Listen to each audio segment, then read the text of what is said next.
Chapter 1591. When Shuyi's heart sank, but she quickly calmed down when she saw Gu Nianji's sly smile. She picked up her phone and began searching for a number in her contacts. She said nonchalantly, "Do whatever you want. After all, you cut Annie Chen's hand the moment you came back. It's hard to say who's hurting who, really?" Gu Nianji smiled adorably and slung the LV twist handbag over her shoulder. She planned to leave as well. "Then you can ask her to sue me. I'll play with her to the end." She turned around and left the entrance hall of the Imperial Capital Intermediate People's Court. She got into the car that was waiting for her outside. When Shuyi happened to walk out of the gate and saw the license plate of the car, she curled her lips in disdain. Was she trying to use the He family's power to put her parents in jail? He Jichu had already broken off his engagement with her, but she was still staying at the He family's house to cheat. When Shuyi narrowed her eyes and the phone in her hand rang, she quickly unlocked the phone and rushed down the stairs. "Auntie Chen, Gu Nianji just reported the case to the police. The police have launched a cold case investigation, and the court has approved an arrest warrant to arrest my parents." Qin Yaowang had just come out of the bathroom. Her head was wrapped in a white bath towel, and she was wearing a high-density island cotton bathrobe made in the West Indies. This kind of cotton fabric was extremely expensive and was usually used by luxury brands to make custom-made clothes. However, Qin Yaowang was casually wearing a bathrobe made of this material. She sat leisurely in front of the dressing table and began to fiddle with her bottles and cans. Her skincare products were all made by herself. They were biological skincare products, and their effects were so good that anyone who used them would know. She also had the capital to make her own skincare products. Qin Yaowang, the director of the Qin Corporation's private group, was not only a world-renowned brain surgeon, but also a biomedical expert. She had made epic-making contributions in genetic engineering. Making some biological beauty and skincare products was a piece of cake. She warmed up a few drops of beauty oil in her palms and carefully applied them to her face while wearing a Bluetooth headset to talk to Shuyi. "Why are you in such a hurry? If she wants to sue, then go ahead. Aren't you a top student at Harvard Law School? She has a lawyer's license in both the US and China, and she has won so many cases. Are you still afraid of her?" Qin Yaowang looked at herself in the mirror and touched her plump lips, which are the same shape as Gu Nianji's. She smiled in satisfaction. When Shuyi was a little anxious when she saw that Qin Yaowang did not take it seriously. When it came to a lawsuit, it wasn't something that could be won based on who graduated from a better law school. Every lawsuit was different. She knew this very well, so she didn't underestimate Gu Nianji. He had to admit that although Gu Nianji's character wasn't very good, she was a talented player in the eyes of the law. Her ability to improvise was very strong. She could look down on Gu Nianji's character, but she had to value her professional ability. "Annie Chen, even so, it's always good to be prepared." When Shuyi looked around, "Is it convenient for you? I came to your house to discuss how we should deal with it." Qin Yaowang's hand paused for a moment. Looking at her natural beauty in a mirror without any makeup, she frowned and refused. "What are you doing here? I don't know the law, so I can't help you." "Auntie Chen, but..." When Shuyi was tongue-tied. But what?" Qin Yaowang frowned even more. "Think of a way to defend your parents. Don't come to the hospital to work for the time being. Also, that case has nothing to do with me. It was Gu Xiangwen who kidnapped his daughter. Don't call me so often."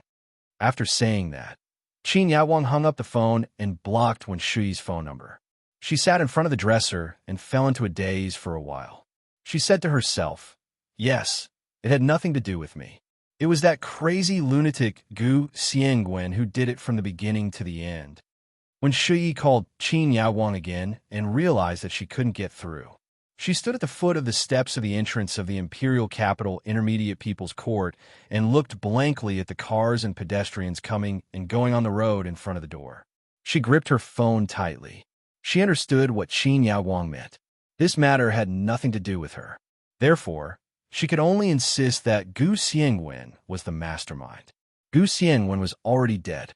Even if he wasn't dead and came out alive to testify, she still had the ability to pin everything on him. When Shuyi made up her mind, she walked to the parking lot, got her car, and drove to her apartment. Ever since Gu Nianji left, She had almost taken over Gun Yinji's position in the He family. She had also worked very hard. She had taken the opportunity to get her degree and become a lawyer. She had earned a lot of money and bought several houses for herself. She had long since stopped living in the He family's workers' house. Coincidentally, because Gun Yinji was in a wheelchair yesterday, she had to go back and ask her mother what was going on. However, her mother had been locked up for a few hours and was only released late at night. She waited until late at night. Later, she saw her mother and asked about the situation. She didn't go back and stayed at her parents' house for the night. She hadn't expected Gun Yinji to be impatient after just one night, calling the police, issuing an arrest warrant, and arresting her in one go. She was going too far. When Shi drove back indignantly, Gun Yinji returned to the He family's residence. She had just opened the door to her room when she received a call from He Jichu. "You're back? How's it going?" He Jichu had already gone to his office at the military base. He wasn't at home. Gun Yinji threw her LV handbag on the sofa and lay down. She smiled and made a V sign. "Everything is going smoothly. That's good." He Jichu smiled faintly. As he signed the documents, he said, "Is the court ready to schedule the trial? When will it be in court?" "That's up to the court, but I can apply for an expedited trial." Gun Yinji was already prepared. This is a reopening of a cold case, and it's related to a minor. According to the rules, it can be tried early. That's good. When Shi should be her parents' defense lawyer. Do you know Shi's court defense style? He Jichu quickly signed the documents and planned to teach Gun Yinji a lesson called When Shi's court defense skills. Gun Yinji made a face and said with a smile, "No need, no need. There's no need to deal with her now. If she wants to go to court with me, she'll have to wait a while." He Jichu, "I don't understand." He Jichu put down the documents and leaned back in his chair. His sparkling almond-shaped eyes contained a doting and affectionate look that he didn't even realize. "Do you think when Shi won't be your parents' defense lawyer? That's impossible. Under such circumstances, she doesn't have to avoid it. I know. She could be a defense lawyer for her own relatives. It's not against the law here. She just can't be a defense lawyer for the other party. If the other party in the lawsuit against her client is her relatives, she needs to avoid it." He Jichu's slender and fair fingers tapped on the desk. He smiled and said, "Then what's our great lawyer goose trick up her sleeve?" Gun Yinji's heart warmed when she heard this. She couldn't help but think that she just didn't have a mother. Her father, young Master He, Brother Zhe, and Brother Xiong had all given her the love of a family member. "I have my own plan." Gun Yinji smiled and stood up to stretch. She picked up the LV handbag from the sofa and walked out the door. "When she applies to be her parents' defense lawyer, I'll veto it. Then I'll wait and see." He Jichu also smiled. "What do you want to eat for lunch? I'll pick you up for lunch." "No, I want to go out for a walk alone. I want to think about it carefully and prepare for court." Gun Yinji rejected him implicitly. Actually, she wanted to talk to Lu Jin about the case. Yesterday, she had come to the imperial capital from Sea City. Lu Yuan and Lu Jin had also followed her. She just didn't know where they were staying in the imperial capital, but she didn't dare to ask He Jichu in front of him. She was worried that he would become suspicious. He Jichu was a little regretful, but he didn't insist. He said, "Drive my car. Be careful and don't go too far." He Jichu's license plate could do whatever he wanted in the imperial capital, so he was very confident about it. "Okay, thank you, young Master He." Gun Yinji hung up the phone with a smile. She quickened her steps and ran downstairs. Gun Yinji took the car from the He family's garage and drove it out. She planned to take a few laps on the streets first. Just as she drove out of the secluded alley where the He family's mansion was located, Gun Yinji saw a man on the opposite side of the road with his arms crossed and his long legs stretched out. He was leaning against the front door of a modified Grand Cherokee luxury SUV. It was the KGB's ace of the Far East, Peter Huashaoing. He was also the new deputy chief of the consulate general in Sea City. The corners of her eyes twitched. What was the ace of the Far East doing here? Not far away was the heavily guarded He family's mansion. Of course, he was now a diplomat and enjoyed diplomatic immunity. She pretended not to see him and drove straight ahead. The ace of the Far East, who was standing across the street, smiled. He turned around and got into the car. He slammed on the accelerator and drove over quickly, following behind her at a leisurely pace. Gu Nianji, she slammed on the accelerator and sped towards the highway like a bolt of lightning. However, no matter how she walked on the crowded commercial street or ran on the highway, the Grand Cherokee luxury SUV followed her like a shadow. She couldn't shake it off at all. An hour later, Gu Nianji was discouraged. She drove off the highway and planned to go back to the He family's house. At that moment, she heard her phone ring. It was her father's special ringtone.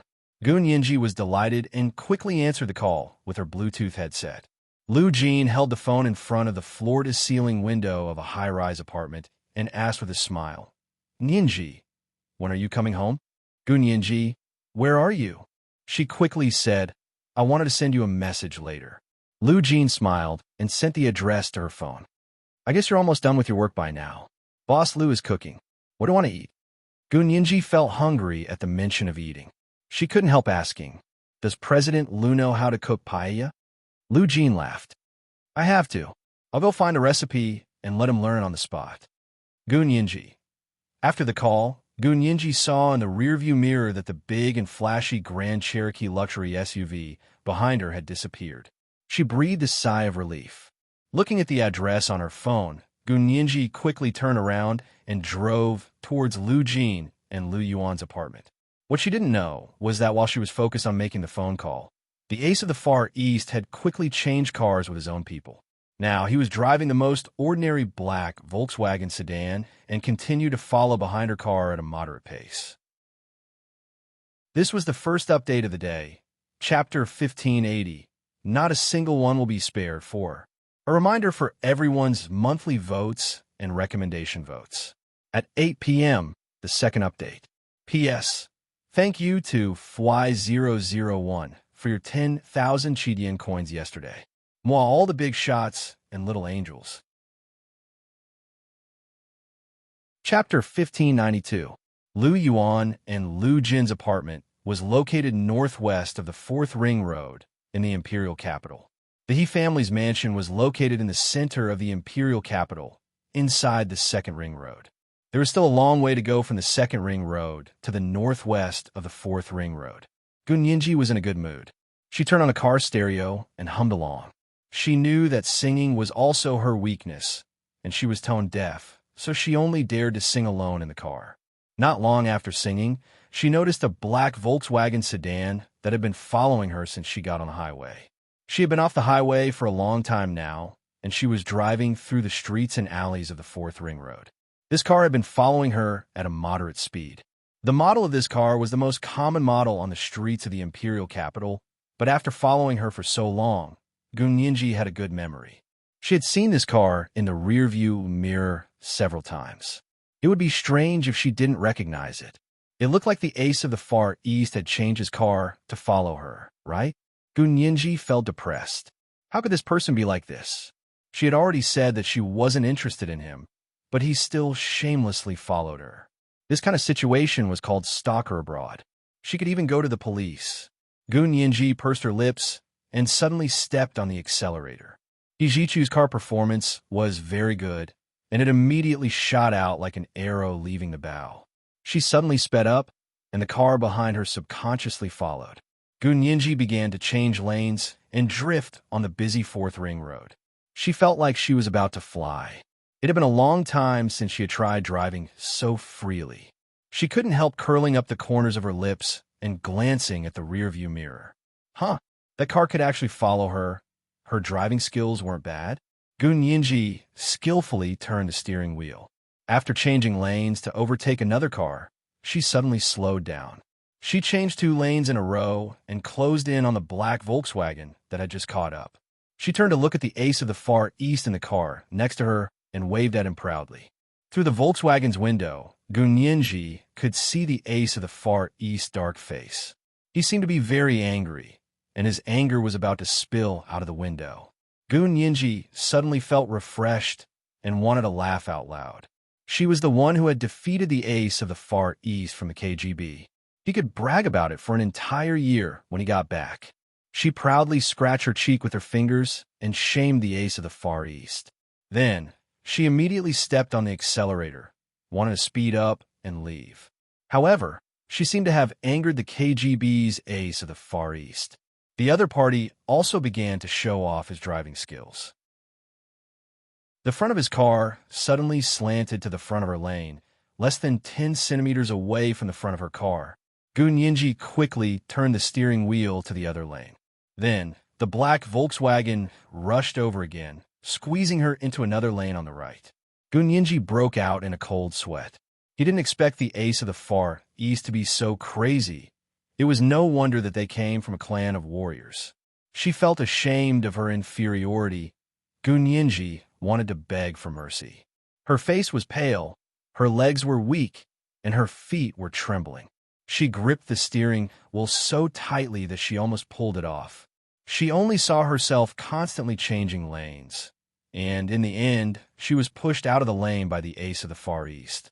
When she saw the black Volkswagen almost crash into the guardrail by the side of the road and come across the front of her car, she also slammed on the brakes and stopped on the buffer belt by the side of the road with a whoosh. Gu Nianji leaned against the steering wheel and panted heavily. Her chest was aching. The race had been too intense, and her heart, which had just recovered, was still a little overwhelmed. The ace of the Far East braked in time and got out of the car angrily. He kicked Gu Nianji's car door and growled, "Get out of the car." Gu Nianji was shocked. She turned her head to look out of the car window and happened to meet the ace of the Far East's familiar, yet unfamiliar face. Seeing Gu Nianji's pale face, the fine beads of sweat on her forehead, and the way she was clutching her chest, the ace of the Far East instantly understood that the injury to her heart had not completely healed. She still dared to race with him in such a half-dead state. She was really tired of living. "Get out of the car." The ace of the Far East knocked on the window again and signaled for her to get out of the car. This time, his voice was gentler and less angry, but his expression was even colder. Gu Nianji pursed her lips and wondered if he was stupid. Would she get out of the car at a time like this? She shook her head like a rattle. No. The car window was very soundproof, and Gu Nianji's voice was very soft. The ace of the Far East couldn't hear what she was saying at all, but judging from her movements, he knew that she refused to get out of the car. The ace of the Far East took out his phone, wrote a few words on the writing board, and stuck it on the car window for her to see. It said, "There are no other cars following you."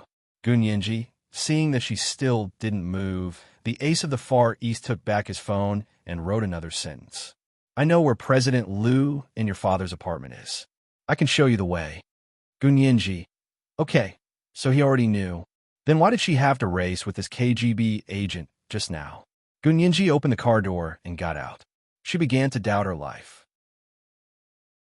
The ace of the Far East crossed his arms and leaned against the front of Gu Nianji's car. He looked at her awkwardly, standing in front of him, and looked her up and down coldly. His voice was like the cold wind from the far north. "Why are you running?" Gu Nianji, her legs were still weak, but she didn't want to lose face. Gu Nianji asked bluntly, "Why are you chasing me?"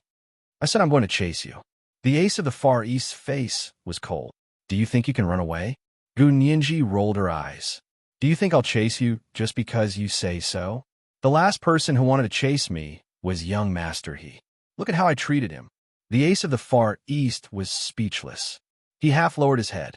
His tall and straight nose cast a shadow on the side of his face, and his jawline was exquisite to the point of perfection. Gu Nianji secretly took a few more glances. She treated it as Major General horror, letting her satisfy her craving for food. The ace of the Far East thought about it for a while.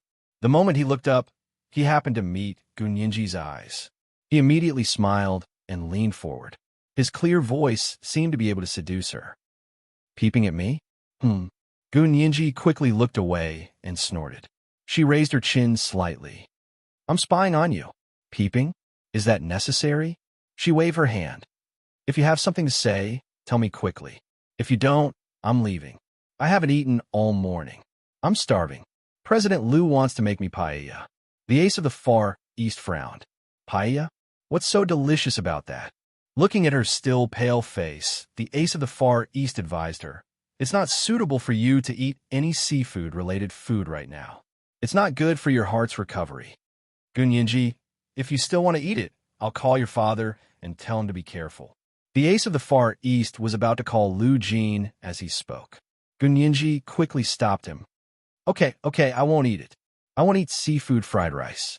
Don't call my dad. It's fine if you don't call. I'll go with you. The ace of the Far East was very insistent. I have to watch you. I can't let you eat seafood-related food. You don't believe me? Gunyinji was very angry. Am I someone who doesn't keep my word? The ace of the Far East looked down at her. When did you show that you're someone who keeps your word? Gunyinji clenched her fists. If you don't believe me, watch carefully. Okay, I'll go with you. The ace of the Far East immediately answered and quickly made a call. Ivan, come here and drive my car away. I'll send you the address. Then he opened Gunyinji's car door and stuffed her into the passenger seat. He sat in the driver's seat, fastened his seat belt, and skillfully reversed the car onto the road. He quickly drove away. The moment the ace of the Far East made his move, Gunyinji didn't even have a chance to resist. The seat belt on her body had somehow been twisted around by him, and she couldn't even undo it. It was like a dream. Soon, the ace of the Far East brought her to the door of the high-rise apartment where Lu Yuan and Lu Jin lived. How do you know where they live?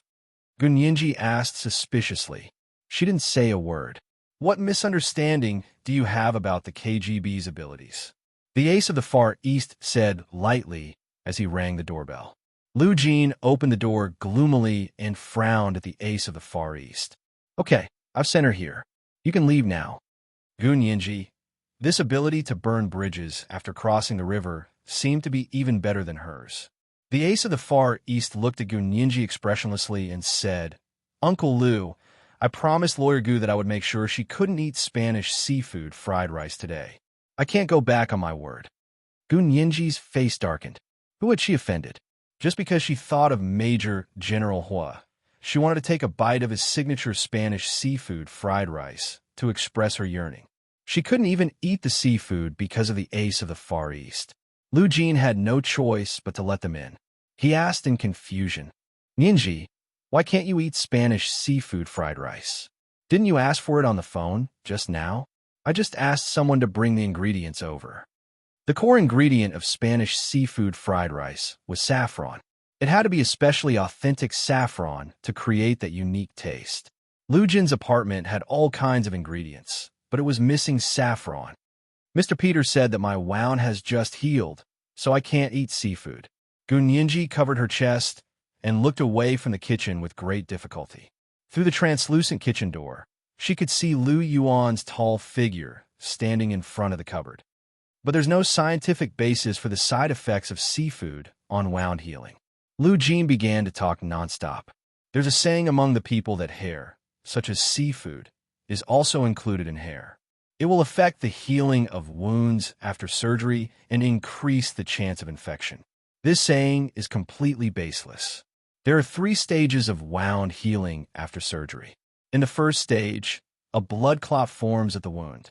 Fibrin is needed to stop the bleeding and seal it. In the second stage, new fibroblasts appear, the blood clot is broken down, and then scars are formed. In the third stage, the scar tissue fuses with the original cell tissue and recovers its original physiological function. In these 3 stages, high-protein foods such as seafood are a very important nutritional supplement to help the wound heal and allow the cells to perform the repair function. Gunyinji beamed as she listened. She hugged Lu Jin's arm and leaned her head against his shoulder. That's great. Long live Dad. I want to eat Spanish seafood fried rice. The ace of the Far East lowered his noble head in front of science. Uncle Lu is really knowledgeable. I'm the one who's ignorant. I've learned a lot. Sure. Lu Jin relaxed his brows and said domineeringly, Of course I'll take care of my own daughter. I won't give her anything she shouldn't eat. All right, we're going to have lunch. You? Thank you, Uncle Lu. I'll do as you say. The ace of the Far East sat down and said with a smile, I've never eaten Spanish seafood fried rice before. I want to try President Lu's cooking today.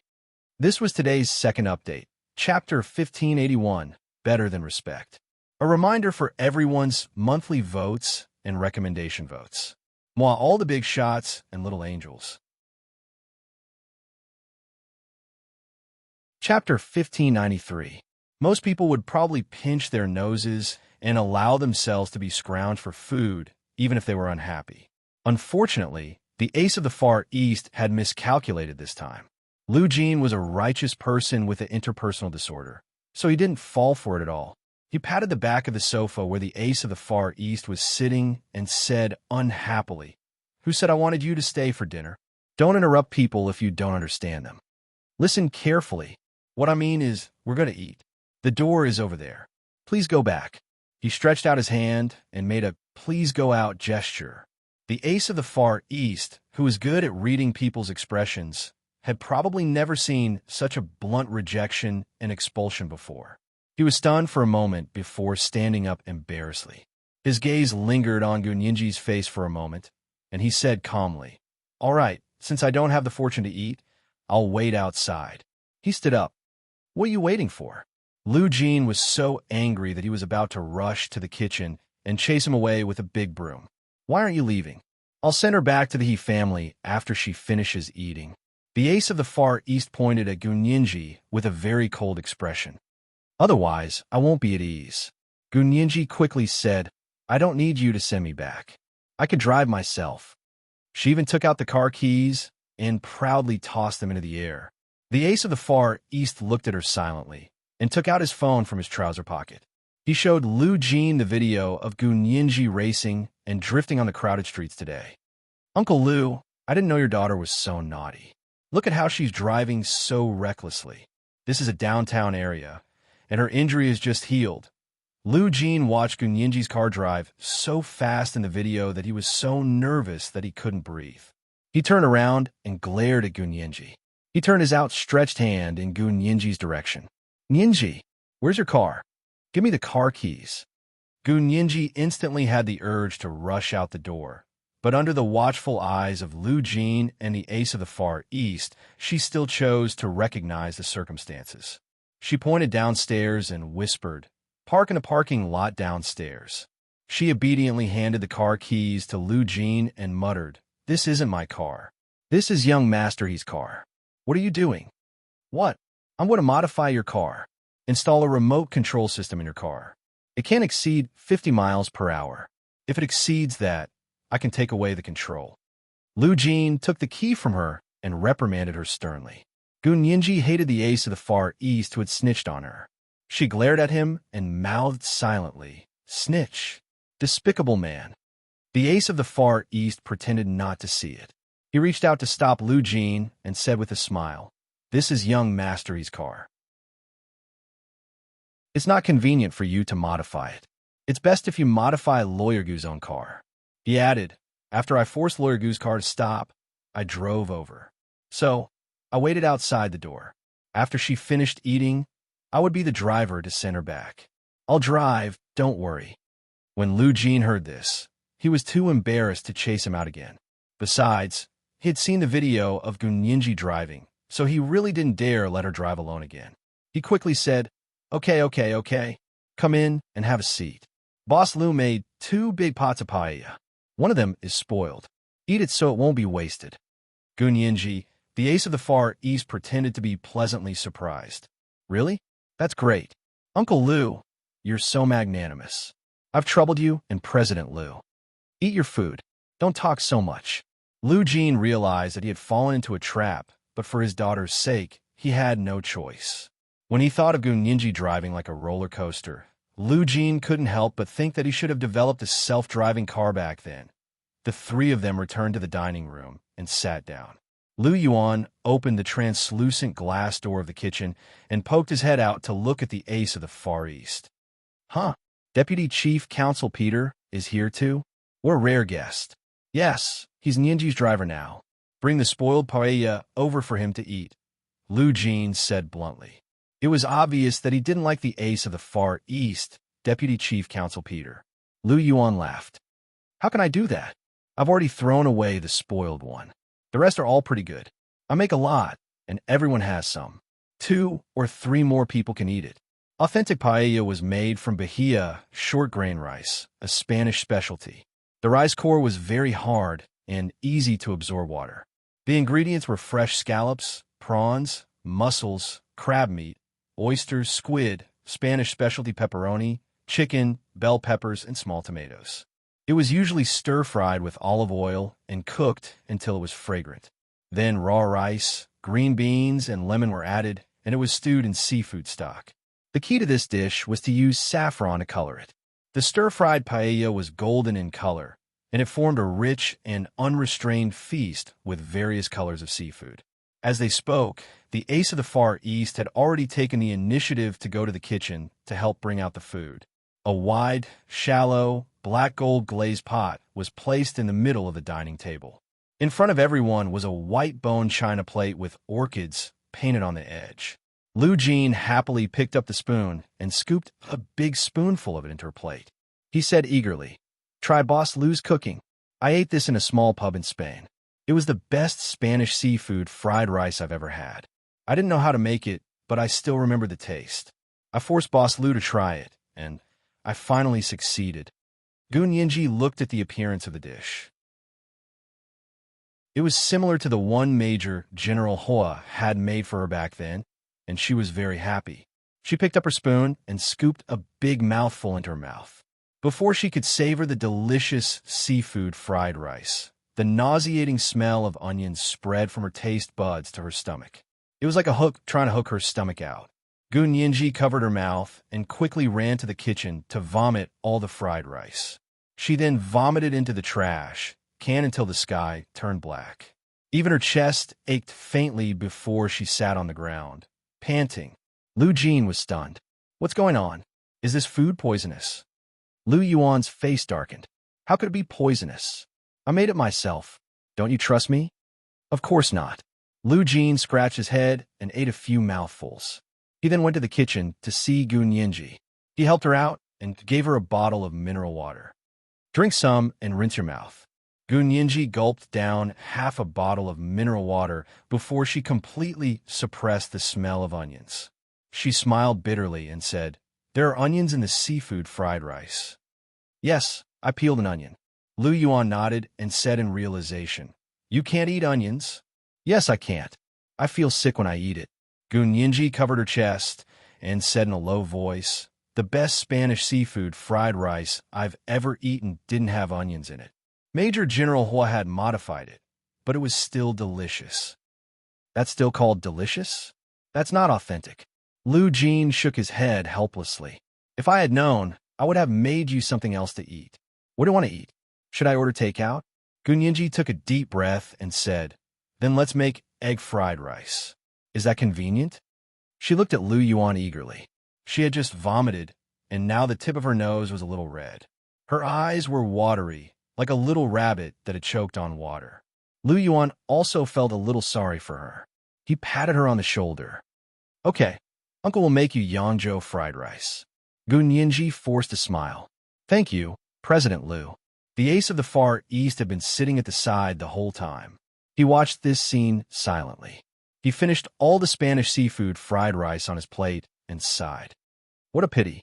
I'm the only one who can eat such delicious seafood fried rice." Gun Yinji, Lu Jean glared at him. "And me." He also picked up a spoon and started eating in big bites. Gun Yinji watched as the two of them fought over the seafood fried rice and actually felt her appetite rise again. Her taste glands were salivating. She was hungry. Soon, Lu Yuan made her another bowl of Yangzhou fried rice and brought it over. Green beans, snow-white shrimp, dark red ham, golden egg cubes, and yellow rice fried with egg liquid. The color was lighter and more elegant than the Spanish seafood fried rice. It had the unique beauty of huaxia. In her mouth, it was equally delicious. Gun Yinji was no longer disgusted. She happily ate 2 bowls of Yangzhou fried rice. Lu Jean, Lu Yuan, and the ace of the Far East also shared a large pot of Spanish seafood fried rice. After eating, the 4 of them were lazy and didn't want to move. Everyone chatted around the table to digest their food. Lu Jean asked her, "How's the lawsuit going? Have the male and female gardeners been arrested?" Gun Yinji, they've been arrested. The court is scheduling the trial. I hope it can be brought forward. That's good. Do you need my help? Lu Jin was very proactive. I can testify in court. Please don't. Gun Yinji quickly dispelled his idea. You've already changed your name, so don't expose your identity. Lu Yuan frowned. If your father can't show up, then your lawsuit won't be easy. Lu Yuan was not only an insider, but also a participant in what had happened 8 years ago. Therefore, he knew that the other party had forged a chain of evidence, and Lu Jin had used it to kidnap Gun Yinji. However, because Lu Jin had played along, the chain of false evidence had been confirmed. It would be very difficult to reverse the verdict. Gun Yinji glanced at Lu Jin. Dad, I want to talk to you alone. Sure, no problem. Come with me. Lu Jin had always agreed to Gun Yinji's requests. He quickly stood up and took her to her room. After Lu Jin and Gun Yinji left, the ace of the Far East also stood up and said, I'll go out for a while. When Lawyer Gu is about to leave, I'll wait for her outside the door. Please go ahead. Lu Yuan nodded with a smile. He was very polite to him and didn't want to deal with him too much. This was the first update of the day. Chapter 1582, Suing Me. A reminder for your monthly votes and recommendation votes. At 8 p.m., the second update. Moi, all the big shots and little angels. Chapter 1594. Gun Yinji followed Lu Jin into his bedroom and subconsciously looked around. Lu Jin's room, like him, was filled with postmodern colors that transcended the times.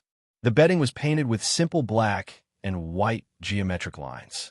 A huge, colorful, abstract oil painting with complicated lines hung on the bedside table. Gun Yinji was attracted to the oil painting at first glance and couldn't look away. It wasn't until Lu Jin patted her on the shoulder that she came back to her senses. She smiled and said, This painting is really charming. I feel like I'm being sucked in just by looking at it. Of course, this is used for psychological hypnosis. Anyone who enters my room will be automatically hypnotized by me. After so many years on the run, Lu Jin had developed a habit of being cautious. Gun Yinji.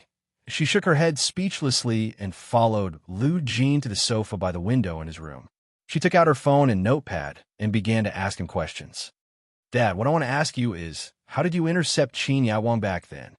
Gun Yinji needed to know the details. You kept saying that you intercepted her, but I don't know how you did it. Lu Jin looked away and muttered, Do you need to know in so much detail? Of course. Gun Yinji was very cautious. Otherwise, how would I refute the other party's chain of evidence? But I'm worried that if I tell you, you'll find that the other party's chain of evidence is complete and irrefutable. Gun Yinji choked and clutched her chest unhappily. She pretended to feel sorry for him. Are you questioning my professional ability? I've been hurt and can't get better. Lu Jin immediately surrendered. I'll tell you. He took a deep breath and remembered what had happened 8 years ago. After I sent you to the He family, I wasn't completely at ease. I kept monitoring Qin Yawang. I was worried that she wouldn't give up. One day, 4 years later, I found out that she had contacted the He family's gardener, Wen Dayo, through Shui and asked him to do her a favor. But she had always looked down on these domestic workers and thought that talking to them was a waste of time. My intelligent monitoring system analyzed and determined that this action was abnormal in Qin Yawang's behavior pattern, so it reminded me. Then, I began to follow Wen Dayo and Wen Shui and found that they had begun to survey the route in the He family. After collecting a certain amount of information, I analyzed Qin Yawang's target and route of action, so I used it. However, I was able to complete it flawlessly because she wanted to frame me, which caused a huge loophole in her plan. Gun Yinji was taken aback and immediately asked, Does she know you're monitoring her? She didn't know at first, but when I took you away from her, she knew. Lu Jin pointed at his head. It was from then on that she implanted an anti-hypnosis biochip in her own head. She knows I did it, and she's starting to guard against me. Gun Yinji couldn't help but mentally roll her eyes 180 times. What was going on? What kind of ill-fated relationship did these two have? Although they were on guard against each other, the two of them actually gave birth to a child through artificial insemination. The world here was too complicated, and Gu Nianji really wanted to go back there. She silently looked at what she had recorded and recalled the chain of evidence that the other party had. She slowly came up with an idea. It wasn't difficult to refute the other party, but the difficult part was how to get Qin Yaowang involved. She still couldn't find a direction because Qin Yaowang had washed herself very clean. But she knew that the Wen family was definitely a breakthrough point. Not to mention the fact that when Shui and Qin Yaowang had colluded and done many shameful things, just the fact that the seemingly honest Wen Dayo and Liang Meili could actually kidnap a child showed that she had chosen a suitable breakthrough point. Of course, if it wasn't suitable, then she would find another one. Gu Nianji had never been afraid of such a head-on confrontation. Okay, I got it. I'll let you know when I get back and confirm the time for court. Gu Nianji explained her schedule to Lu Jin. Just stay here. Gu Xiangwen passed away 8 years ago. You're Lu Jin. Lu Jin looked at her eagerly and muttered, "Did I embarrass you as a father? I'm like a rat hiding in the gutter. Shameful." Gu Nianji's heart contracted violently again. She really felt sorry for him. She held Lu Jin's hand and shook it gently. Why would you think that? Of course not. But why don't you let me reveal my identity in front of others? As long as I can help you, I won't blink even if I'm immediately arrested by He Changjian. Lu Jin looked at her seriously. He really wanted to help Gu Nianji fight this lawsuit. As long as I show up. Don't worry. Gu Nianji held Lu Jin's hand tightly and found that his palm was cold. I really don't have such thoughts. How could you embarrass me? You're my pride. Really? Lu Jin didn't believe her. You didn't say that on purpose to make me happy, did you? Lu Jin was at a loss when it came to Gu Nianji. He actually didn't have much experience with Gu Nianji. Most of his memories were of Gu Nianji from birth to the age of 2. Then he left for 4 years. When he came back, he immediately thought of a way to send her to the He family. Another 6 years later, he took her away from the He family and sent her to the other side of the world. Now that another 8 years had passed, she was already 20 years old, but sometimes he still couldn't help but treat her like a 2-year-old baby. He was afraid that she would melt in his mouth, and he was afraid that she would fall in his hands. But after so many years of estrangement, it wasn't something that could be made up with love. He didn't know her current preferences, nor did he know her tastes. He had only just found out that she couldn't eat onions. Lu Jin's guilt grew even more severe. Of course not. Gu Nianji regretted asking about the past. There is no doubt that Lu Jin actually had a very heavy psychological burden about the past. He had been blaming himself for not fulfilling his responsibilities as a father. Gu Nianji was glad that she had lost her memory and hadn't let that dark period of time corrode her body and mind. What she had now was good enough. She didn't need to find the past. Dad, if you still want to have Gu Xiangwen's glory and restore your idol status as a genius scientist, I can help you restore your identity. Gu Nianji said seriously, tried her best to dispel Lu Jin's inferiority complex and self-blame. Lu Jin quickly shook his head and said anxiously, No. That kind of glory and status was never what I wanted. I just want to take good care of you so that you can have a normal family. Gu Nianji, Dad, I'm afraid you have some misunderstanding about a normal family. A family like theirs would never be a normal family. But who cared if it was a normal family? Gu Nianji only knew that she wouldn't agree to exchange 100, 1,000, or even 10,000 normal families for Lu Jin's father. She put a hand on Lu Jin's shoulder and pressed hard to make him feel her determination. Dad, if that's the case, just listen to me. Watch how I bring the male and female gardeners to justice in court. Lu Jin frowned and thought about it for a long time, then said, If you lose the case, the bad don't work, the good do. If you say something like that again, I'll fall out with you. Even if we're biological father and daughter, I'll fall out with you. Gu Nianji hated to hear the word lose the most. It was also one of her taboos. Besides, even if she wasn't fully prepared, with her ample experience in improvising, the other party still wouldn't be able to get away with it. Hearing that Gu Nianji was anxious, Lu Jin immediately compromised. Okay. I was wrong. Knock on the wood 3 times. Lu Jin knocked on the windowsill 3 times and finally calmed Gu Nianji's anger. Dad, I won't lose. She stood up from the sofa and said sternly, "Have some faith in me and watch how I skin them. I won't let off anyone who has harmed us." Lu Jin looked up at Gun Yinji and narrowed his eyes. He suddenly felt that her expression was very familiar. He jumped up from the sofa and said, "I remember now. I have a Blu-ray disc of a famous lawyer defending in court. Take it and take a look. Learn from him." Gun Yinji, what era was it that they still used Blu-ray discs? Lu Jin happily walked to the wall and entered the complicated password. He opened the safe in the wall and took out a Blu-ray disc. He sighed and said, "It's been more than 10 years.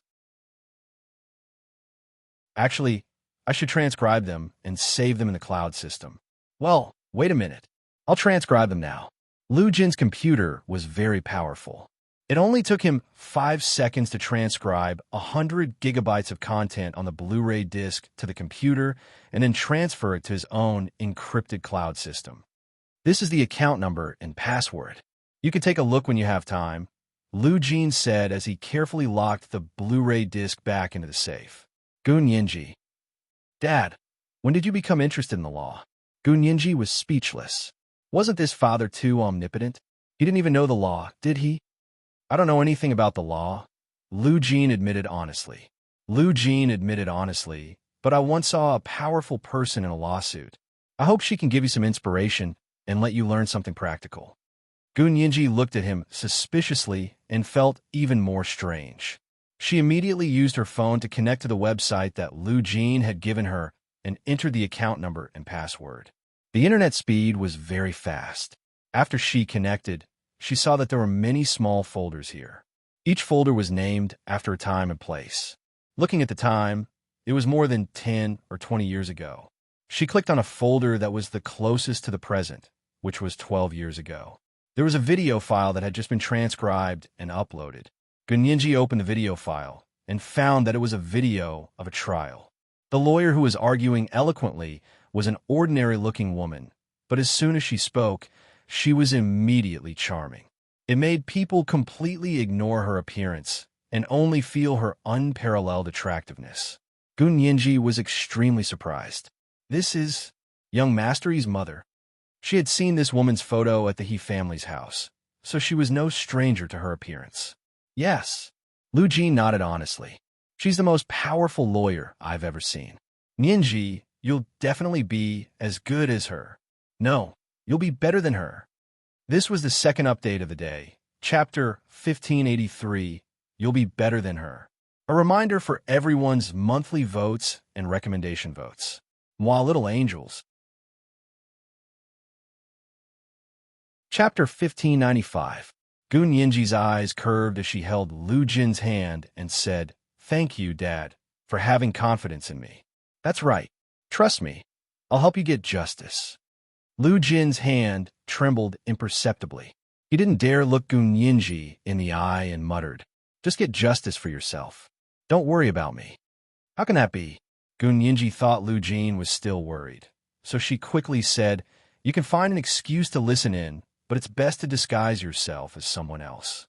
Don't let anyone recognize you as Lu Jin." He was the major shareholder of the Lu Corporation, but at least in the eyes of outsiders, he had nothing to do with her.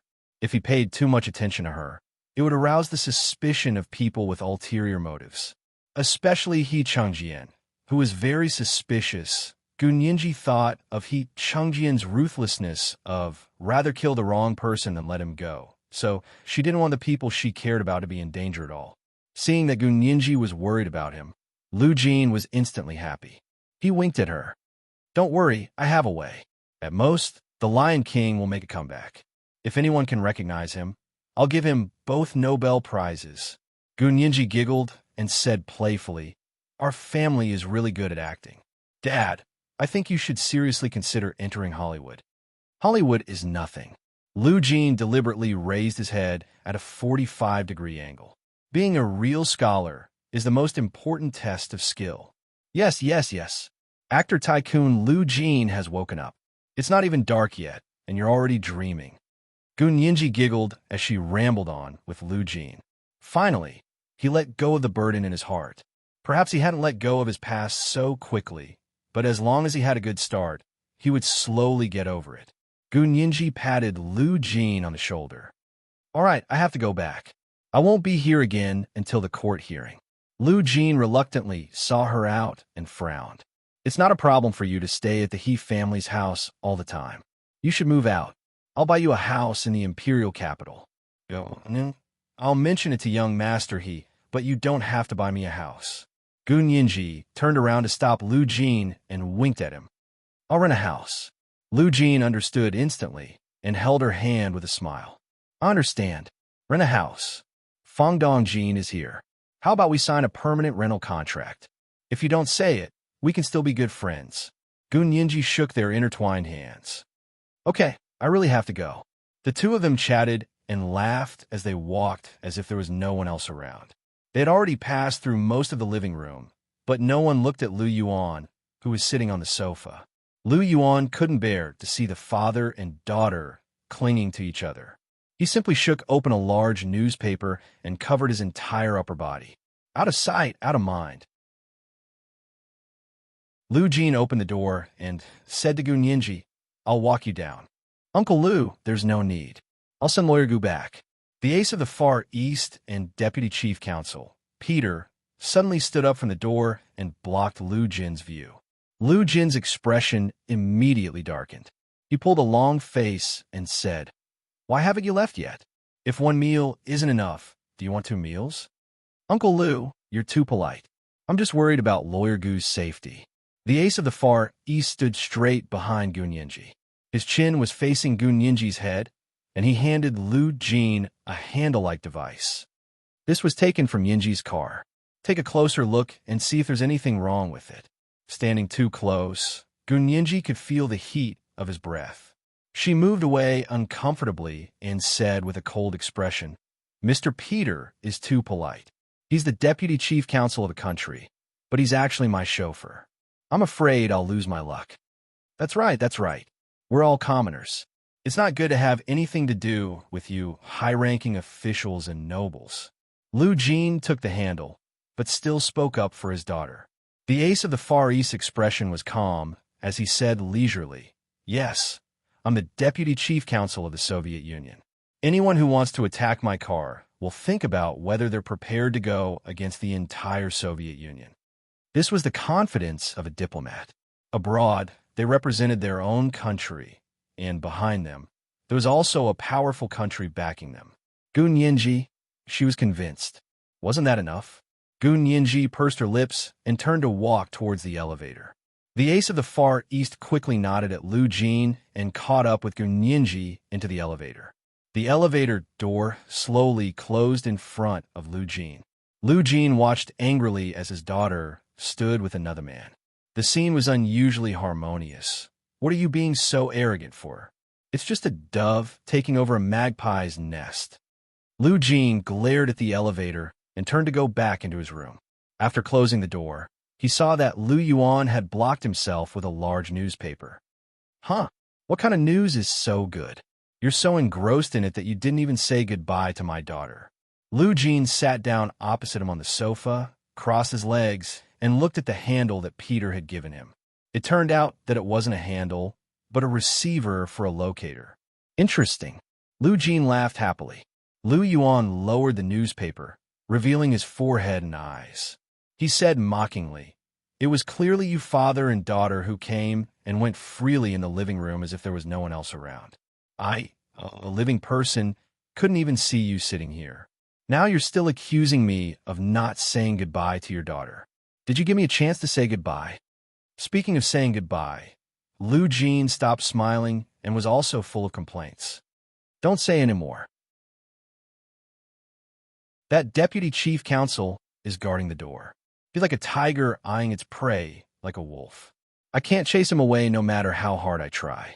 However, Lu Yuan could tell from his complaints that he was showing off, so he didn't answer, so he couldn't be smug. Lu Jin waited for a while, but Lu Yuan didn't say anything. He raised an eyelid and glanced at Lu Yuan. Seeing that he was still sitting upright and reading the newspaper like a national leader, he couldn't help pursing his lips and said, Boss Lu, when Nianji's case starts, I'm going to sit in on it. Can you quickly think of a way for me to sit in on it openly? Lu Yuan, Lu Jin was the only one who could beg people like a big boss. But what could he do? Lu Yuan accepted his fate and put away the newspaper. He thought for a moment and said, Nianji is a partner of our Lu Corporation's external law firm. You're a major shareholder of the Lu Corporation and also a member of the board of directors. When the time comes, you can listen in on the grounds of inspecting Nianji's abilities, but don't be too ostentatious. It's best if you don't reveal your identity in front of outsiders. It's fine as long as the board of directors knows. This could also be classified as a trade secret, so it made perfect sense for him to sit in on it incognito. Lu Jin only needed a legitimate reason to appear in court so that others wouldn't suspect his relationship with Gun Yinji. That's a good reason. Boss Lu, you're really an unscrupulous businessman.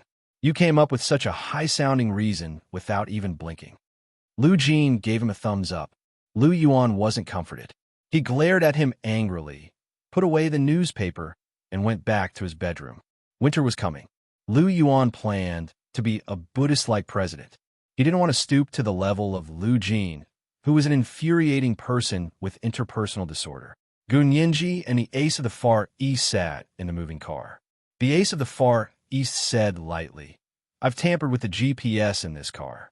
Young master, he and the others can't receive the specific address of your father's apartment. I've given the matching receiver to your father. You'll drive this car from now on. Gun Yinji, she propped her head up and looked out the window at the river of cars. She said lazily, Thank you. But Mr. Peter, don't waste your time with me. Really, you're so good. You could just snap your fingers and a bunch of women will pounce on you. I didn't know I was so popular. The ace of the Far East curled his lips and glanced sideways at Gun Yinji. Actually, I'm here today to say goodbye. Gun Yinji exclaimed and put down her arm. She was happy. You're leaving? Are you going back to the Soviet Union? I'm leaving this place to do something. The ace of the Far East said vaguely and couldn't help glancing at her again. He felt that her eyes, which had suddenly lit up, were a bit of an eyesore. He reached out and pushed her face. What's that look in your eyes? Why are you so happy to hear that I'm leaving? How can I not be happy? Gun Yinji was in a much better mood. This is to let you know your place in my heart. Oh, I still have a place in your heart. The ace of the Far East raised his eyebrows with a smile. I thought you had a heart of stone. Sure enough, a strong woman is afraid of a pestering man. Tisk, you're too arrogant. Gun Yinji spread her hands disdainfully. You have no place in my heart. The ace of the Far East, he quickly pulled himself together. Okay, got it. I'll continue to work hard. Gun Yinji felt a headache coming on. She said angrily, If you continue to harass me, I'll call the police. You saved my life. I must repay you with my body. The ace of the Far East turned the steering wheel with a half smile. So you're destined to never get rid of me in this life. Huh. Gun Yinji only said one word and stopped talking nonsense with him. But she found a way to go back. How could she not get rid of him? Gun Yinji's mood improved when she thought about how the ace of the Far East would find out that he had been slapped in the face by her. When she returned to the He family's home, she hummed a song as she walked to the hall. He Jichu and He Chengjian were both sitting in the hall. Seeing that she had returned, He Chengjian heaved a sigh of relief and stood up first. He smiled fawningly and said, Nianji is back. By the way, the court schedule for your case has been decided. It's the day after tomorrow. This is the document from the court. You weren't here, so Achu signed it for you. Gun Yinji smiled and said politely, Thank you, Mr. He. Thank you, young master He. He Jichu, on the other hand, was expressionless. He quietly stood up from the sofa and went upstairs with her to her room. Gun Yinji knew that he had something to say, so she let him in. He Jichu handed the court file to her and said, You went to 4th Ring Road today? The shopping mall there isn't as good as here. Of course, his car had a GPS. From the address he received, Gun Yinji had gone to a shopping mall in 4th Ring Road. He knew that Gun Yinji didn't have many friends here, so he was a little worried about her safety. Gun Yinji nodded and said, It's not as good as here, so I didn't buy anything. I just went shopping. She opened the documents sent by the court and looked through them. She smiled slightly, took out her laptop, and sent an email to the court. Early the next morning, when Shuyi planned to visit her parents in the detention center of the Imperial Police Headquarters.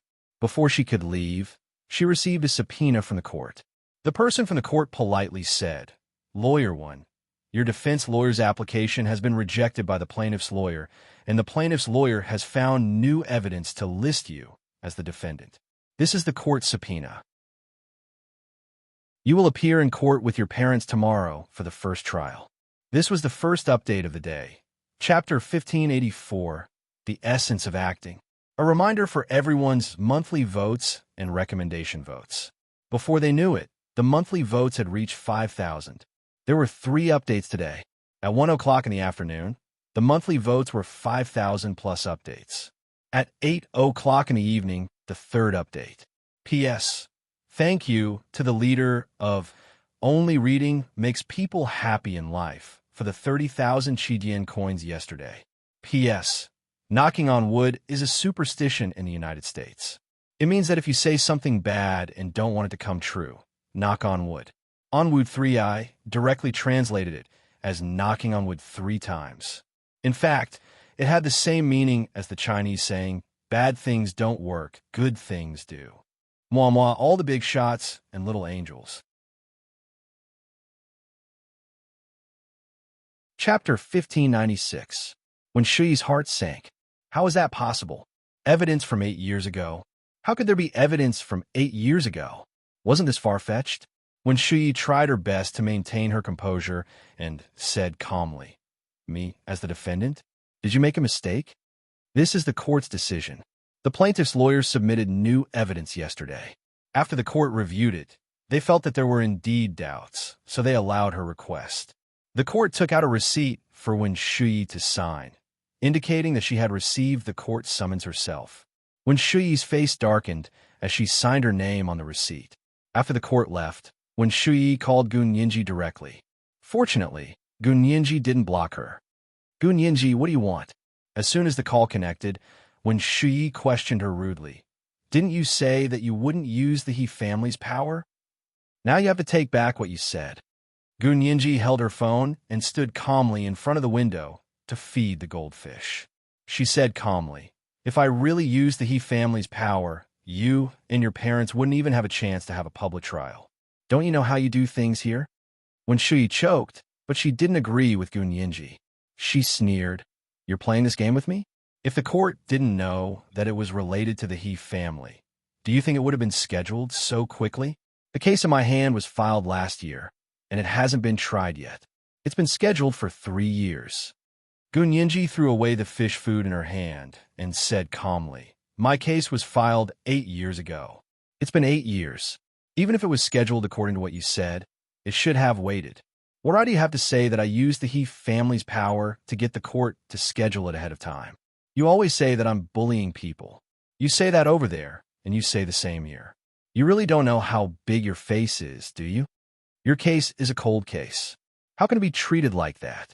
When Shuyi was furious. She hadn't expected Gun Yinji to take advantage of a loophole in the law. Of course, as long as a cold case involves the safety of minors, as long as it is filed, there is no retroactive period. No matter how long it takes, it will be investigated until the murderer is brought to justice. When Shuyi, I really admire this law on your side. Gun Yinji smiled brightly as she went to the bathroom to wash her hands. She used a rose cream to slowly wipe the back of her hands. When Shuyi was rendered speechless by Gun Yinji's words, but she couldn't give up just like that. After a moment of silence, she said helplessly, "Actually, you're using your power to persecute poor people like us who have no power or influence. Gun Yinji, when possible, one should forgive and forget. You've been so relentless in your pursuit, but have you thought about the final outcome? It might not be what you want." "How do you know what I want?" Gun Yinji looked up at herself in the mirror. Her large eyes were still dark. Her skin was a bit pale, and her full lips were pale.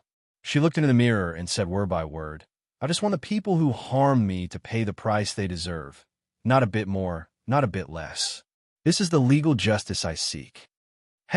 When Shuyi thought it was ridiculous.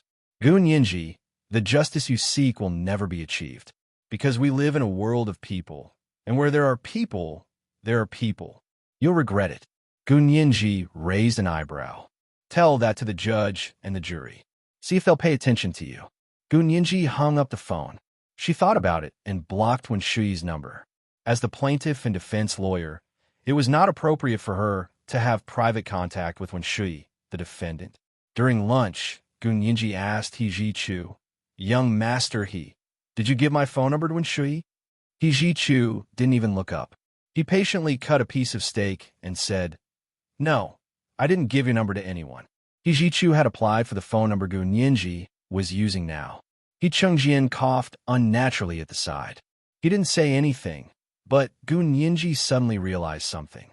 She looked at He Chengjian and said, "General, he knew my phone number and told Dean Qin, didn't he?" Wen Shuyi must have gotten the phone number from Dean Qin. He Chengjian didn't expect Gun Yinji to guess the whole story with just a cough. He couldn't help smiling bitterly. "I'm sorry. I didn't know that you and your mother would be at odds with each other at that time." Gun Yinji lowered her head silently and didn't say anything else. After lunch, Gun Yinji went back to her room for an afternoon rest. Before going to bed, she took out her phone and scrolled through Weibo. In the end, she found that there was a piece of news related to her on Weibo that was trending. It was the He family's disappearance case 8 years ago. The headline of the news was sensational and eye-catching. A naughty girl left home for 8 years. When she returned, she sent a servant from a rich and powerful family to prison, all because of a small disagreement back then. Gun Yinji's eyes widened, and she sat up from the bed. She had underestimated Wen Shuyi. She even dared to provoke the He family. Was she throwing caution to the wind, or was she fighting to the death? Gun Yinji clicked on it and read it. She couldn't help but laugh. She was so lucky that someone gave her a pillow when she wanted to doze off. It turned out that this news implied that there was something else going on in her case, but the plaintiff had picked on the weak. She only dared to sue the 2 gardener couples who had been used as scapegoats and didn't dare to pursue the real culprit. She also hinted that the court had immediately started the trial for the case that had just had a clue. There were so many cases with clues, but they had to go through a lengthy schedule. It could be seen that the rich and powerful also had an advantage in the law. The last piece of news stabbed the hearts of the netizens the most. Another water army joined the fray. For a moment, the likes and comments were all over the place. It quickly became popular and was uploaded to Weibo. Gun Yinji's case had become popular before it was even tried. The court and the police system were under immense pressure. She sat in her room, thinking about whether she should go up and confront them head-on, but her eyes darted around, and she had a new idea. She immediately sent Lu Jin a text message. "Lion King, I can move out soon." Lu Jin was overjoyed and immediately sent her an address. This is a private room for rent.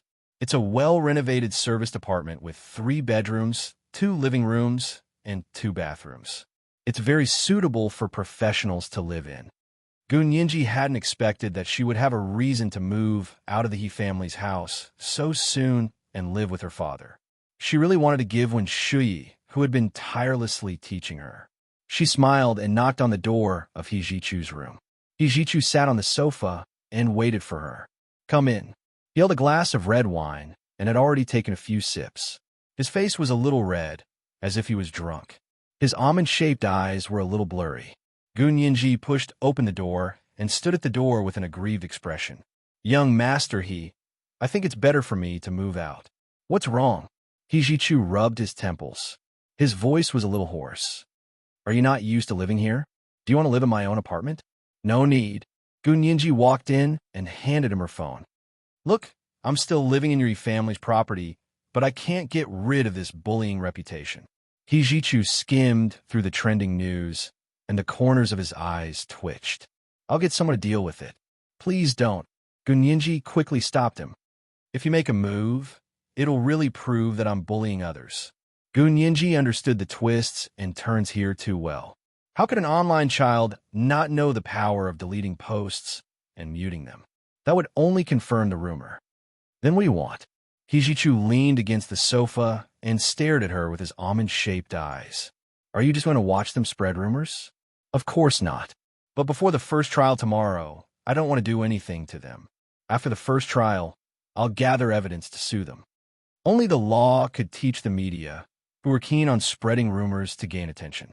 Otherwise, they would think that they were really uncrowned kings and celebrities. They wouldn't give them the chance to thief calling thief. Hijichu nodded. It's good that you know what to do. But if you move out, I'm worried about your safety. Gunyinji smiled and spread her hands. How could that be? Young master, this is the imperial capital, the best place in the world.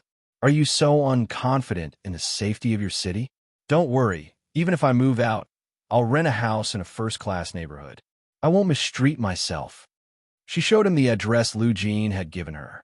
Look here, a well-renovated serviced apartment for rent. It has 3 bedrooms and 2 living rooms. It's just right for me to live alone. Hijichu narrowed his eyes at her and held her hand. Okay, I'll drive you there. No need. I'll drive your car myself. Gunyinji smiled. You recognize me as your sister anyway. It's fine for a sister to drive her brother's car, right? Aren't you afraid that others will say that you're bullying others? Hijichu scratched her nose. Little smarty, do you think I don't know what you're up to? All right, go. When a child grows up, he'll always leave home. Gunyinji, was this fatherly tone really okay? This is today's second monthly ticket for 5,000 plus updates. Chapter 1585, Broken Jar. A reminder for everyone's monthly tickets and recommendation tickets. 8 o'clock in the evening. Moi, all the big shots and little angels.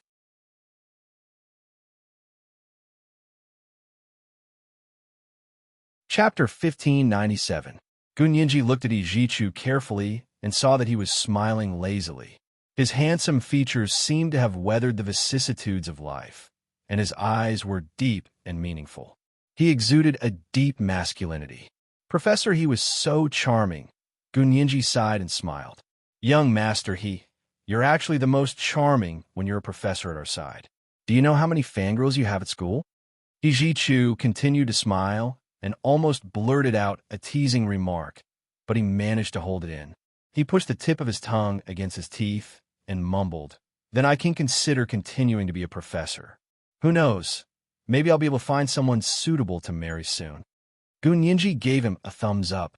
You can do it, Professor, Ever since Christmas Eve, Gunyinji and Hijichu had naturally gotten along much better.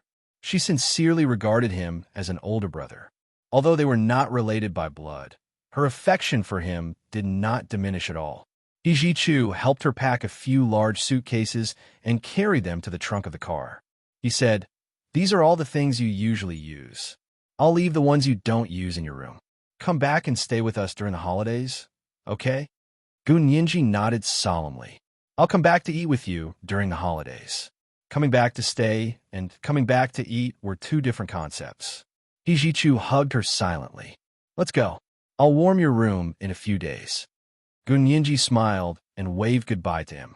She drove towards the apartment that Lu Jin had found for her. This building was mainly a hotel-style apartment, the kind that could be moved in with a bag. Gunyinji didn't know how many properties Lu Jin had, but he was a major shareholder and had money. It shouldn't be difficult to find a house to rent to her. Besides, she had to pay her rent. After registering at the entrance of the complex, Gunyinji took the key from the security guard and drove to the parking lot downstairs. This suite actually had an above-ground parking space, so there was no need to drive to the underground parking lot. Gunyinji used the key card to swipe the elevator floor and went straight up. Gunyinji dragged her 2 pieces of luggage and stood in front of the door. Just as she was about to use the key card to open the door to the opposite room suddenly opened. Lu Jin poked his head out and said with a smile, Girl, are you new here? We are neighbors. Gunyinji was pleasantly surprised. The house across the street is yours too? Yes, there are 3 apartments on this floor, 2 big and 1 small. I bought 2 big ones, both with 3 bedrooms, 2 living rooms, and 2 bathrooms. The small one only has 2 bedrooms and 1 living room. Boss Lu bought it. This meant that this floor belonged to them. The elevator was controlled by the access card, so it was impossible for others to even reach their floor. This greatly protected the privacy of the residents. Gunyinji was extremely happy. She opened her arms and gave Lu Jin a big hug. "Hello, neighbor." Lu Jin smiled and patted her back. He helped her carry her suitcase into her room. The room was exquisitely decorated, and it was indeed the type where one could move in with a bag. The household appliances were all equipped with brand new household appliances. Unfortunately, neither of them knew how to cook, so they ordered takeout. Lu Jin went downstairs to get it. "Okay, stay here. I've installed an intelligent security system in your room. Don't worry, no one will suddenly barge in and take you away in the future." Lu Jin stretched out his arms and walked around Gun Yinji's living room. Gun Yinji suddenly thought of the scene in the other world when the door was broken in, and Xiao Yi, who had been shot by 10 bullets until she was lying in a pool of blood. Her mood darkened. She sat on the sofa and looked at Lu Jin. "Dad, I haven't asked you yet. How much do you know about me in the other world?" Lu Jin carefully sat beside her and said, "I don't know much, because contacting the other world requires energy, a lot of energy. We don't have much energy, so we originally planned to save up for a few years and then go there to see you. In the end, He Changjian sent someone to bring you back from the other world. I didn't want you to fall into He Changjian's hands because Qin Yawang was still his wife at that time. I was worried that Qin Yawang would continue to harm you. So I started an energy war with him and wanted to transfer you to my side. In the end, both sides almost suffered." Lu Jin shook his head with a bitter smile and patted Gun Yinji's head. "Luckily, you're fine. Otherwise, I would have to die to apologize." Gun Yinji looked at him thoughtfully and said, "Then how did you know He Changjian brought me back? Were you spying on him?" "How would I dare to spy on him?" Lu Jin snorted and was not in a good mood. "I was monitoring Qin Yawang and found out that she showed the video of your engagement in the other world to He Changjian. He Changjian finally found out that you dumped his son, so he went crazy in anger and kidnapped you back violently." Gun Yinji punched the sofa and said angrily, "It's that B***tch Qin Yawang again. It's all her fault." Lu Jin and Gun Yinji scolded Qin Yawang together, but he also advised Gun Yinji, "But she's your mother after all, and she knows too much about you. It's best not to involve her in order to avoid unnecessary complications and draw attention to your constitution. Qin Yawang's trump card is your special genes and constitution. Although I destroyed all of Qin Yawang's experimental data and erased all of your information, it's very easy to copy your genetic data. I just need a strand of your hair. Once your perfect human genes and special constitution are made public, it'll definitely be a disaster for you, not a blessing." Gun Yinji interrupted him and said aloofly, "So you'd rather create the illusion of suicide and hide your identity than expose what Qin Yawang did to me?" Lu Jin knew that Gun Yinji was unhappy, but he still nodded honestly and said, "In my opinion, the damage has already been done, so there's no point in exposing the past. People should look forward and live a good life in the future. That's the best way to pay tribute to those dark days in the past." But Gun Yinji was different. She rejected this kind of cynical, evasive attitude. "No, people should look forward, but this can't be an excuse to give up on pursuing responsibility." Gun Yinji was very firm. They were able to conduct biological experiments on a 2-year-old child. "Don't you think this crime is outrageous?" Lu Jin lowered his head and struggled fiercely in his heart. He said, "You're mainly suing the kidnapping case from 8 years ago. Don't distract yourself." Indeed, the time between the ages of 2 and 6 was another case. "I will." Gun Yinji nodded. "I'll be in court tomorrow. I'll make it quick and settle the Gardner couple." This was the third update of the day.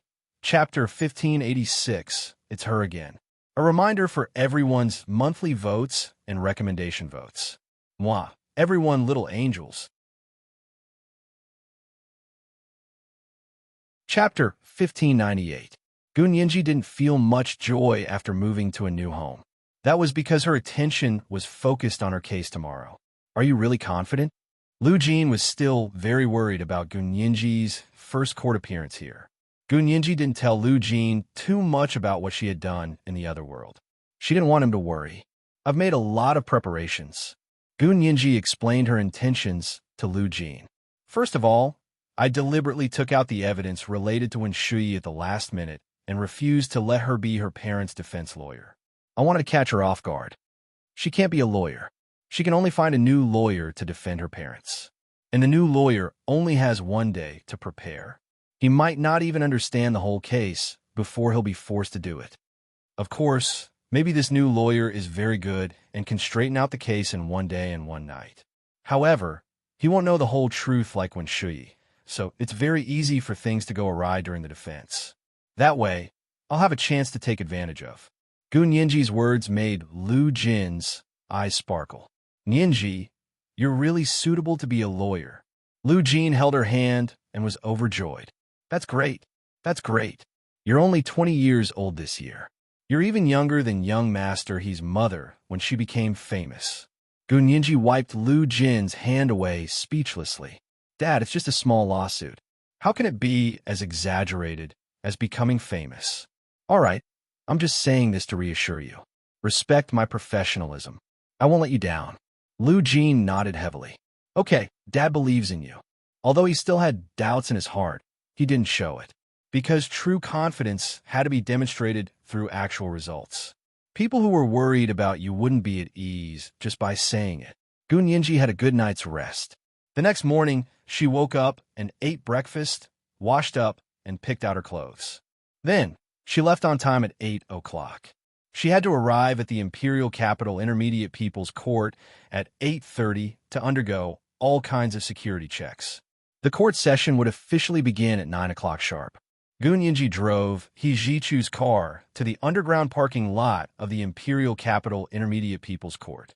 She took her briefcase and opened the door to get out of the car. Not far from where she parked, two women in high-end, custom-made professional clothes stood in front of a Bentley and looked at her. Gu Nianji glanced at them and suddenly realized that they were both people she knew. One of them was Wen Shuyi, who was wearing a navy blue professional dress. The other one was actually Jean Wani. Of course, it should be Jean Wani. However, he didn't know if her name was also Jean Wani. After experiencing Peter and Linda, Gu Nianji had already discovered that the names of the two corresponding bodies might not necessarily be exactly the same. She glanced at them and walked towards the elevator in the parking lot. She didn't want to talk to them. However, Wen Shuyi stopped her. Lawyer Gu, please wait. Gu Nianji closed her eyes and stopped. She turned around and asked with a smile, What can I do for you, Miss Wen? I don't dare. Wen Shuyi nodded politely. She pointed at the person beside her and said, She's Jean Wani. She's also the lawyer for me and my parents in this unexpected disaster. Are you familiar with him, Lawyer Gu? She was also called Jean Wani. Gu Nianji felt that Wen Shuyi must have done it on purpose. She clearly knew that there was also a Jean Wani in the other world, so she pulled another one out here. Was she trying to mess her up? She simply did as she wished and said with a straight face, Lawyer Jean, right? I'm not very familiar with her. I don't know her. I'll see you in court later. After saying that, he immediately left without another word. Wen Shuyi looked at Gu Nianji's departing figure and whispered to Jean Wani, Although this Lawyer Gu is young, she's not bad. She's especially good at improvising. You have to be careful when dealing with her. Jean Wani shook her head disapprovingly and said with a smile, How old is she? How many lawsuits has she fought? Let me tell you, you can have talent in other things, but you don't have talent in court defense. Because courtroom defense skills are honed through trial after trial. Let me tell you, no matter how high your IQ or how rich your knowledge is, if you don't have any experience, you'll be skinned alive by a veteran in court. Wani, I'm serious. Wen Shuyi had always been gentle and amiable in front of her friends. She rarely got serious or angry. But when she became serious, her friends all knew that something very serious and difficult must have happened. Is she really that good? Jean Wani was flabbergasted. She covered her mouth with her hand, and a trace of surprise flashed through her eyes. Didn't you say she's only 20 years old? At most, she'll graduate early from university, right? She's a genius girl. She graduated from university at the age of 18 and graduated with a master's degree in law at the age of 20. When she was studying for her master's degree, she fought a few lawsuits. When Shuyi didn't notice and revealed Gu Nianji's record in the other world. Jean Wani immediately said, "Why didn't you tell me earlier? Which lawsuits did she fight? I'll go investigate and find out more. I'll know myself and the enemy." When Shui was stumped, how could she tell which lawsuits it was? Because those lawsuits had never appeared in this world at all. If she really said it, it would be a serious leak. At that time, Gun Yinji wouldn't need to fight the kidnapping case. Just the leak alone would make her unable to see the light of day for the rest of her life. When Shui suddenly shivered, she hurriedly laughed and said, "I'm just warning you." The lawsuits she fought were all mock courts at school. I've sat in on them. They're pretty good. Really? Ha ha. Shui, you're getting more and more humorous. Jean Wani laughed until tears came out of her eyes. I knew it. How could a newly graduated student have so many opportunities to practice in court? If it weren't for the He family's power, her case wouldn't have even gotten to court.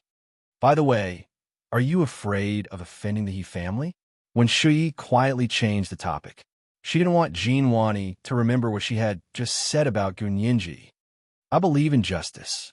If I'm afraid of offending the He family, I won't take your case. Jean Wani spoke righteously, but when Shui looked away, a trace of contempt flashed in her eyes.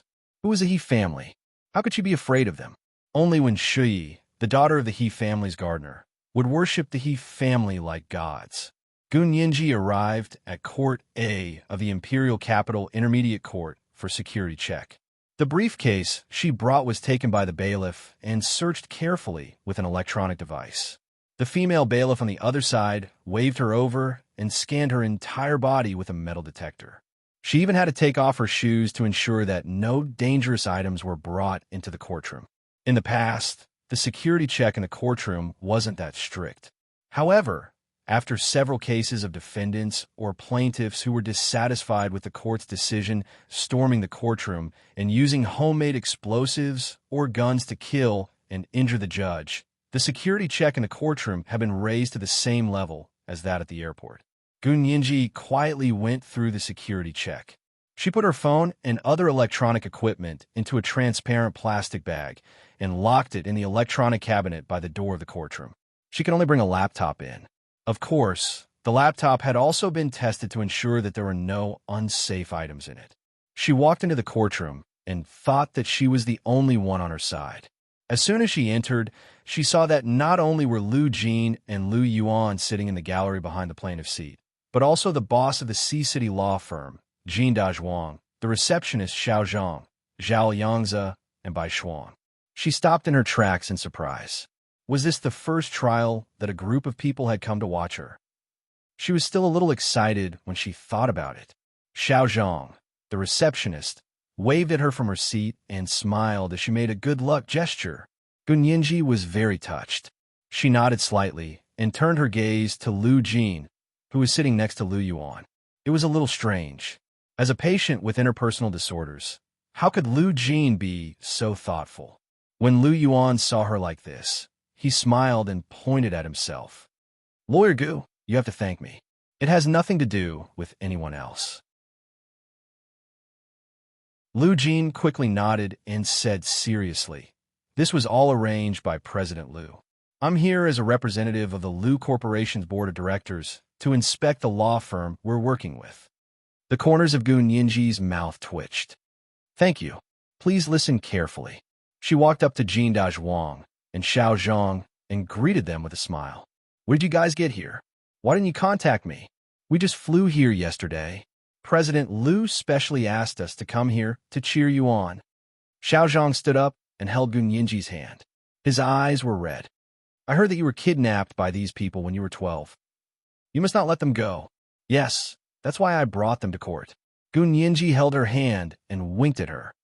It's true that justice has long arms, but nothing escapes. Xiao Zhang was amused by her again. She shook her hand worriedly. Can you do it? I don't remember you ever appearing in court, right? Jin Dazhuang also whispered. I just saw the court arrangements. The lawyer over there is Jean Wani. This woman is quite powerful. She's only 28 years old, but she's already a senior lawyer at the largest law firm in the imperial capital. She's never lost at such a young age. Gun Yinji's heart skipped a beat. Jin Dazhuang and Jin Wani's life experiences seemed to have been reversed with Jin Dazhuang and Jin Wani's. Jin Dazhuang had always been a senior lawyer at a large law firm, while Jin Wani had only been a third-rate lawyer from a small law firm to a large law firm by virtue of nepotism. But here, Jin Dazhuang had been living in a small law firm, handling divorce cases for middle and lower-class citizens, while Jin Wani had become a senior lawyer at the largest law firm in the imperial capital. Gun Yinji had no time to think about the philosophical mystery behind this. She smiled and said, "Never lost at such a young age? Yes, there's a first time for everything. Let's start with lawyer Jin Wani's first defeat." Xiao Zhang, the receptionist, was so amused by Gun Yinji's words that she almost burst into tears. Jin Wani and Wen Shui, who had just entered, heard her words. Jin Wani's expression changed abruptly, and she was immediately angered by Gun Yinji. "Haha, if I don't lose this time, will Lawyer Gu retire from the legal profession and let your first court appearance be the last one?" Jin Wani placed her briefcase on the dock and turned to look at Gun Yinji. She asked coldly, "This is today's first update, Chapter 1587. There's a first time for everything. A reminder for everyone's monthly votes and recommendation votes. 8 o'clock p.m., second update. P.S. It's already the end of the month. Hurry up and cast your monthly votes. If you don't, it'll be invalid. Moi, everyone, little angels."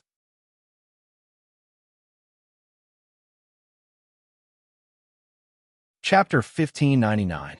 Gun Yinji turned around to look at Jin Wani and smiled openly. She didn't feel embarrassed or embarrassed at all when she was caught talking behind someone's back. She walked briskly back to her plaintiff's seat and quickly opened her laptop. She smiled and said, "Lawyer Jin, you disappoint me. I only said one sentence to give you your first taste of defeat, and you want me to retire from the legal profession forever. Did you graduate so long ago that you've forgotten the general principles of civil law?" Jin Wani was slightly taken aback. She thought to herself that Gun Yinji was indeed capable. She was shameless enough. She had always believed that the first quality of a good defense lawyer was to be steady and not be led by the nose by the other party. In other words, one had to be thick-skinned enough. She sat down and opened her laptop with a sullen expression. She said calmly, "What's wrong? You're going back on your word now that you've been exposed for speaking ill of someone behind their back." Gun Yinji snorted. "Lawyer Jin, I'm afraid you misunderstand the word speak ill." "How did I misunderstand?" Jin Wani was very confused. She was famous for her high comprehension ability in law school. How could she not know what speak ill meant? "See, you don't even know yourself, so I'll reluctantly explain it to you." Gun Yinji turned around with a smile and faced Jin Wani's direction. She said politely, "Speak ill. The dictionary defines it as unwarranted accusations against people or things, or words that are inconsistent with the facts and cause damage. When I said I would give you your first taste of defeat, it was just a hypothetical statement expressing good intentions. It can't be said to be unwarranted accusations, nor can it be said to be inconsistent with the facts and cause damage. So how can it be called speak ill?" Jin Wani smiled and shook her head. "I'll only ask you one thing. Have I ever failed in a trial?" She then stared at Gun Yinji with an imposing manner. She had graduated 7 years ago and appeared in court for 5 years. She had fought 72 cases of all sizes and had indeed never lost a single case. Of course, settling out of court was also considered a win for her. Gun Yinji didn't know these details, but she wouldn't care if she did.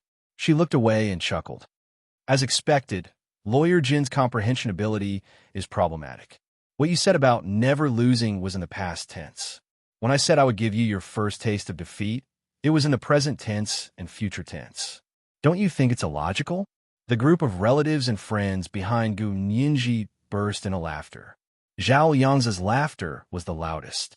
His clear baritone voice echoed in the empty courtroom. He could stir up the atmosphere all by himself.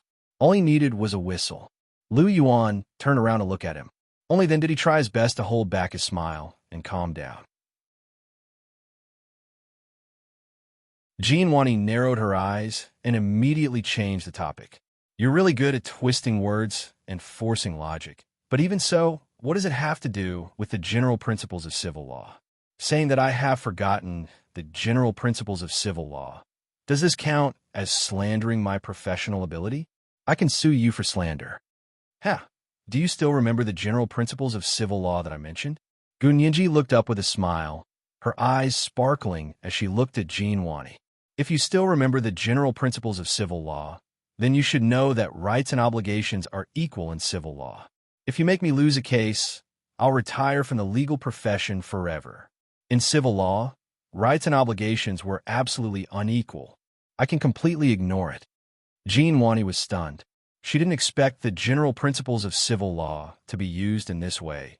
Gunyinji saw that she was slightly stunned, so she immediately followed up with another attack. It's fine if ordinary people say such impulsive jokes, but Lawyer Jean, as a famous senior lawyer from the largest law firm in the capital, also said such words that disregard the law. I have a reason to question your professional ability. What right do you have to say that I'm slandering you?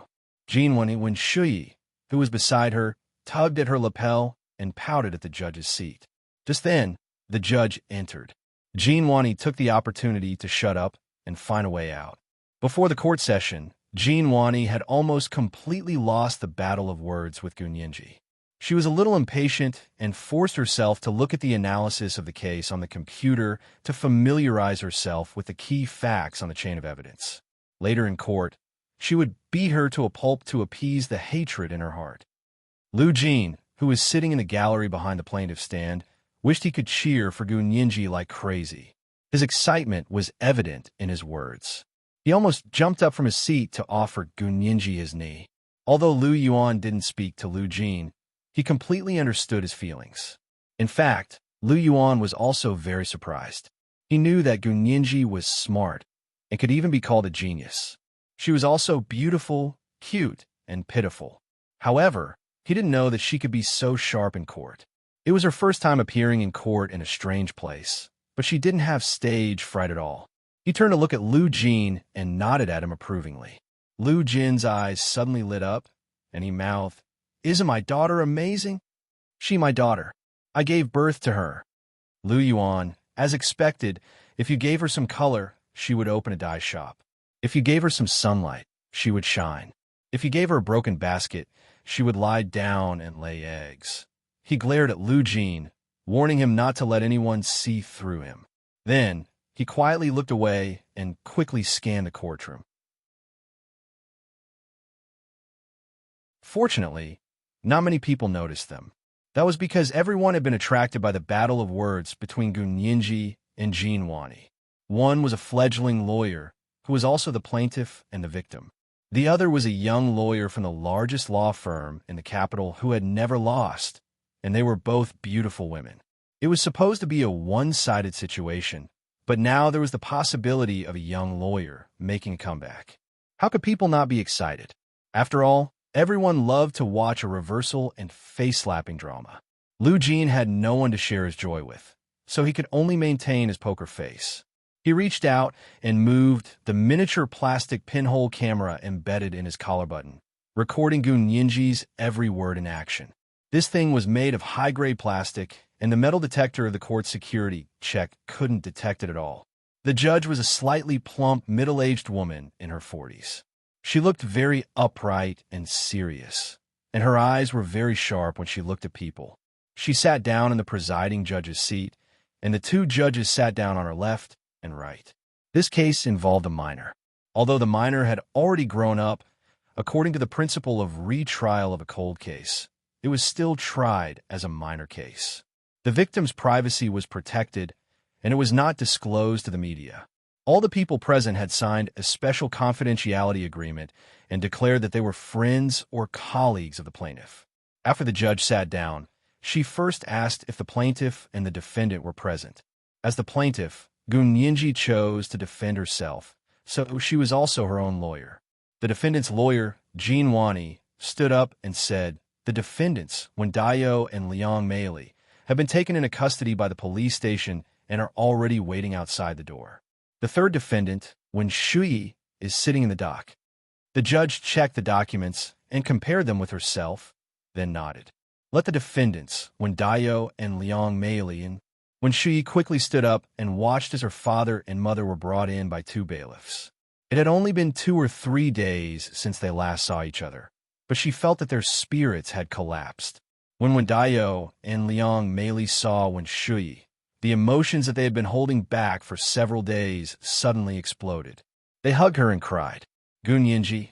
Jean Wani immediately looked at Gun Yinji reproachfully and said, Lawyer Gu, for your own benefit, you sued these poor, honest people. You didn't even let their innocent daughter off. Doesn't your conscience hurt? The family hugged each other and cried as if they were the victims, and Gun Yinji was the perpetrator. Gun Yinji looked at this scene in disgust. She scoffed and said aloofly, the most important thing for a family is to be in order. Since we've committed the law together, of course we'll be punished by the law together. The judge at the head of the table coughed lightly and said, Defendants, please control your emotions and don't disturb the order of the court. Wen Shui immediately stopped crying and helped her parents sit down in the dock. She comforted them in a low voice. It's okay. Lawyer Jean is very powerful. He won't let anything happen to us. Shui, why can't you be our lawyer? Why are you being sued? Liang Meili didn't understand this.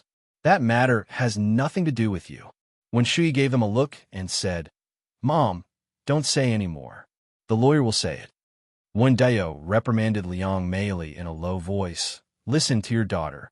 Shut up.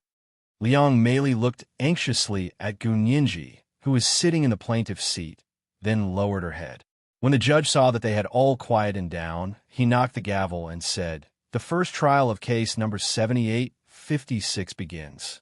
Defendant Wen Dayo, Liang Meili, Plaintiff Gun Yinji accuses you of violently kidnapping the 12-year-old plaintiff 8 years ago and taking her away from the He family's mansion, causing serious physical and mental trauma to her. Defendant Wen Shui, Plaintiff Gun Yinji accuses you of giving false testimony 8 years ago and conspiring with your parents to violently kidnap the 12-year-old plaintiff. Do you plead guilty? The defendant's lawyer, Jean Wani, immediately said loudly, Reporting to your honor, my 3 clients all plead not guilty. I want to plead not guilty for my 3 clients. This is today's second update. Chapter 1588, The most important thing for a family is to be in order. A reminder for everyone's monthly votes and recommendation votes. P.S. It's already the end of the month. Hurry up and vote for your monthly votes. If you don't vote, it'll be invalid. Good night, little angels.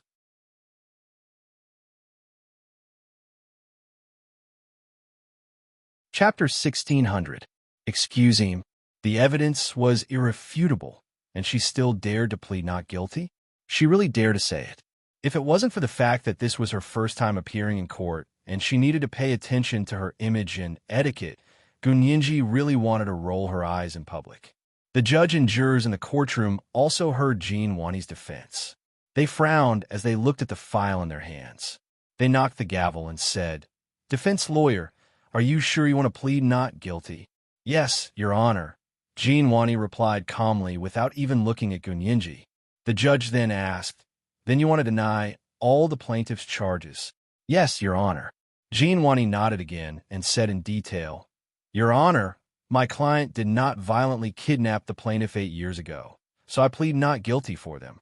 The judge put down the file in his hand and asked in a deep voice, Then you're saying that the He family reported a false case back then? Or that the plaintiff is falsely accusing your client? Jean Wani was stunned. Blinking her almond-shaped eyes, Jean Wani carefully organized her words. Your Honor, I plead not guilty for my client, but that doesn't mean that the He family reported a false case 8 years ago. But you said you wanted to plead not guilty. The judge was also puzzled, and his frown deepened. Defense lawyer, do you understand what you're saying? Your Honor, you're very incisive. This is exactly where I want to uphold justice for my client. Jean Wani nodded slightly and bowed in the direction of the courtroom. Her demeanor was elegant and thorough. 8 years ago, the He family did not report a false case. The plaintiff did leave the He family without the He family knowing, so the He family thought she had disappeared. However, her departure was not caused by my client's violent kidnapping. Jean Wani emphasized the word violent. The legal consequences of using violence against a minor and causing physical and mental harm were very serious. Defense lawyer, please state your point of view. The judge made the final decision and sat up straight. He began today's trial with great interest. Jean Wani walked out from behind the defendant's stand and said to the people in the courtroom, "This case is actually very simple. I don't understand why the unscathed plaintiff would re-sue my client and even say that they used violent means." Objection. Gu Nianji raised her hand calmly. The defense lawyer used false assumptions to describe the plaintiff's situation and is suspected of misleading. Objection sustained. The judge looked at Jean Wani unhappily. Defendant's lawyer, please speak with the facts. Don't make any value judgments without any basis in fact. Yes, Your Honor. Jean Wani looked like she was ready to accept the good advice. In fact, this was all a lawyer's routine. If she didn't emphasize her value judgment in court, how could she leave a deep impression on everyone? Jean Wani returned to the back of the dock and pulled up the chain of evidence for the case from her laptop. She connected the laptop to the big screen in the courtroom and put the evidence directly on the big screen. Everyone, please take a look. The reason why I want to defend my clients is because they are truly innocent in this case. Not only are they innocent, but they're also good citizens who are willing to help others. We can't let good people be bitterly disappointed, and we can't let false accusations become the norm. This will have a great impact on society. Jean Wani glanced in Gu Nianji's direction and spoke righteously. It was as if Gu Nianji was the culprit who was making false accusations and had a negative impact on society. Gu Nianji looked at her expressionlessly. She had a look that said, "I'll quietly watch you act like a B***TCH. Jean Wani sneered in her heart. She thought to herself, "I'll see how long you can stay calm." She pointed at the first piece of evidence that appeared on the big screen with a laser pointer and said passionately, "Everyone, look, this is the most important piece of evidence in this case, and it's also the key to clearing my client's name." On the big screen in the courtroom was the note with Gu Xiangwen's signature. "You don't have to look anymore. I've taken my daughter away." The handwriting was bold and elegant. It was obvious that it was a good handwriting. Lu Jin lowered his head silently and looked away from the big screen guiltily. Lu Yuan snorted and glanced at him sideways. This was all the stupid thing he had done back then. "Everyone," Jean Wani's voice trembled slightly, and her eyelashes fluttered. It was obvious that she was in a state of extreme excitement. She turned to stare at Gu Nianji like a cat staring at a mouse. "Lawyer Gu, you're familiar with the name Gu Xiangwen, right? Can you tell everyone who Gu Xiangwen is? Who is he to you?" Gu Nianji shifted her gaze to Jean Wani's face and looked at her expressionlessly for a while. It wasn't until Jean Wani was scared that the corners of her lips slowly curled up. She smiled faintly and said, "Lawyer Jean, why don't you tell me who Gu Xiangwen is? Who is he to me? Wouldn't that be better?" Jean Wani was stunned. "You refuse to answer my question? Does this question have anything to do with the case?" Gu Nianji said slowly, "I refuse to answer questions that have nothing to do with the case." Seeing Gu Nianji's excuses, Jean Wani smiled sincerely and breathed a sigh of relief. That was all. When it came to the court debate, no matter how eloquent Gu Nianji was, she couldn't take it seriously. She actually refused to answer her question. A trace of contempt flashed across Jean Wani's eyes. She turned her eyes indifferently and looked at the note displayed on the big screen. She answered her own question. "Everyone, the name Gu Xiangwen is very familiar in our country. He was once the most famous scientist in our country and a two-time Nobel Prize winner. Also, he won the Nobel Prize in different fields. This is the first time in the history of science in the world." But Jean Wani changed the topic, and her tone became sharp. He was also a wanted criminal in a murder case. He went from being a high and mighty scientist who looked down on all living things to being on the run like a rat in a sewer with a murder case on his back. Objection. Gu Nianji couldn't control herself. She stood up from the plaintiff's stand and said loudly, I object to the defendant's lawyer using insulting words to describe someone who has nothing to do with the case.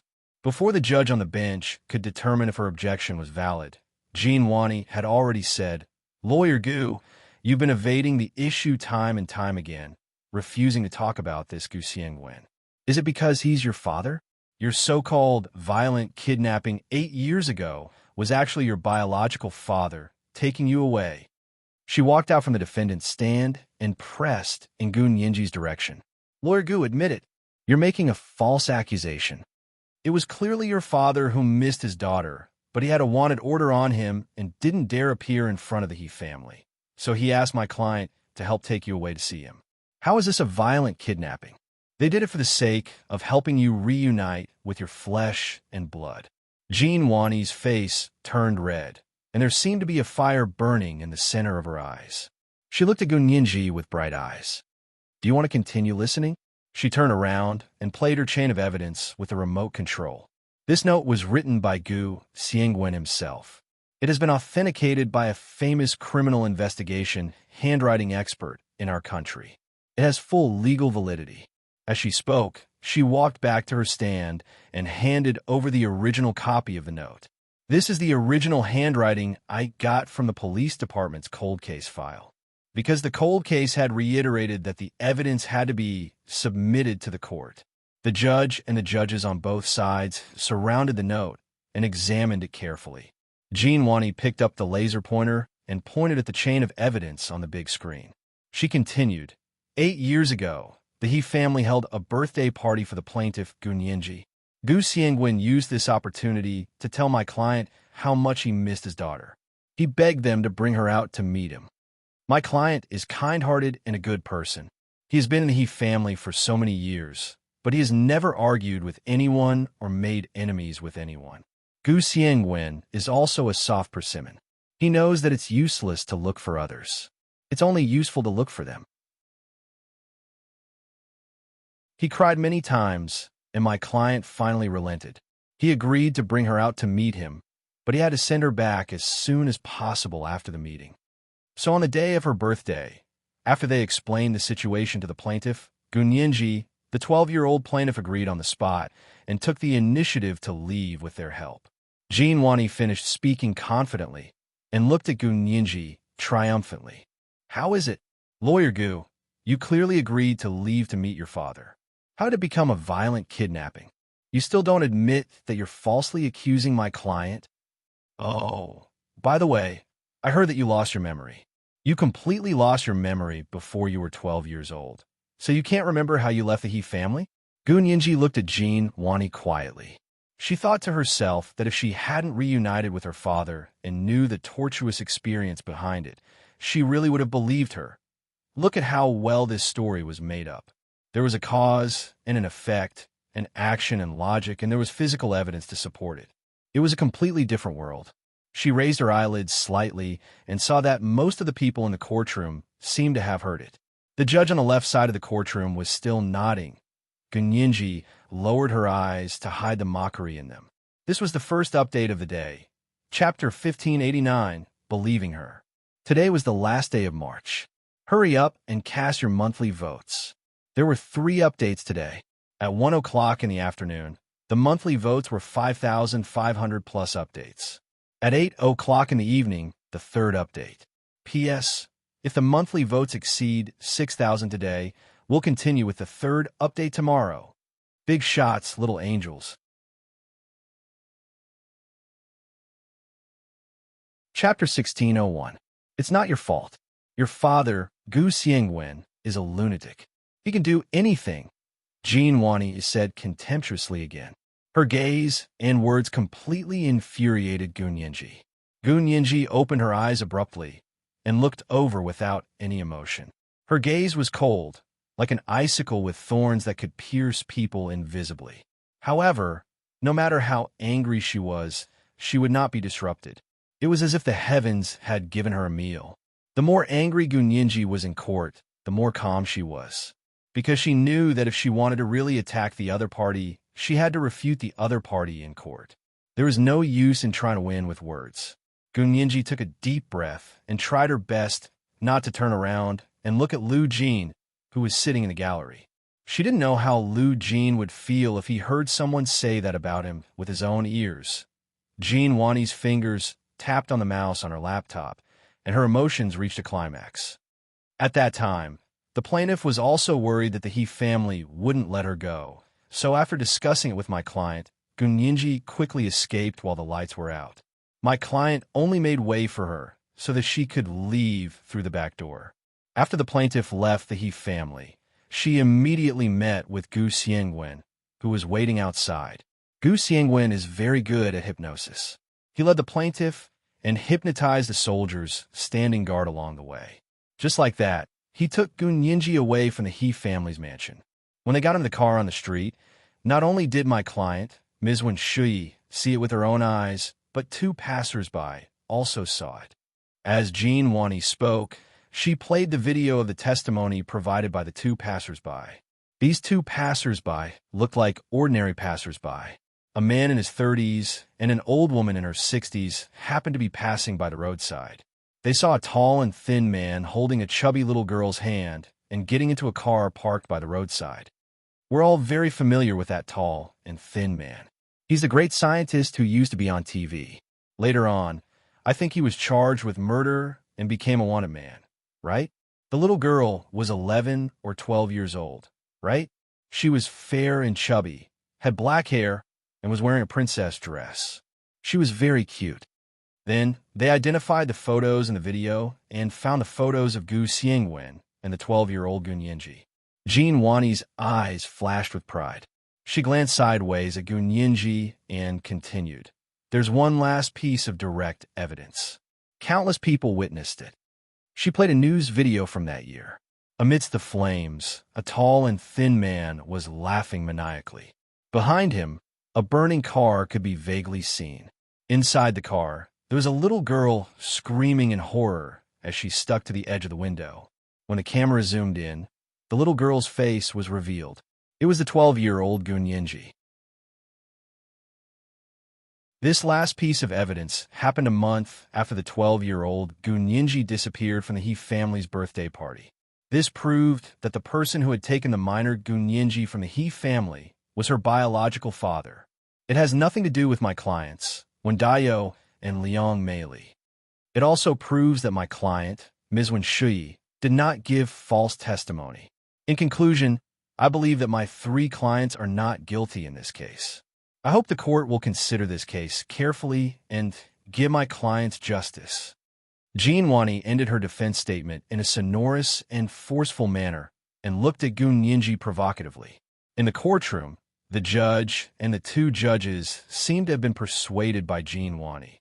They discussed it with their heads together for a while and looked at Gun Yinji. Their tone was already a little unfriendly. Plaintiff, Lawyer Gu, what else do you have to say? The atmosphere in the courtroom became tense. The receptionist, Xiao Zhang, couldn't help biting her fingernails. She was extremely worried about Gun Yinji. She was a very clear person. She would help her relatives and not reason. Gun Yinji was her friend, and the other party was nothing to her. Of course, she would only worry about Gun Yinji. From the looks of it, Gun Yinji's situation was really unfavorable. Jean Dezhuang, who was sitting next to her, was a little calmer. Although from his professional perspective, Gun Yinji's chances of winning this lawsuit were indeed very low, it wasn't completely hopeless. It all depended on how far she wanted to go. Bai Shuang was also worried to death. She covered her ears with her hands and didn't dare to listen anymore. Zhao Yangzi glanced at her and chuckled. You can't take it anymore? Lu Yuan didn't say a word. He knew that this was the moment to test Gun Yinji. His gaze only swept between Wendayo and Liang Meili. Lu Jin closed his eyes and crossed his arms. He was like an old monk in meditation. No one could tell what he was thinking. When Shuyi's gaze quietly swept over Gun Yinji's group of relatives and friends. Seeing their nervous expressions, she couldn't help feeling a little smug. This was because Jean Wani's defense today was all written by her. Jean Wani had only recited it on the spot. The facts proved that Gun Yinji was no match for her at all. She shook her parents' hands and signaled with her eyes to reassure them. Wendayo and Liang Meili heaved a sigh of relief. They looked at each other and smiled. They slowly sat up straight. Gun Yinji's face darkened, and she didn't say anything for a moment. She knew that everyone's eyes were on her. Narrowing her eyes, Gun Yinji thought to herself that if her father, Gu Xiangwen, was really dead, then the other party's string of testimony and chain of evidence would be almost flawless. However, just like what she had said to Xiao Zhang before she appeared in court, the justice of heaven had long arms. Although the heavenly clothes were flawless, there were no heavenly clothes in this world. Therefore, a flawless testimony did not exist at all. Gun Yinji slowly stood up and nodded slightly to the judge and the two judges in the courtroom. Your Honor, please allow me to cross-examine the defendant. Lawyer Gu, are you still not giving up? My client can remain silent. If you have anything to say, you can ask me, Jean Wani said with a smile. She turned off her laptop and was about to leave. Really? Gun Yinji glanced at her nonchalantly. Is it because your words can fully represent your client's words? If so, then I'll cross-examine you. Jean Wani froze for a moment. She was the defendant's lawyer, but she couldn't guarantee that her words could fully represent the other party. The corners of Wen Shuyi's mouth twitched. She crossed her arms and looked over calmly. Gun Yinji really refused to give up. She wanted to see how she could make a comeback from a series of ironclad evidence. According to the law, the defendant could remain silent. It was fine not to say a word from beginning to end. She was worried about her parents, so she had come up with a strategy early in the morning to keep them silent during the trial. Gun Yinji waited for a while. When she saw that the defendant's lawyer and the suspect were silent, she smiled and said, "Why are you so afraid of my cross-examination?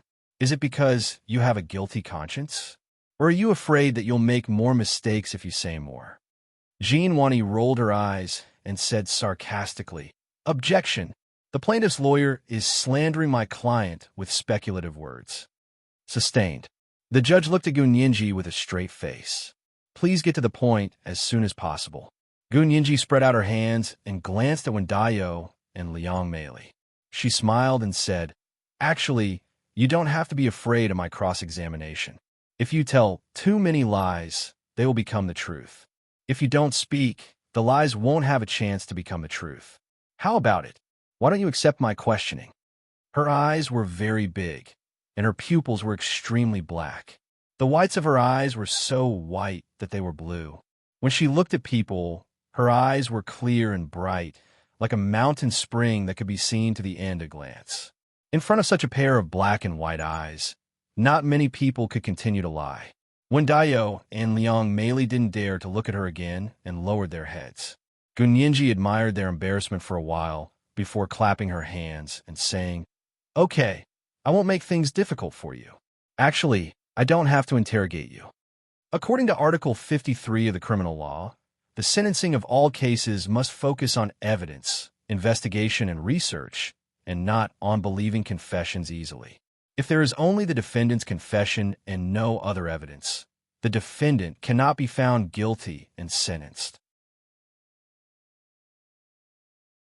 Without the defendant's confession and the evidence is conclusive and sufficient, the defendant can also be found guilty and sentenced."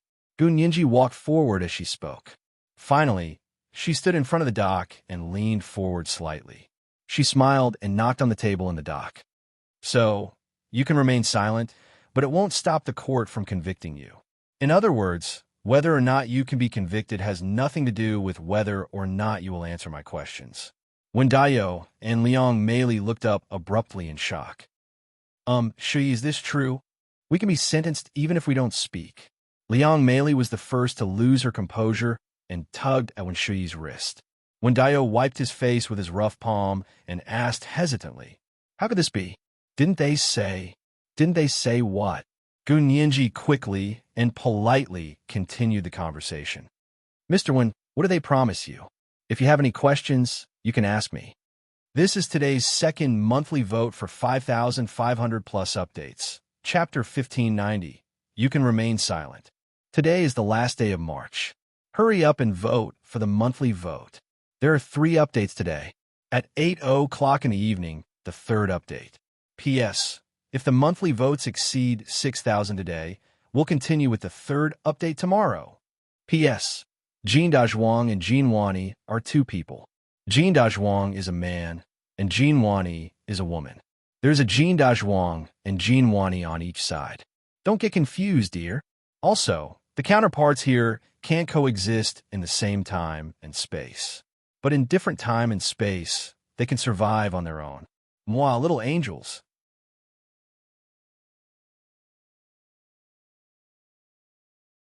Chapter 1602. Lawyer Gu, please don't induce my client to confess. Jin Wani quickly stopped Gu Nianji from talking to Wendayo. She was also worried that Wendayo didn't know the law and would accidentally expose their strategy. Gu Nianji patted their dock and smiled.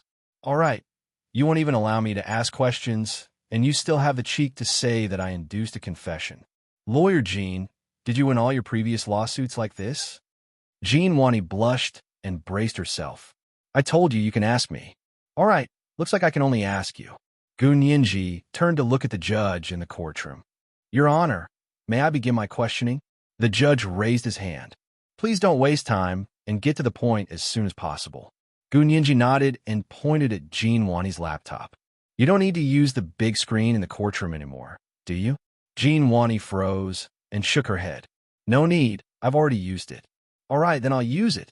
Gu Nianji easily walked back to the plaintiff's stand and connected her laptop to the big screen in the courtroom. Jin Wani? This was Gu Nianji's question. Was this a lawsuit or a child's house party? Gu Nianji connected the big screen, but she didn't immediately open her evidence. She just kept the blue screen and walked back to the defendant's stand. She nodded at Jin Wani. Lawyer Jin, the first question I want to ask is, you just said that Gu Xiangwen cried to your client many times and wanted them to bring me out to meet him. May I ask if they have any concrete evidence to prove that my father, Gu Xiangwen, really cried to them? Jin Wani pursed her lips in disdain. I already said that he cried to them in private. What evidence do you want? That means no one else saw it other than the couple, right? Of course, Gu Xiangwen is a wanted criminal with a murder case on his back. It's impossible for him to pay a visit so openly and let everyone see that he went to look for my client secretly. Jin Wani refuted without hesitation. Are there any other videos or notes that can prove that Gu Xiangwen did ask them to do this? Gu Nianji tried her best to find out if the other party had any evidence in this regard. Unexpectedly, Jin Wani still shook her head. Of course not. My client is an honest man. Why would he beat around the bush? Gu Nianji nodded and smiled. She then put away her smile and said coldly, that means that the so-called crying complaints are just their one-sided story. Everyone knows that my father, Gu Xiangwen, died in a fire 8 years ago. So this is your plan? Dead men tell no tales? Before Jin Wani could smile, Gu Nianji's words froze her in place. What do you mean by dead men tell no tales? This is what it means by dead men tell no tales. Gu Nianji's voice was as cold as a frozen mountain spring. But my client swears they're telling the truth. They were honest people their whole lives. Jin Wani chattered nonstop about how honest Wendayo and Liang Meili were. She even gave testimonies about their neighbors and colleagues. Gu Nianji looked at the testimony presented by Jin Wani and smiled mockingly. They can prove Wendayo and Liang Meili's character, but can they prove that Gu Xiangwen once looked for Wendayo and Liang Meili? Jin Wani was silent. Taking 10,000 steps back, if what they said is true, then when and where did Gu Xiangwen cry to them? How many times did he cry? Even if they can't find a witness to prove it, they can at least remember this, right? I remember. Jin Wani was delighted and secretly praised Shui for doing her homework. She had considered all of this. She took out a document that Wendayo and Liang Meili had signed and said, I visited them yesterday and recorded it on the spot. Gu Nianji took the document and only glanced through it casually. She said calmly, so 8 years ago, Gu Xiangwen looked for you 7 times. 4 times were in the workers' room of the He family's mansion, and the other 3 times were when he was out shopping for groceries. By the way, if it was when he was out shopping for groceries, why did you say that no one could prove it? There were enough people in the market, right? How could no one see a grown man crying at your side? Weibo's news or the embarrassing moments encyclopedia didn't record it. Gu Nianji pursed her lips in amusement and continued. Do you dare to show this to the He family? For example, let General He or young Master He know that the person they had wanted for several years had actually entered the workers' room of the He family's mansion not just once, but 4 times. Also, the He family security is really useless. Anyone can come and go as they please. Gu Nianji shook her head. If that's the case, I think General He and young Master He's personal safety is a problem. I don't know how they survived all these years. Wen Daio's heart tightened, and he quickly winked at Wen Shui. Wen Shui was deep in thought, thinking about how to fill in the gaps. Suddenly remembering that Gu Xiangwen was very good at hypnosis, she immediately said, Actually, that's not surprising. The He family security is indeed top-notch, but that's only for ordinary people, not for Gu Xiangwen. Gu Xiangwen is a master of hypnosis. Those security guards are useless to him. He can come and go as he pleases wherever he wants to go. Gu Nianji laughed. Lawyer 1, when you have time, study more, read more scientific literature, and read less unreliable legendary novels. Hypnosis is magical, but this kind of deep hypnosis can only work on one person at a time. It's impossible for it to work on a group of people at the same time. The He family's mansion is surrounded by armed military police. Do you think Gu Xiangwen can hypnotize them all at the same time and sneak into the He family's mansion? Besides, if he's really that powerful, why would he cry to your parents for help? Your parents are just gardeners. Why would he need to hire 2 servants to do such a dangerous thing? If he really can hypnotize all the military police at the same time, he might as well go straight to the room to find me and take me away. Why would he have to cry to your parents and go through so much trouble to wait for the birthday party to create all kinds of evidence for you to catch him red-handed? Gu Nianji clicked her tongue and concluded, In short, in order to push the blame to Gu Xiangwen, you guys don't even care about common sense. You even made a fool of yourself with something so obviously illogical. Can I add perjury to your parents? The corners of Wen Shui's eyes twitched when she heard this.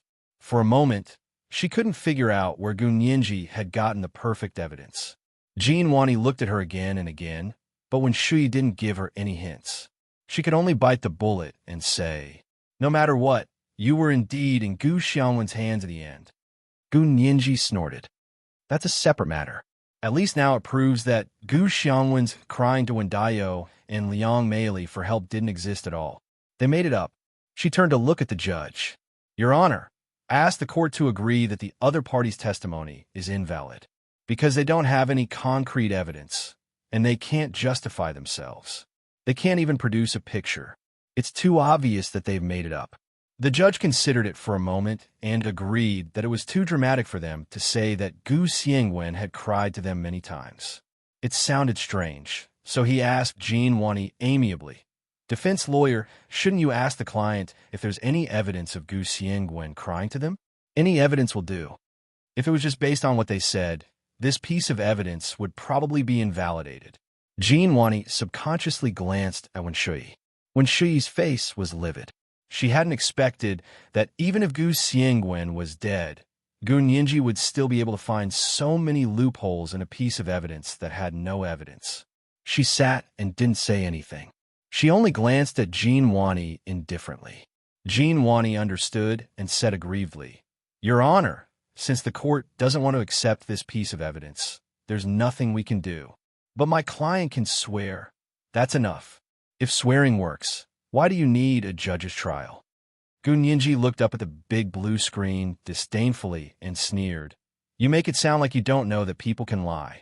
A person like you has never lost. I'm suddenly full of confidence in my future in the legal world. She pressed the power button on her laptop, and the computer started up. Her screensaver appeared on the big screen. It was a white swan flying freely, a strategic nuclear bomber. The judge announced, Gu Xiangwen's testimony of crying to Wen Daio and Liang Meili for help is invalid.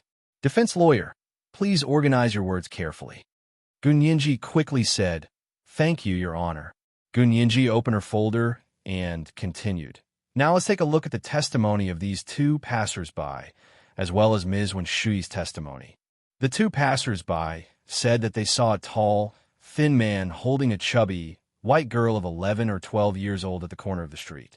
Although they didn't see the front, they recognized the photo of Gu Xiangwen and me when I was 12 years old from the figure and side profile. And Miss Wenshui directly told young master he at that time that you had just come back from school and saw someone taking a little girl around the corner in front of the door and leaving in a car. Gun Yinji looked inside and outside the courtroom, and her gaze stopped on Wenshui's face. Those two witnesses didn't come today, but Miss Wen is also one of the defendants. I want to ask you, as the defendant, will you accept my questioning? This was today's third update, Chapter 1591, full of confidence in my future. Today was the last day of March. Hurry up and vote for the monthly votes. P.S. If the monthly votes exceed 6,000 today, we'll continue with the third update tomorrow. Thank you to Ding Yujin for the 10,000 views you gave me the day before yesterday. I only saw it today. Mwah. Good night, my little angels.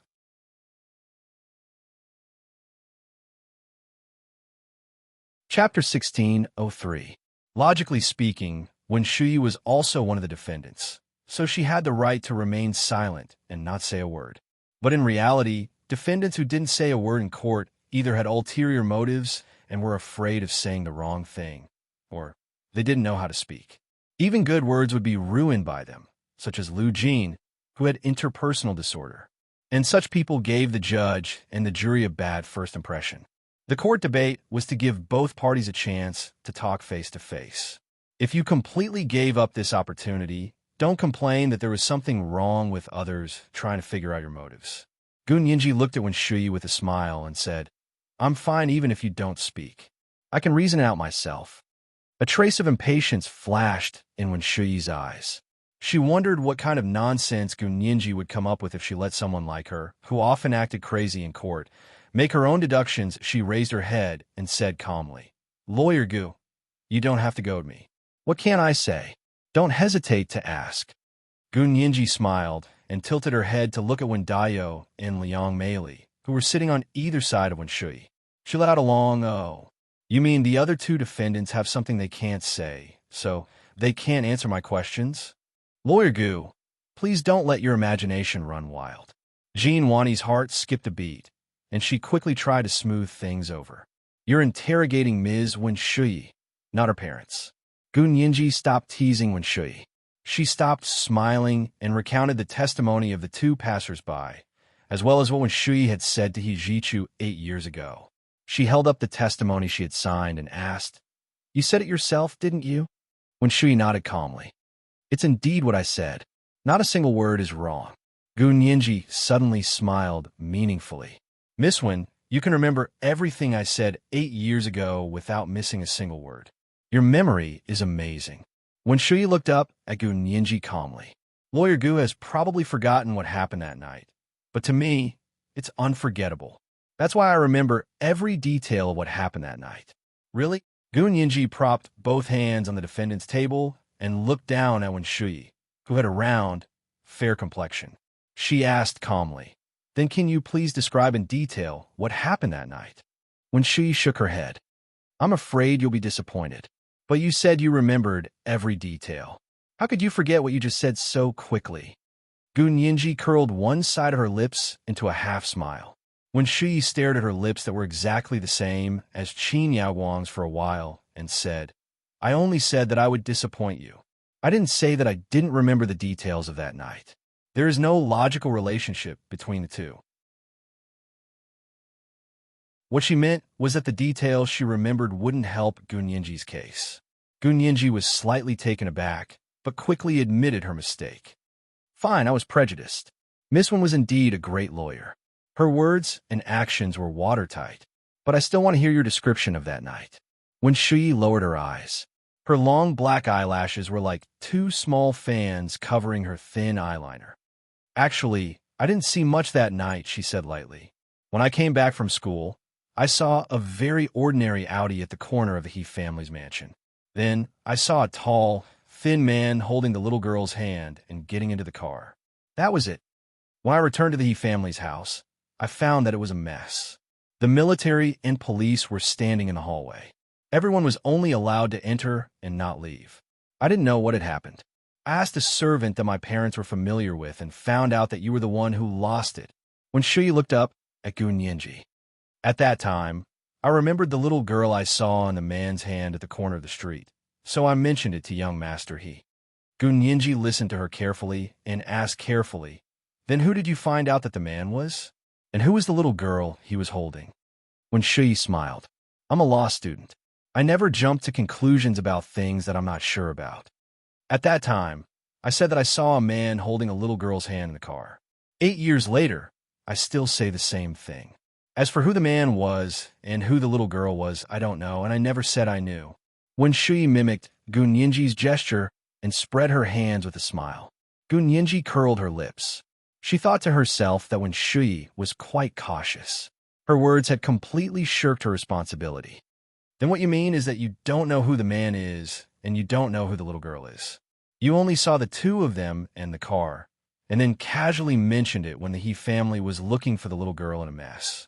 But in fact, you're not targeting anyone or anything, right?" Gu Nianji calmly translated when Shui's unspoken words. "Aren't you trying to mislead others? How did I mislead them? Is it a crime to tell the truth these days?" When Shui asked slowly, "As I said, this is what I saw with my own eyes. As for how others try to figure out the identities of those two people, that's their business. It has nothing to do with me." In other words, she was just reminding everyone that these two people had just left the main street of the He family's house.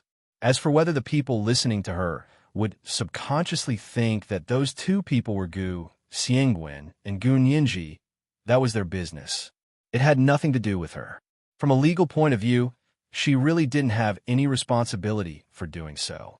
As for misdirection, it was divided into subjective and objective situations. At most, it could only be a moral condemnation. As for legal responsibility, it didn't exist. The misled person was just being stupid, because she was different from the two passerby witnesses. The two of them later recognized Gu Xiangwen and Gu Nianji's photos, but when Shui didn't. She didn't even mention Gu Xiangwen and Gu Nianji's names. When Shui smiled gently, but in her heart, she was thinking that if she could be scared by Gu Nianji's words, then she would have wasted all her years in the legal profession. Gu Nianji looked at Wen Shui with a dark gaze. She was also thinking that she was really scheming. 8 years ago was her last year of university, right? She was considered a greenhorn, but she had actually calculated such details. Gu Nianji coughed softly and retracted her thoughts. She nodded. Yes, indeed. If they were misled, it's because those people were stupid and didn't understand what Lawyer Wen meant.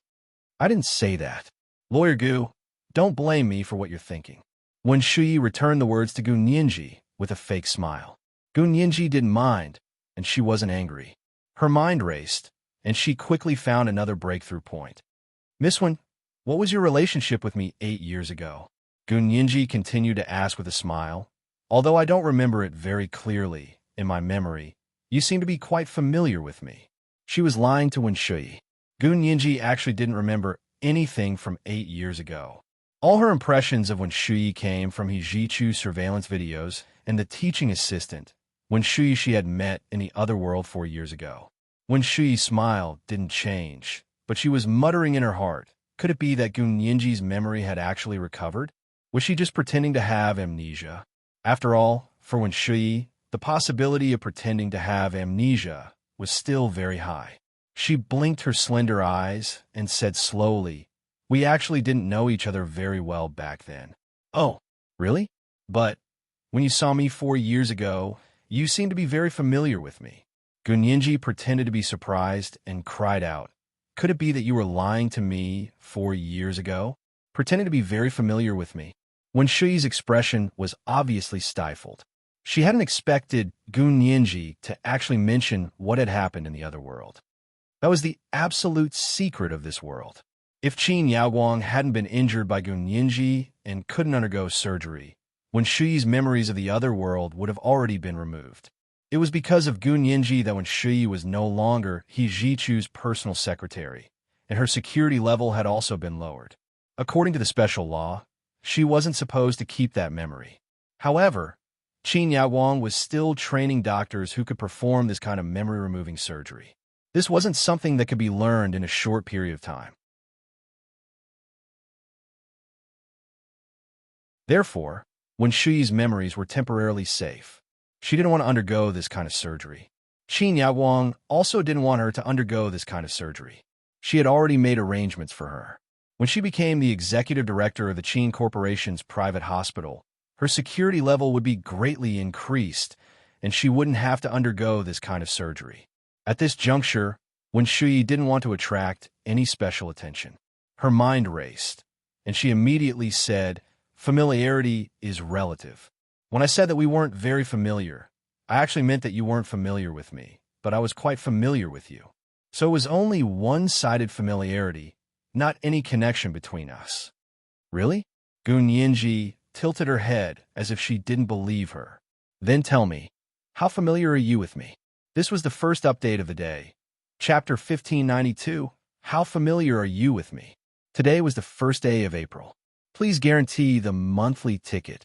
The monthly ticket for March seemed to be almost 6,000. Then I'll round it up and calculate it as 6,000. Oh, intersection. Oh. It was still the third watch today. At 1 o'clock in the afternoon, there would be one last update for the monthly ticket for March. At 8 o'clock in the evening, the third watch.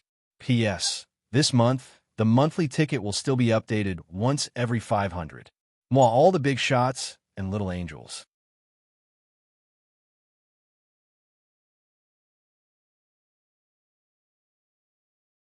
Chapter 1604. When Shuyi secretly took a deep breath. The dress around her waist hurt a little, but it made her more awake. Her tone was gentle and natural as she said, "How familiar are we? How should I put it? At that time, you were the high and mighty little princess of the He family, and I was just the gardener's daughter. I was 6 years older than you. Our circles were different to begin with, and we didn't have many opportunities to communicate." When Shuyi smiled pleasantly, "But you're very doted on in the He family. Children of servants like us are told by our parents to respect you and take care of you, so we have no choice but to get familiar with you." During those years, she quietly watched the little girl grow up by Mrs. He, Mr. He, and young Master He's side. At first, she only dared to hide under the table to look at people, but later, she became arrogant, willful, and arrogant. 6 years wasn't long, but it wasn't short either. It was hard to say what kind of mood she was in facing this little girl. Her studies, which she had once been proud of, and her genius intelligence, were nothing in front of this little girl. This little girl only went to class 1 day a week and spent the rest of the time playing. However, by the time she was 12 years old, she had already finished all the high school courses and passed the National High School Graduation Exam with high scores. She had also received interview invitations from several Ivy League universities in the United States. If it hadn't been for that accident, she would have participated in the interview at Harvard University in the United States after her 12th birthday and tried to enter the university early. It could be said that if it hadn't been for what happened later, Gun Yinji's achievements might have been even greater than they were now. When Shuyi suppressed the indignation in her heart and continued, "We were forced to get to know you because we didn't want to upset you or offend you. We weren't born as well as you, so we had to listen to others to protect ourselves." When Shuyi said this, Gun Yinji could clearly feel the two judges next to the judge in the courtroom looking sympathetic. Human nature always tended to favor the weak. Therefore, Gun Yinji couldn't let her continue pretending to be pitiful. "Really? In other words, you've been observing and studying me in a place that I don't know about, right?" When Shuyi paused and shook her head, "I'm not studying you. I'm just paying attention to you to avoid provoking you." That was why she said she was very familiar with her, but Gun Yinji knew nothing about Wen Shuyi. "Oh." Gun Yinji nodded and smiled. "So you know me very well, don't you? Because you need to pay special attention to me and understand everything about me. Only then can you avoid offending me." You can say that. Although when Shuyi didn't want to admit it, she didn't refute it. "So that means you've been following me for 6 years, right?" Gun Yinji asked with a smile. When Shuyi frowned slightly and said, Aren't you repeating the question? Didn't you just say that? You only need to answer yes or no. Gun Yinji's voice gradually cooled when Shui nodded reluctantly.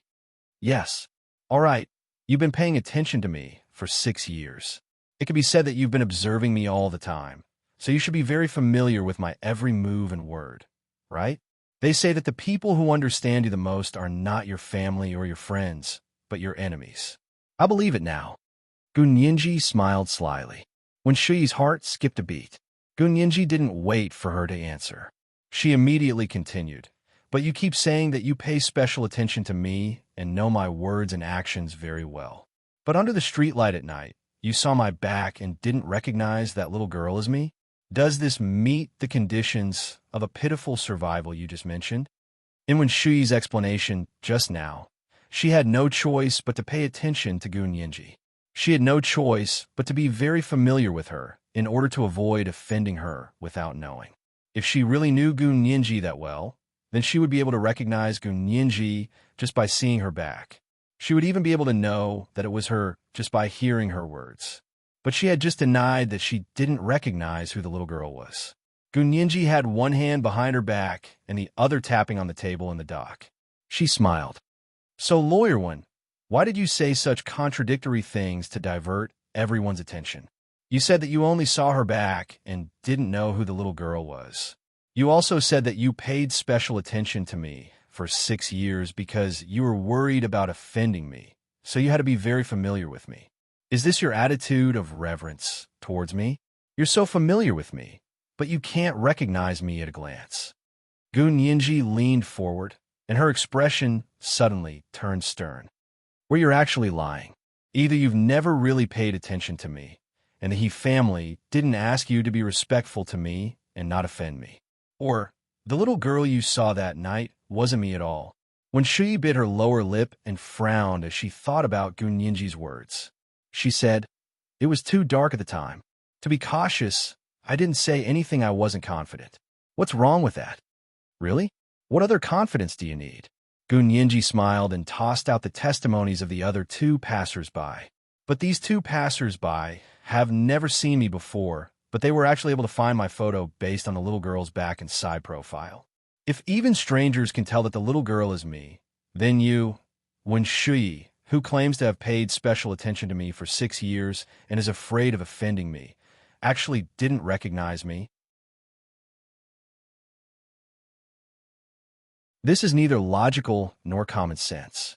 When Shui pursed her lips and insisted on her statement, "I'm sorry, I really don't have 100% confidence that the little girl is you, so I won't say who she is because I really don't know." So cautious. Gun Yinji tilted her head and suddenly clapped at Wen Shui. "Miss Wen is indeed a great lawyer. You really know that you can eat whatever you want, but you can't say whatever you want, because everything you say will be used as evidence in court." She actually suddenly praised Wen Shui. This wasn't right. Not only Wen Shui, but even Jin Wani became nervous. What card was Gun Yinji going to play? Lu Yuan and Lu Jin, who were sitting in the gallery, also sat up straight and listened attentively. They were most afraid that the air would suddenly quiet down. The courtroom was silent for a moment, and the pressure was like a mountain. Gun Yinji opened a folder on her laptop and clicked on a picture. In the picture was a Caucasian man in a floral Hawaiian shirt and shorts. He was standing under a palm tree, smiling and talking to a girl. Gun Yinji pointed at the man's profile on the big screen with a laser pointer and said, "Everyone, please look at this picture. Do you recognize who this is?" The people in the courtroom looked at each other, but no one answered. Gun Yinji looked around, and her gaze fell on Wen Shui and Jin Wani. She said, "Lawyer Jin, why don't you tell us who this man is?" Jin Wani pursed her lips and said, "That's too obvious. This man is the American movie star, Leon." "Are you sure?" Gun Yinji clicked the mouse again, and the picture was enlarged. It was a real high-definition picture, and she could even see the tiny golden hair on the person's face. "Of course I'm sure. This person is too popular. There are large photos of him all over the streets and alleys. Even people who don't follow celebrities know him." Jin Wani was impatient. She glanced at the judge and said, "Lawyer Gu, does this have anything to do with this case?" However, this time, the judge didn't speak. Instead, He looked thoughtfully at the photo on the big screen. Gu Nianji nodded. Yes, it's amazing to be able to recognize that he's the famous movie star, Leon, just by looking at his profile and back. As she spoke, she clicked on the photo again, and the photo immediately turned into a three-dimensional 3D picture. The man turned around and faced everyone. When she saw his face, she realized that he wasn't the American movie star, Leon. Jean Wani's face paled, and her heart began to pound like a drum. Gu Nianji turned off the photo and clicked on another photo. This time, it was a tall man with a hunched back. He was dressed ordinarily, and the rubber shoes on his feet were stained with a lot of dirt. Along the way, he left a trail of footprints with dirt behind him. Gu Nianji smiled at Liang Meili and Wen Shui. How is it? This time, I want Ms. Liang Meili and Miss Wen Shui to recognize who this man is. Wen Shui clenched her fists, but she gritted her teeth and didn't say a word. However, her mother, Liang Meili, couldn't hold it in. She glanced at Wen Shui and then at Jean Wani. Seeing that neither of them stopped her, she mustered up the courage to say, This person is my husband. She pointed at Wen Dayo, who was sitting on the other side of Wen Shui. Gu Nianji said kindly, Ms. Liang Meili thinks this is your husband. Wen Dayo, right? Liang Meili nodded and said confidently, Yes, I've been married to him for more than 20 years. How could I not recognize my husband? Not to mention his back and side profile. I would recognize him even if he were to be reduced to ashes. Gu Nianji smiled and thought to herself that it was a big flag. Then, she clicked on the front of the second photo. It wasn't Wen Dayo. Liang Meili's vision darkened, and she almost fainted. She muttered, How could it not be? I can clearly see his back and side profile. Is there some kind of mistake? This is the same photo, the same person. If you don't admit it, I can even summon him to testify in court. Gu Nianji put down the mouse and said casually. This photo was the one she had carefully prepared to deal with the two passerby witnesses. Gu Nianji looked up at the judge's seat and calmly began her second conclusion. Your Honor, I think it's already very obvious. Even a celebrity that I'm familiar with and my husband that I spend every day with can't tell who he is based on his back and side profile. How could two passers-by find a photo of Gu Xiangwen and me when I was 12 years old based on his back and side profile? This is neither rigorous nor fair. So Miss Wen's insistence is right, because those two people aren't Gu Xiangwen at all, nor are they the 12-year-old me from 8 years ago. Based on this, I want to apply to the court to invalidate the testimony of the two passerby witnesses. Wen Shui's face instantly darkened. She had never expected Gu Nianji to use her testimony to invalidate the testimony of the other two passerby witnesses. This is today's second monthly vote plus update, Chapter 1593, Using the Spear of a Child to Attack a Child's Shield. Today is the first day of April. Please guarantee the monthly vote. There is still the third update at 8 p.m. P.S. This month, the monthly vote will be added once every 500 days. Mwah. All the big shots and little angels.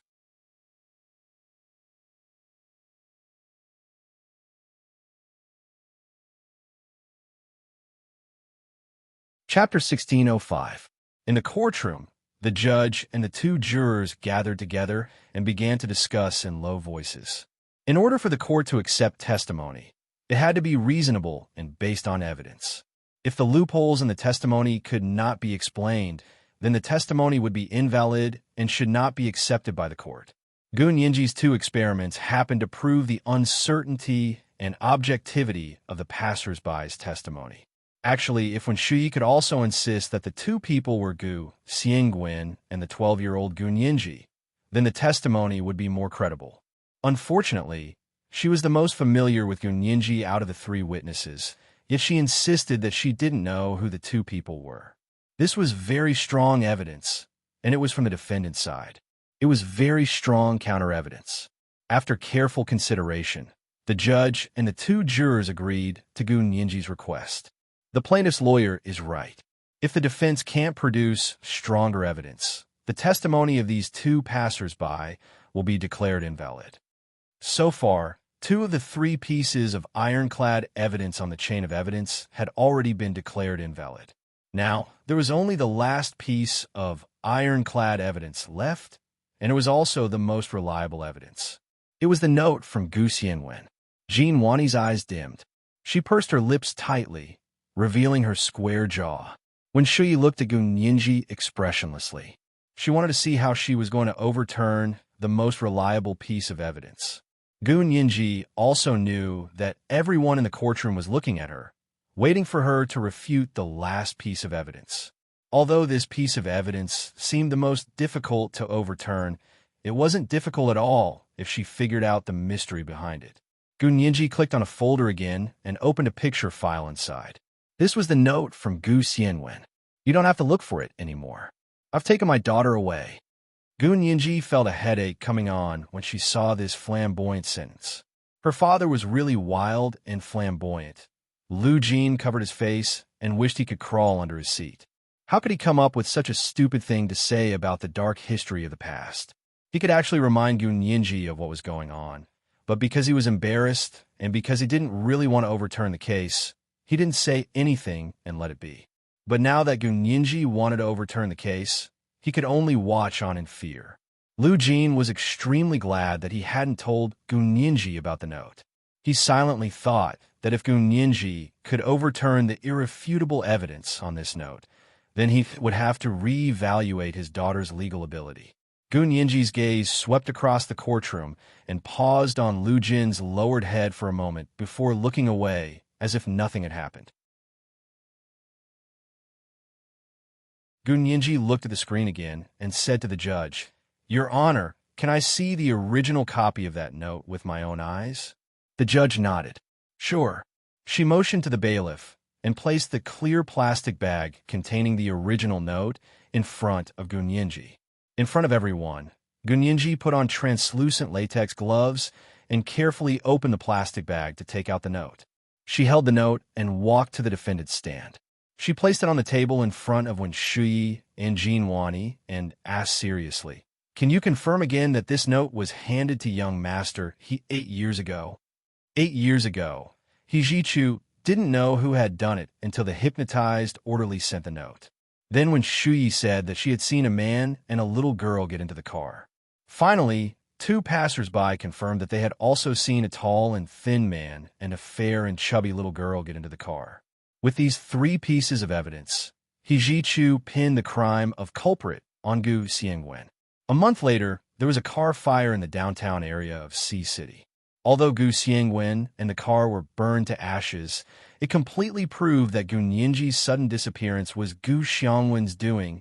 In the end, there was no evidence more effective than Gu Xianwen's own handwriting. Jean Wani grinned and smiled joyfully. "Yes, this is the original copy of that note." When Shui also said sinisterly, "It's this one. I saw the orderly hand it to young master he with my own eyes. So this is the evidence that Gu Xianwen wanted to kidnap me 8 years ago, right?" Gu Nianji confirmed again and stared at Wen Shui. Wen Shui's heart skipped a beat. She felt that something was wrong. Every time Gu Nianji said this, it was like she had dug a hole for them to jump into. It was all a trap. But after thinking about it carefully, she realized that other things could be forged, but this note was definitely Gu Xianwen's handwriting. What was she afraid of? Under Gu Nianji's burning gaze, Wen Shui nodded reluctantly. "Yes, this is the strongest evidence. It proves that Gu Xianwen did everything. It has nothing to do with my parents, and it has nothing to do with me. Don't be in a hurry to deny it." Gu Nianji smiled at her and took the note back to the plaintiff's stand. She suddenly said, "Your Honor, I want to apply for an instrument." The judge was slightly taken aback. "Apply for an instrument? Now?" "Yes." Gu Nianji nodded. "I want to apply for an instrument that can test the time when handwriting is formed in court." She had asked around, and the Imperial Intermediate People's Court happened to have such an instrument. However, it was more difficult to rent it out. She could only use it in court. Moreover, this would be more credible. Therefore, Gu Nianji did not inform the court in advance. Instead, she waited until the last piece of evidence was examined before bringing it up. This would also prevent the other party from taking the opportunity to destroy the evidence. When the judge heard that it was an instrument to test the time when handwriting was formed, he quickly nodded and said, "Sure, I'll get someone to borrow one." The instrument had now been miniaturized and was about the size of a scanner. The archaeologist world usually used carbon-14 dating to measure the age of relics. However, the identification of the time when handwriting was formed used to be more complicated and stringent. Later, the ultra-high-performance gas chromatograph was introduced. It mainly analyzed volatile organic matter, especially ink. When ink was written on paper, it could be analyzed by gas chromatography. By impregnating the paper with ink, the polymer compounds were split into volatile low-molecular fragments. All of this could be seen under the ultra-high-performance small gas chromatograph. It could obtain technical data such as the number of peaks, retention time, and peak height ratio of the chromatograph formed by the ink on the paper. From this, it could deduce the approximate time when the handwriting was formed. Although it could not be accurate to the day, hour, minute, and second when the handwriting was formed, it was no longer a problem to be accurate to the year and month. Lu Jin immediately raised his head and looked at Gun Yinji in shock at Gun Yinji's request. He hadn't expected Gun Yinji to be able to think of testing the time when the handwriting was formed on the note. He had never mentioned this to Gun Yinji. It was all Gun Yinji's own idea. How did he give birth to such a smart daughter? Lu Jin cheered himself on in his heart. Jin Wani watched curiously as the bailiff handed the ultra-high-performance small gas chromatograph to Gun Yinji. When Shui also looked at Gun Yinji in confusion, not knowing what she was going to do. Why didn't she ask to test the authenticity of the handwriting, but to test the time when the handwriting was formed? When Shui knew that the note was indeed Gu Xiangwen's handwriting, so they were extremely confident that the chain of evidence was flawless. But Gun Yinji, what was she going to do? Gun Yinji completed the test of the time when the handwriting was formed on the note under the gaze of everyone in the courtroom. With the help of this ultra-high-performance small gas chromatograph, Gun Yinji came to a conclusion 10 minutes later. Your Honor, according to the defendant, this note was written 8 years ago, but the gas chromatograph provided by the court has just detected that the time when the handwriting was formed was not October 8 years ago, but June 14th years ago. Gun Yinji's words were like a drop of cold water, suddenly falling into a pot of oil. Everyone's minds exploded. Jin Wani quickly stood up. Lawyer Gu, what do you mean? Even if this note was not written 8 years ago, but 14 years ago, it was still written by Gu Xiangwen. You didn't deny that this is Gu Xiangwen's handwriting. Yes, I didn't deny that this is Gu Xiangwen's handwriting, but the time when the handwriting was formed is crucial. Gun Yinji's face darkened, and she said coldly, June 14th years ago, I wasn't even 6 years old. At that time, I wasn't at the He family at all. I was with Qin Yaowang. Why did my father, Gu Xiangwen, write a note to the He family 14 years ago, saying that he wanted to take me away? May I ask if you're so stupid that you believe such nonsense? Or am I so stupid that I believe in your professional ability? Gun Yinji's sharp words made Jin Wani angry. She said loudly, Objection! The plaintiff's lawyer is personally attacking me. Gun Yinji finally rolled her eyes and ignored Jin Wani. She continued, Actually, once you understand the timeline, the reason is very simple. This note was indeed written by my father, Gu Xiangwen, but it wasn't written to the He family at my birthday party 8 years ago. It was written to Qin Yaowang 14 years ago. Because that year, my father took me away from Qin Yaowang and sent me to the He family. And now, a note that should have fallen into Qin Yaowang's hands has actually fallen into the He family's hands, and it has become irrefutable evidence that Gu Xiangwen kidnapped me from the He family. If this isn't framing, then what is? I have reason to believe that there's a new suspect in this case, and it's Qin Yaowang. This was today's third update, Chapter 1594, Calling Yourself Crazy. Today was the first day of April. Please guarantee the monthly vote. P.S. This month, the monthly vote will still be updated once every 500 days. Good night, everyone, little angels.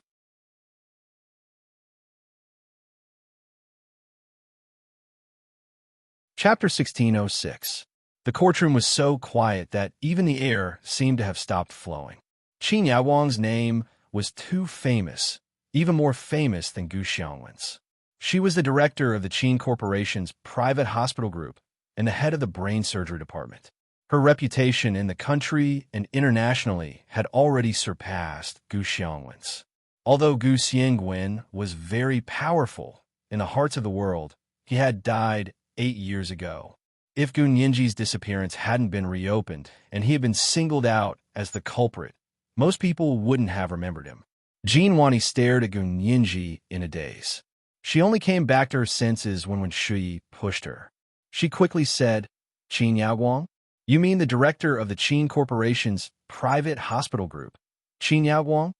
Gu Nianji nodded with a rare, serious expression on her pretty face. "That's her. But isn't Qin Yaowang your mother? If it's your mother, then she has the right to take you away. Why are you still suing her?" Jean Wani perked up and tried to deal with Gu Nianji, trying to make a big deal out of a small matter. Gu Nianji scoffed and shook her head. "Gu Xiangwen is still my father. Didn't you guys think he was the one who kidnapped me and put him on the wanted list?" Jean Wani's face turned red from the retort. She quickly changed the topic and said, "But how did you know that Gu Xiangwen wrote this note to Qin Yaowang? You were only 6 years old 14 years ago. Didn't you lose your memory? I heard that you don't even remember what happened before you were 12 years old." Gu Nianji glanced at her and knew what she meant. She smiled and didn't expose her. She said slowly, "That's very simple. Just make a general deduction." Gu Nianji turned to look at the judge in the courtroom and said calmly, "Young master, he told me that when I was 6 years old, my father, Gu Xiangwen, took me away from Qin Yaowang and sent me to the He family to be raised.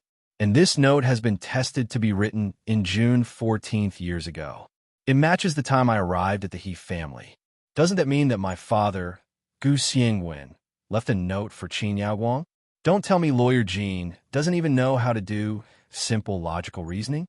Jean Wani was still struggling. "But this note doesn't have a header. How can you be sure that it was written to Director Yaowang? There's no signature on the note either. Didn't you immediately assume that it was written by Gu Xiangwen?" Gu Nianji retorted sarcastically, "Yes, you did examine the handwriting, but you were already certain that it was written by Gu Xiangwen before that. That's different. The handwriting on this note has been verified to be Gu Xiangwen's, but you have no evidence to prove that this note was written to Dean Qin." When Shui said, supporting Jean Wani's statement, she warned her implicitly, "Lawyer Gu, don't randomly accuse someone of something you're not sure about. That's not something that can't be confirmed." Gu Nianji picked up the note and showed it to the people in the courtroom. She said calmly, "My father left the lab and left me with Qin Yaowang. She was my guardian. For years later, my father came back and wanted to take me away. Who do you think he would write this note to? Wasn't it written to my guardian at the time, Qin Yaowang?" Jean Wani was rendered speechless by the question. However, when she thought about how Gu Xiangwen was already dead and how there was no evidence, she insisted, "That's usually the case, but without the header, we can't be sure that it was written to Dean Qin Yaowang." When Shui didn't want Qin Yaowang to be dragged into this, she thought hard about it and suddenly thought of a way to help Qin Yaowang get rid of her responsibility. She recalled what Qin Yaowang had told her and said carefully, "Dean Qin was very busy at the time. She didn't take care of you herself. Instead, she gave you to the people in her lab to take care of. So look at this note. It says you guys don't have to look anymore, and it says you guys, not you. This means that Gu Xiangwen's note wasn't written to Dean Qin, but to the people in her lab." Gu Nianji raised an eyebrow and was instantly elated. She thought to herself that when Shui was really acting smart, she was just thinking about how to get this matter from Qin Yaowang to her laboratory, but in the end, she had spontaneously sent this information over. Gu Nianji smiled quietly and gently. She said sincerely, "Yes, Miss Wen is right. It seems that this note was written to the people in Qin Yaowang's lab, but why was it created 6 years later? When I was taken away for the second time, it was treated as Gu Xiangwen's handwritten note and sent to young Master He. So it was still Qin Yaowang's responsibility, because she was the person in charge of her lab, and also the legal representative. However, Miss Wen also reminded me that Qin Yaowang's entire lab is a suspect. We can't just treat Qin Yaowang as a suspect. Everyone in her lab is a suspect, and we have to investigate them all. Gu Yinji had never thought that Qin Yaowang was the only one who had used her for so many experiments back then. There must have been a team behind her. Everyone in the lab couldn't escape responsibility. They were all murderers. She had already told Lu Jin that she wouldn't let go of any of the people who had harmed her back then. When Shi's heart sank, she thought to herself that this was bad. She wouldn't bring more trouble to Annie Qin, would she? However, she then remembered that Qin Yaowang's lab was an important department under the Qin Corporation's private hospital. It had close cooperation with the Empire's military, and the security level was extremely high. Gu Yinji had made a mistake if she wanted to use Qin Yaowang's lab as an example. With this thought in mind, when Shi became calm again, she smiled and bowed slightly. If it's their lab's problem, then my parents and I won't be responsible, right? Gu Yinji's beautiful eyes sparkled and she smiled. No, that means that the person who ordered your parents to kidnap me wasn't my father, Gu Xiangwen, but Qin Yaowang's lab. So your parents' responsibility is even greater. Jean Wani was a little flustered. She was afraid that her undefeated record was about to be broken. She quickly said, "How is that possible? If it's confirmed that it's someone from Dean Qin's lab, then it has even less to do with Wen Dayo and Liang Meili, right? What responsibility do they have?" Gu Yinji opened another folder and turned to look at Jean Wani. She said calmly, "You guys swore that it was my father, Gu Xiangwen, who ordered you to do it. You even made up lies that you cried in front of them 7 times. Now you're saying that you're not responsible? You dare to say that? I don't dare to believe it." Gu Yinji raised an eyebrow and looked at Wen Dayo and Liang Meili, who were becoming more and more restless in the dock. "Tell me, why did you lie like this? Who ordered you to kidnap me?" "We didn't kidnap you. You left voluntarily." Seeing that the situation was not good, Wen Dayo couldn't help but speak up.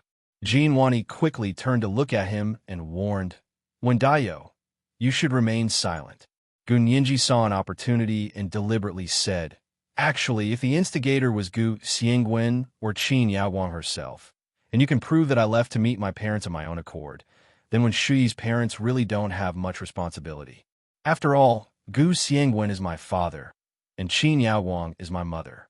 If they wanted to see me, they would at most be letting down the He family by using such shameful methods. But now that it has been proven that this matter has nothing to do with my father, and Miss Wen said that it has nothing to do with Dean Qin Yaowang, but has something to do with the people in Dean Qin Yaowang's lab, then the legal responsibility is huge." Her words almost made it clear to Wen Dayo and Liang Meili to testify against Qin Yaowang. Liang Meili was obviously tempted. She kept looking up at Wen Shui, who was sitting next to her. Wen Shui knew it wasn't that simple. Would Gu Yinji let them off so easily? She thought about it in her mind for a while and made a prompt decision. She immediately said, "This matter has nothing to do with Dean Qin. As for whether Miss Gu left voluntarily or not, don't you remember?" Gu Yinji had been waiting for her to say this. She quickly spread her hands and said seriously, "It doesn't matter what I remember. I was only 12 years old at the time. The testimony of a minor won't be accepted by the court." Although she was now an adult, she wanted to prove what had happened when she was 12 years old. In addition, she had a record of amnesia, so Gu Yinji chose not to use her memory to testify. She wanted to use the facts to make the other party unable to defend themselves. When Shi's eyes flickered, she suddenly understood that Gu Yinji had been lying to them from the beginning to the end. Her memory hadn't recovered at all. That made things easier when Shi quietly held her father's hand under the dock. She turned to look at him and said gently, "Dad, then tell us what happened at the time. Don't be afraid. Just tell the truth."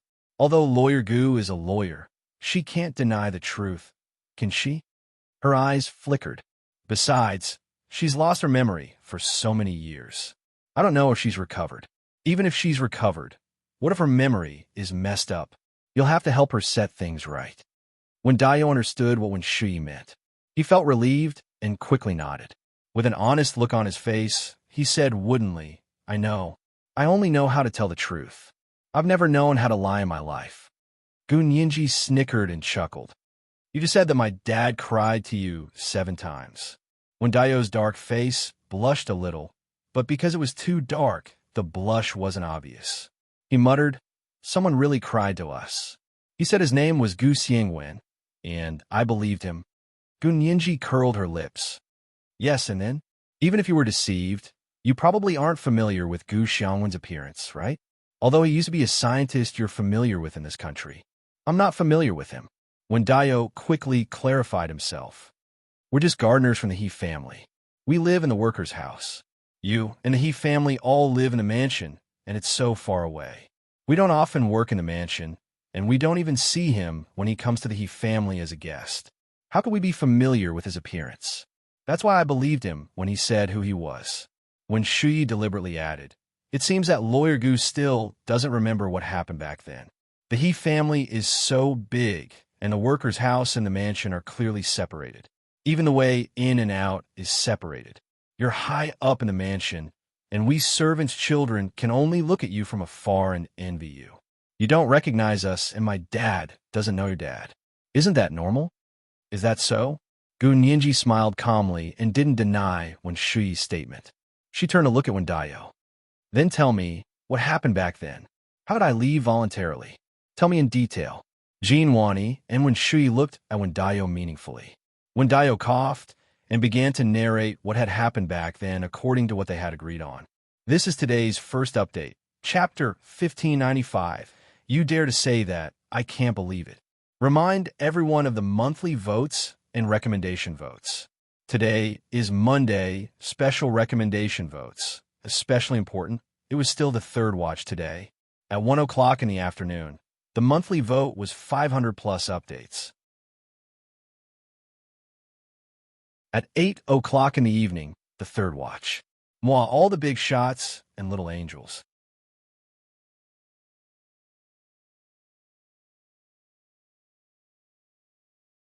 Chapter 1607. When Dayo coughed subconsciously, it was the first time in his life that he had been stared at by so many people, and he was not used to it. His hunched body couldn't help but bend even lower. He stared at a spot where the paint had peeled off at the corner of the dock and muttered. A man who called himself Gu Xiangwen came to us 7 times and asked us for help to let him meet his daughter, Miss Gu. Shui's mother, and I didn't want to get involved in this kind of business, but he kept crying. A grown man was crying like this. Shui's mother and I were soft-hearted and couldn't bear to see him cry, so we finally agreed. He told us that he wouldn't make things difficult for us, nor would he let us take any risks. As long as we found a chance to tell Miss Gu, she would come out to see him herself. I found a chance to tell Miss Gu about it, Gu Ning said. As when Dayo spoke, he couldn't help glancing at Gun Yinji. Gun Yinji looked at him with a smile and had no intention of denying it all. When she saw him looking over, she nodded at him and encouraged. There's more. Continue. When Dayo's heart skipped a beat, he completely believed what Shui had said. This girl's memory hadn't recovered. Therefore, he became bolder and straightened his hunched back. He sat beside Wen Shui and was a head taller than her. However, as he spoke, he carefully looked at Wen Shui's expression. It was obvious that he doted on his daughter to the bone. Gun Yinji watched coldly from the side and sighed in her heart. She thought to herself, Wen Shui is the one who doesn't know how lucky she is. She has parents who love her so much, yet she still wants to hang out with someone as inhumane as Qin Yaoguang. When Dayo caught a glimpse of the faint smile on Wen Shui's lips, he knew that his guess was correct and that he hadn't said anything wrong. He was even happier. He looked away and continued to stare at the spot where the paint had peeled off at the corner of the table. He still had an honest expression on his face as he said, Miss Gu was very surprised at that time. At first, she didn't believe me. Later, I said it a few times and brought you a letter that Gu Xiangwen wrote for you to read. After you read it, you believed it and immediately burned the letter in front of me. Gun Yinji, how awesome. This was made up. Another letter came out of nowhere, and then it was immediately burned by herself. Gun Yinji suppressed her laughter and nodded. And then? So you agreed to find a chance to sneak out to see your father on the day of the birthday party. There are so many people at the birthday party, and I'm the star of a show. How could I find a chance to sneak out? Gun Yinji pretended to be surprised. I don't think I'm that stupid, right? When Daio's eyelids twitched, he braced himself and said, "Of course, you can't get out by yourself, so you asked us for help." Hee, it was my father who asked for your help first, and then I asked for your help too. Gun Yinji nodded slowly and looked straight at Wendayo. It seems that you two are really smart and capable people. It's a waste of your talents to let you be gardeners in the He family. Wendayo's heart trembled under Gun Yinji's gaze. His back, which had just straightened up, couldn't help bending down again. He said humbly, "What are you talking about, Lawyer Gu? We just happened to have the opportunity to enter the mansion to serve you, so we thought of a way to help you." "Yes, how?" Gun Yinji stopped smiling and continued to ask. When Shui interrupted softly, "Don't you remember, Lawyer Gu? I'm cross-examining the defendant." Gun Yinji deliberately put on a bluff and changed the topic. "Or does Miss want to add details?" When Shui smiled and raised her chin at her father, Wendayo. "Go on. Don't be afraid." Wendayo was encouraged by his daughter and quickly said, "Most of the people who came that day were children about the same age as Miss Gu. Young master, he said that it was best for the people who served to be children about the same age. That would be interesting. So most of the people who served that day were the children of us servants. Shui's mother and I happened to be transferred to serve a few large bonsai plants that day. After entering the hall of the mansion, we contacted Miss Gu and agreed to leave a back door for her to run out when the lights went out." Gun Yinji interrupted Wendayo at this time and said seriously, "So I ran out after the lights went out?" "Yes." Wendayo quickly nodded. "The lights went out for about 7 seconds. You left young master," he sighed, and ran to the door. "Shui's mother and I just made way for you. Also, we opened the back door for you first." When Shui sighed and said, "Lawyer Gu, you remember everything now, don't you? My parents really didn't kidnap you violently. You left of your own free will. This case should be closed, right?" Gun Yinji raised her head and smiled faintly. She said, "Wendayo and Liang Meili kept saying that I left of my own free will and that I ran out of the hall after the lights went out. But I have the surveillance video from that year here." As Gun Yinji spoke, she opened another folder on her laptop and clicked on the video inside. She had already marked the video again. When Shui's heart tightened and her pupils constricted, how could the He family surveillance have slipped through the net? In the past few years, she and Annie Chin had not found any surveillance footage from that year in the He family. Gun Yinji caught a glimpse of when Shui's surprised expression and smiled. She picked up the laser pointer and pointed at the big screen. She said, "Everyone, please look. These are all the people in the He family's hall before the lights went out. I marked everyone's name according to the He family's guest list." On the night of the birthday party, there were a total of 237 people in the living room of the He family mansion. 185 of them were 11 or 12 years old children. They were all dressed in cartoon costumes, including the invited guests and the children who served as waiters. There were also 52 adults, including the He family servants. The video was projected on the big screen. Everyone had a name above their heads as they walked around the hall, just like in an online game. When Shui's face turned pale and she gradually clenched her fists.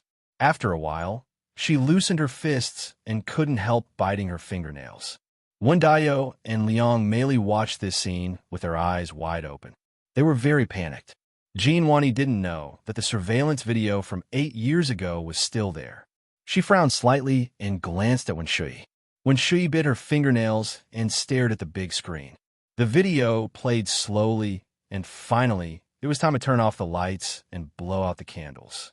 Gun Yinji paused here for a moment and emphasized, just now, the defendant, Wendayo, said that I ran out of the He family's hall after the lights went out. So after the lights went out, there should be one less person in the hall. When Shui's heart skipped a beat, she bit the nail on her right thumb until it bled, and the pain was excruciating. She quickly sucked her thumb and looked down. Gun Yinji continued to play the video as she paid attention to the reaction of the defendant. The big screen quickly turned black. 7 seconds later, as the lights came on, the big screen also lit up. By then, they had already realized that Gu Nianji had disappeared. Hijichu gave the order to immediately seal all the doors, and everyone had to stay where they were. Gu Nianji paused again and said, "Everyone look carefully. According to the defendant, when Dayo and when Shi's mother let me out when the lights went out, so there should be one less child in the hall now. After the lights went on, I marked everyone in the hall again. Look," Gu Nianji pointed at the names on the big screen with a laser pointer. "I counted several times, and it's still 237 people. Not one more, not one less. May I ask, if I've already run out, why hasn't the number of people in the hall changed?" Gu Nianji walked out of the plaintiff's stand and stood in front of the defendant's stand. Her voice became serious. "Defendant Wendayo, answer me." Wendayo didn't dare look her in the eye and muttered, "How would I know? I've already left. Did I count wrongly? There are so many people. More than 200 people are considered a lot. To you, counting to 237 is already an impossible task." Gu Nianji couldn't help mocking him. She turned around and lit up the laser pointer, circling a person on the big screen. "Defendant Wendayo and Defendant Liang Meili, can you explain to the court that there was no one standing among you before the lights went out?" "But after the lights went on, who is this child in a cloak and mask who appeared among you?" "I've marked the names of everyone in this surveillance video according to the treat list. Only this child appeared after the lights went out, and I can't find the corresponding name on the treat list." Her questions were getting more and more urgent and sharp. Beads of sweat broke out on Wendayo and Liang Meili's foreheads. Their lips trembled, and they couldn't say a complete sentence. They looked at Jean Wani as if asking for help. "Lawyer Jean, you speak." Jean Wani was furious. She hated this kind of sudden evidence the most during a court debate. She immediately said, "Objection. The plaintiff's evidence hasn't been proven to be true or false. How do we know it's not forged?" Gu Nianji raised an eyebrow and smiled. "Okay, you can tell young Master He that this was saved by young Master He from the He family surveillance cameras. Why do you think young Master He forged this video? Just to frame his gardener?" This is today's second watch. Chapter 1596, Sudden Evidence. Remind everyone of the monthly votes and recommendation votes. Today is Monday, special recommendation votes, especially important, at 8 p.m., the third watch. While all the big shots and little angels.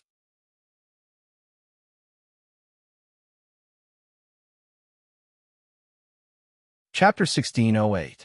If someone of Ijichu's status didn't like the two gardeners at home, would he need to go through so much trouble to fabricate a video to frame them?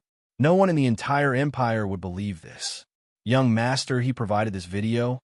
Jean Wani was dumbfounded. She stretched her neck and the veins on her forehead bulged. Gu Nianji used a laser pointer to circle Wendayo and Liang Meili on the big screen. She said calmly, "Otherwise, why would this case be reopened? Naturally, there's concrete evidence." When Shi looked down at her thumb, it was already bleeding from the bite, and her heart was throbbing in pain. Gu Nianji looked at Wendayo and Liang Meili again and said sternly, "Defendant Wendayo and Liang Meili, who is this child? Do you want me to tell you?" "She's me, the 12-year-old Gu Nianji. You two took advantage of the time when the lights were out to cover her face with a towel dipped in triazolam, also known as triazum. Triazolam is a benzodiazepine-type hypnotic drug. After being improved by Qin Yaowang's laboratory, the time it takes to take effect has been reduced from 15 minutes to 0.1 seconds. It was originally a light blue pill, but it can also be dissolved in water and covered in the mouth and nose. As long as you come into contact with it for 0.1 seconds, it can produce a sedative and hypnotic effect. It can also cause a short period of memory loss. One of you cover her mouth and nose and put a cloak on her to cover her body. One of you take off her pink diamond crown and put a mask on her to cover her face. Then quickly pull her to stand diagonally behind young Master He. Gun Yinji used the laser pointer to circle the distance between the little girl in the cloak and the mask and Hijichu. It was only 2 steps away, but from then on, they were separated into 2 different worlds. Gun Yinji was a little dazed when she thought of Hijichu's numb face when he found out the truth that day. She closed her eyes and suppressed her emotions. She continued to talk about Wendayo and Liang Meili's modus operandi. She spoke slowly and calmly, as if she was talking about an unrelated person. Everyone in the courtroom was affected by her emotions and looked at her with sympathy and worry. Lu Jin, who was sitting next to Lu Yuan, had red eyes. Seeing his daughter in pain, he felt even more pain than if he had been hurt himself. The receptionist, Xiao Zhang, and Jin Dazhuang listened attentively. They were overwhelmed with emotions. She whispered to Lawyer Jin, "Boss, I think you got a great deal. A genius like Lawyer Gu will be willing to work for your small law firm. From now on, you can laugh proudly in the martial world." Jin Dazhuang rolled his eyes at her. "Shut up and listen to the interrogation." Behind the dock, Wendayo and Liang Meili were trembling like sieves. Gun Yinji stood in front of the defendant's stand and leaned forward slightly. There was a pressure in her voice that could not be ignored as she said calmly, "Why did I say that you kidnapped a minor by force?" She stretched out a finger. "1. You went against my will and forcibly took me away from my family. 2. You used triazolam to inflict bodily harm on me. The side effect of inhaling this drug is temporary memory loss. 3. After young master he left the hall to chase after someone. You used violent means to forcefully take me away and give me to the mastermind behind you. Tell me, who is the mastermind behind you?" Wendayo and Liang Meili shivered in fright at her last sentence and looked at Wen Shui, who was sitting between them. Gun Yinji immediately seized the opportunity and said, "Wen Shui ordered you to kidnap me so she could take my place. The mastermind was Wen Shui, wasn't she?" These words were like a bucket of cold water poured over Wendayo and Liang Meili's heads. They glared at Gun Yinji and suddenly thought that if Gun Yinji blamed this on Wen Shui, then their daughter would have nothing left. They all knew how smart and hardworking their daughter was. She had worked hard for so long to escape from their low class and reach the highest level of the empire. No, they couldn't let this ruin their daughter's future. As parents, they were useless and couldn't give their daughter much. But they still had a life. Their fear and panic disappeared bit by bit. The 2 of them looked at each other. After so many years of being husband and wife, they could tell what they wanted to do from each other's eyes. Wen Shui didn't have time to care about her parents. She was a little flustered, but she still said firmly, "Lawyer Gu, please don't lure me into a confession. As I said before, I didn't recognize those 2 people. I only saw a man and a little girl get into the car. If you still want to pin the crime on me, I'll definitely appeal." Wendayo and Liang Meili held Wen Shui's hand together and smiled at her. "Shui, don't worry. You're innocent. Mom and Dad let you down." Liang Meili turned to Gun Yinji and said, "No, this has nothing to do with my daughter. She never said who those 2 people were. She never lied. If it was something she wasn't sure about, she would never say it." Gun Yinji couldn't help laughing. She nodded and said, "Wen Shui, who never lies. What else? Your family is quite thick-skinned. You've been exposed so many times, but you can still swear that you're honest people. This is the worst time an honest person has ever been slandered." Wendayo was no longer afraid. He said loudly, "Yes, we lied. There was no Gu Xianwen. No one ordered us to do it. It was all done by Shui's mother and me. It has nothing to do with Shui. It's up to you if you want to beat or kill her, but you can't pin the crime on my daughter. Yes, it was done by us. It has nothing to do with her. You're making a false accusation." Liang Meili shouted. "I admit it. Shui's father and I did it. We thought that if you weren't around, Shui would be able to take your place. For our daughter, we can do anything, let alone get you away." Gun Yinji snorted and looked at Wen Shui. Her voice was a little low. "Wen Shui, are you just going to watch your parents take the blame for you and the person behind you?" Wen Shui's face turned pale. She looked at her parents with a miserable expression and asked with a double meaning, Why did you do this? Shui, Mom and Dad have let you down. You're so smart, but you can only grow up in a worker's house. You've worked so hard, but you still can't compare to those who were born to be reincarnated. Liang Mei glanced at Gu Nianji and voiced out all the indignation in her heart. She chattered on, "Don't look at how she looks now. She was fat and ugly when she was young. How can she compare to our Shui? The He family is really blind. They don't want our Shui, but they treat this lunatic's daughter like a treasure. Mom, Dad, don't be like this." When Shui covered her face and started crying. "I don't want that kind of status. I just want to be with you guys. Why are you guys so stupid?" Gu Nianji looked over coldly. When Shui's words had completely pinned the blame on her parents and completely exonerated herself. Jean Wani's mouth was agape. After a while, she said, "But Lawyer Gu was still with her father in the end? Didn't everyone see it?" Gu Nianji patted the table in front of her and said impatiently, "Which eye of yours saw that the person in that car was me? If it was me in the fire, wouldn't I have been burned to death? My father was burned to death. How do you think I came back to life? It wasn't you? But that news video..." Jean Wani looked Gu Nianji up and down, confused. The resolution of a news video is so low that you can't even see the portrait clearly, let alone in a car. The portrait is magnified through the window. To be honest, do you really think it's a person? It's not an illusion caused by light and shadow. Gu Nianji waved her hand. "I don't admit it anyway. The fact that I'm standing here proves that I wasn't in the car that was on fire." When Shui would never dare to tell anyone that she had gone to the other world, just like how she wouldn't reveal the person behind her. When Shui would rather her parents be sentenced to a heavy sentence to protect Qin Yaoguang. Although Gu Nianji hated when Dayo and Liang Mei, who helped the evildoer, she despised when Shui even more for letting her parents take all the blame. She looked at her coldly and mouthed the word animal. When Shui's pupils constricted, she quickly lowered her head and wiped her tears with the back of her hand. "Your Honor, although when Dayo and Liang Mei have pleaded guilty to kidnapping, there are still some suspicious points in this case." According to the evidence provided by Wen Shui, why was the note written to Qin Yaoguang's lab 14 years ago deliberately sent to the He family to frame my father, Gu Xiangwen? We still need to investigate thoroughly. I want to apply to the court to summon Qin Yaoguang and the people from her lab to testify in court. This is today's third update, Chapter 1597, Parenthood. A reminder for everyone's monthly votes and recommendation votes. Today is Monday, special recommendation votes, especially important. Good night, everyone, little angels.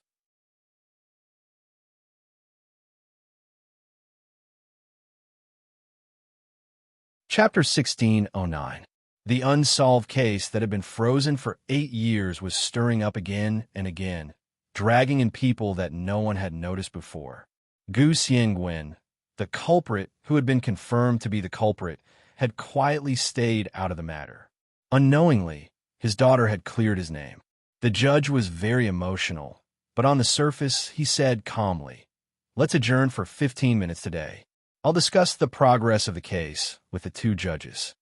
With that, the judge and the 2 judges left the table. A few bailiffs walked over and detained Wen Dayo, Liang Mei, and Wen Shui separately to prevent them from colluding. Jean Wani sat alone on the dock with a pale face. Her gaze was blank, and she did not pack her things. No one knew what she was thinking. Gu Nianji was in a relaxed mood. She turned off her laptop and disconnected the connection from the big screen in the courtroom. She turned off her laptop and turned to Lu Yuan and Lu Jin with a bright smile. Lu Jin was so anxious that he scratched his ears and cheeks. He quickly pushed Lu Yuan to stand up and whispered, "Hurry up and congratulate her. I'll follow you there." Lu Yuan's friendship with Gu Nianji was on the table. Both Jin Dazhuang and Xiao Zhang at the front desk knew about it. Today, he was here to inspect the standards of the law firm's lawyers, so no one would think too much about him congratulating Gu Nianji. If Lu Jin acted too warmly in front of others, it would be too eye-catching. Lu Yuan asked curiously, "Huh? Aren't you a person with an interpersonal disorder? Why are you suddenly so considerate of others?" Lu Jin glared at him righteously and gritted his teeth. He lowered his voice and said, "How can it be the same? What kind of obstacle do I have with my daughter? If I don't think about my daughter, do I think about those unrelated people? Lu Yuan snorted and stood up. Looks like I'm an unrelated person. He had cleaned up countless messes over the years.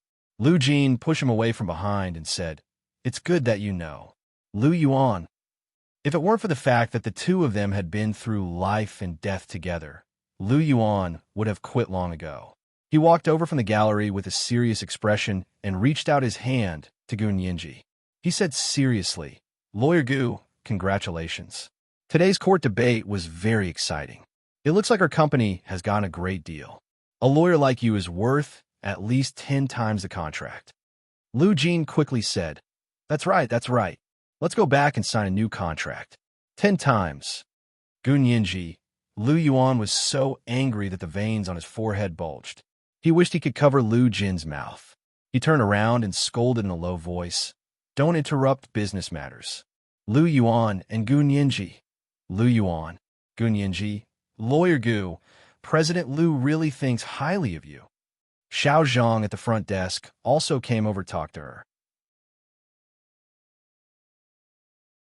Lu Jin had no choice but to take a step back and watch helplessly as Gun Yinji was surrounded by Lawyer Jin, Lu Yuan, and Xiao Zhang at the front desk. When Zhao Yangzi and Bai Shuang came to join the fun, Lu Jin was completely marginalized. Fortunately, he usually had that expressionless poker face in front of others. At this time, he was standing at the side with a face full of hostility. It was surprisingly consistent with his usual style of dealing with people, so it did not arouse the slightest suspicion. Lu Yuan caught a glimpse of Lu Jin's unhappy face and felt better. He smiled at Gun Yinji and said, "Your case has been settled. Congratulations. Director Lu and I still have other matters to attend to, so we won't wait for your closing statement. We'll make a move first, and we'll celebrate when we get back." As he spoke, he shook Gun Yinji's hand, turned around, and left the courtroom with Lu Jin. Lu Jin was so angry that his entire body stiffened. He was almost dragged out of the imperial capital's intermediate people's court by Lu Yuan. After getting into the car, Lu Jin couldn't hold it in anymore. He shouted at Lu Yuan, "You can go alone. Why are you dragging me with you? I don't even have the chance to talk to my own daughter. I'll keep you there, talking to yourself, and I'll make sure you won't see the sun tomorrow." Lu Yuan sneered and started the car. From the corner of his eye, he saw that Lu Jin was still staring at him. So he added, "Ninji won't be able to see the sun tomorrow either." Lu Jin immediately withered. He also knew that it was really difficult for him to stay calm in front of others, especially when his daughter was so outstanding. How could he hold it in? However, if he couldn't bear it, his true identity would be discovered at any moment. At that time, he wouldn't be the only one in danger. He didn't care if they said he was in danger, but if they said his daughter was in danger, it would hit him where it hurt. Lu Yuan drove away with a smile on his face. He thought that he had finally found a way to cure Lu Jin's interpersonal disorder. After Lu Yuan and Lu Jin left, Zhao Yangzi and Bai Shuang were even more at ease. They even started joking with Gun Yinji. Jin Wani glanced over and sneered a few times before starting to pack her things. She really hadn't expected that she would be forced to do something beyond her abilities today. She had thought that she would get a good case, but it would become the Waterloo of her career. Just like that, the great lawyer Jin Wani's undefeated record was ruined by a little girl who had just come out. Jin Wani felt very uncomfortable in her heart. If she had known, she wouldn't have taken Wen Shi's case. However, she had thought that Wen Shi was much more capable than her, and her opponent was a graduate who had just graduated from school. No matter how powerful she was, how powerful could she be? Jin Wani knew her own abilities. All these years, she had only taken on cases that she was certain to win. That was why she had such a meticulously cultivated, undefeated record. It was true that if you walked too much at night, you would always encounter a ghost. She glared at Gun Yinji with hatred, then took her briefcase and went to see Wen Shui. Although Wen Shui, Wen Daiyou, and Liang Meili were being held separately, Jin Wani was their lawyer and could see them at any time. She first went to the room where Wen Shui was being held and knocked on the door. when Shuyi was sitting on the only chair in the middle of the room. Her head was half lowered. Her expression wasn't very good, but she was still in good spirits. Jinwani sighed and said, "You've screwed me over. I'm sorry." When Shuyi said in a low voice, "I owe you a favor. When this case is over, I won't mistreat you. I'm not blaming you. It's just that Gun Yinji is too cunning. Such a person is actually Dean Sheen's biological daughter." Jinwani rolled her eyes. Although when Shuyi's parents would be sentenced, she would definitely be fine. When this case was over, Qin Yaowang would definitely think more highly of Wen Shuyi. She had lost the case, but she had formed a good relationship. In the future, her resources would definitely be better. Wen Shuyi nodded and said lightly, "But mother and daughter are like fire and water. Neither of them wants the other to have an easy time, so you don't have to worry about offending her." "I know that." Jinwani quietly asked about the He family. "But I heard that although young master he broke off the engagement with her, he acknowledged her as his sister." "Yes, that's true. But do you think his wife is closer to him or his sister?" Wen Shuyi didn't even look up and easily dispelled Jinwani's doubts. Jinwani's heart relaxed, and she became even more enthusiastic about Wen Shuyi. "I see. Then I'm relieved." She chatted with Wen Shuyi about the progress of the case. Coincidentally, neither of them mentioned Wen Dayo and Liang Meili. It was as if the two of them weren't her main clients at all. 15 minutes later, the judge and the two jurors returned. Wen Dayo, Liang Meili, and Wen Shuyi were all brought over by the bailiff. Jinwani also returned to the defendant's stand and sat with her client. Gun Yinji also returned to the plaintiff's stand, while her group of relatives and friends returned to the gallery. The judge had just checked the information on Qin Yaowang and her laboratory and said to Gun Yinji, "Qin Yaowang and her laboratory work closely with the military, and their security level is very high. With the level of our court, we can't directly issue them a subpoena. We have to go through the review of the Supreme Military Council before we can issue them a subpoena." Gun Yinji was stunned for a moment, but she quickly remembered that Qin Yaowang's memory-stripping surgery was in cooperation with the military. She quickly said, "Okay, we'll apply through the proper channels and issue them a subpoena." "Okay, but you'll have to wait." The judge spread out his hands regretfully and said, "For the current case, Ms. Wen Shuyi is temporarily ruled out of suspicion and can be released on bail. Wen Dayo and Liang Meili will be transferred to the Imperial Capital Prison Detention Center and await the official verdict." Gun Yinji glanced at Wen Shuyi, and Wen Shuyi happened to look over. The two of them smiled at the same time, but one's eyes were cold, while the other's gaze was venomous. They both knew that the battle between them had just begun. In the study of the He family's mansion, He Chengjian and He Jichu sat together and began to watch the video of the trial that the court had sent over. Although outsiders couldn't record it in the courtroom, the court had its own surveillance video. As Gun Yinji revealed so many unknown things behind the case step by step, He Jichu was so angry that his entire face darkened, even though he was mentally prepared. Good. This is the good servant of our He family." He slammed his fist on the desk. "Dad, these people are ambitious. You're too lenient with them." He Chengjian was a little dazed. He looked at the delicate and nimble young girl in the video. Her tongue was like a lotus flower, and she was free and easy to argue in court. Her every move actually had some of Qin Suin's charm. He couldn't help but be stunned. How many years had it been? Qin Suin had already become the deepest part of his heart that he couldn't touch. Many women had learned from Qin Suin and wanted to get close to him. However, no matter who it was, they didn't have Qin Suin's unique temperament. It was an internal foundation that surpassed the surface phenomena of appearance and figure. No one could learn it. However, he saw this kind of charm in Gun Yinji. "Yinji really looks like your mother during the trial.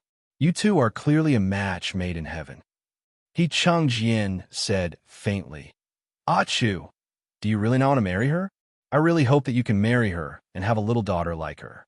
I'll retire immediately and help you take care of the children myself." The corners of Ijichu's eyes twitched. He felt like his father had stabbed a few more holes in his already wounded heart. He rubbed his temples. Don't mention this again. I said that the engagement has been broken off. Gun Yinji's personality was too fierce. She would rather die than live in dishonor. He didn't want to, nor did he dare to, force her. He Chengjian let out a long sigh and waved his hand. All right, I'm indeed old. There are so many demons and monsters at home, but I haven't even cleaned them up. I'll immediately have someone do another background check at home. If there's a problem, I'll immediately hand it over to the relevant departments for investigation. Not a single one of them will be tolerated. He Jichu responded and asked, also, what's going on with Qin Yaoguang and her lab? When did they work with the military? He remembered that when he was still here, Qin Yaoguang and her lab had nothing to do with the military. He Chengjian frowned and said, it's her memory stripping surgery. Because this surgery is of great importance, she has to perform the surgery every time after the military's magnetic field experiment. Therefore, the military has given her a very high level of security. In addition, her lab is the one providing technical support during the surgery, so her lab is also on the list of military partners. This was the first update of the day, Chapter 1598, like water and fire. A reminder to everyone about the monthly votes and recommendation votes. The monthly votes of the relatives were too powerful. It was still the third update today. At 1 o'clock in the afternoon, the monthly votes were 1,000 plus updates. At 8 o'clock in the evening, the third update. Moi, all the big shots and little angels.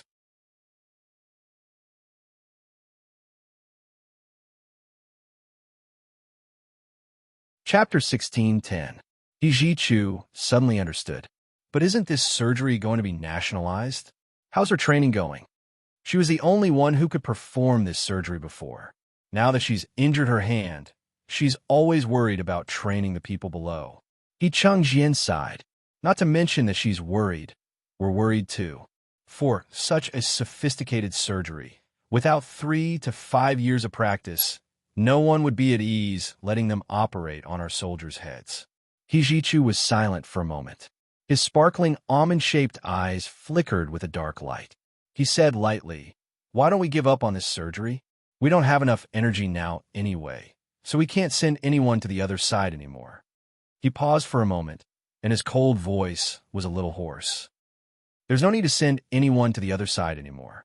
He Chengjian understood what he meant and felt very guilty towards him.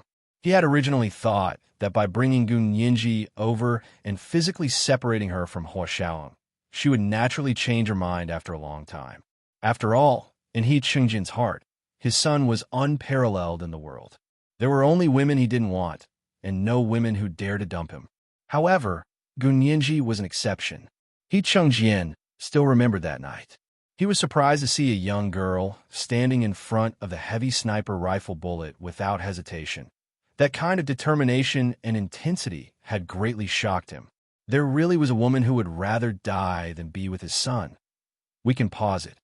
He Chengjian nodded. Then Qin Yaoguang and her lab will be summoned by the court. He Jichu frowned and pondered. His eyes flashed as he said, I don't know what the subsequent interrogation will involve. Why don't we let the court-martial take over? Court-martial? He Chengjian was a little confused. Isn't it just Yinji's disappearance 8 years ago? Is there a need to use a court-martial? This isn't about Yinji's disappearance. He Jichu chuckled and said, it's because Qin Yaoguang and her lab might involve something that no one else can know about. It's better to let the court-martial take over. Oh, that's true. He Chengjian patted his head and smiled. Her memory-stripping surgery was led by her lab. If it's summoned to court, if it involves this, Qin Yaoguang didn't violate the rules and perform this kind of surgery on others, right? He Jichu drummed his fingers lightly on the desk. His expression was indifferent, but the sharpness in his eyes was like a long, hidden knife. Should we send someone to keep an eye on our lab? He Chengjian narrowed his eyes.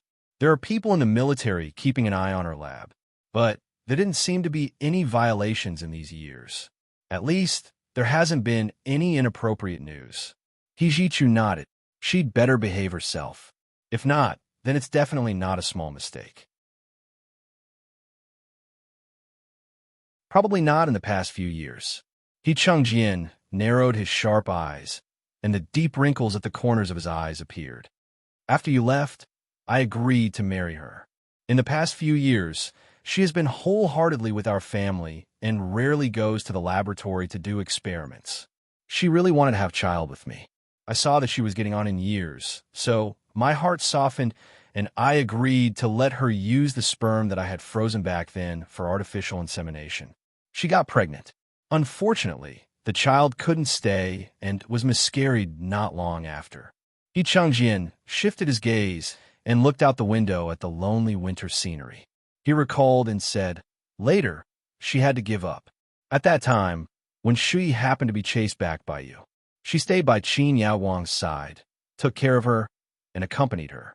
Qin Yaowang brought her with her to relieve her boredom. He Jichu scoffed. No wonder Qin Yaowang suddenly treated when Shui so well after Nianji disappeared. One of them was the daughter of a gardener, and the other was a world-famous scientist and the head of brain surgery. They had no interaction at all. But if the person who really wanted to kidnap Gun Nianji 8 years ago was Qin Yaowang, what was she thinking? He Chengjian was very confused about this. If she wanted to see Nianji, she could come to our house to see her every day. We didn't isolate Nianji. She could see anyone she wanted to see anytime, anywhere.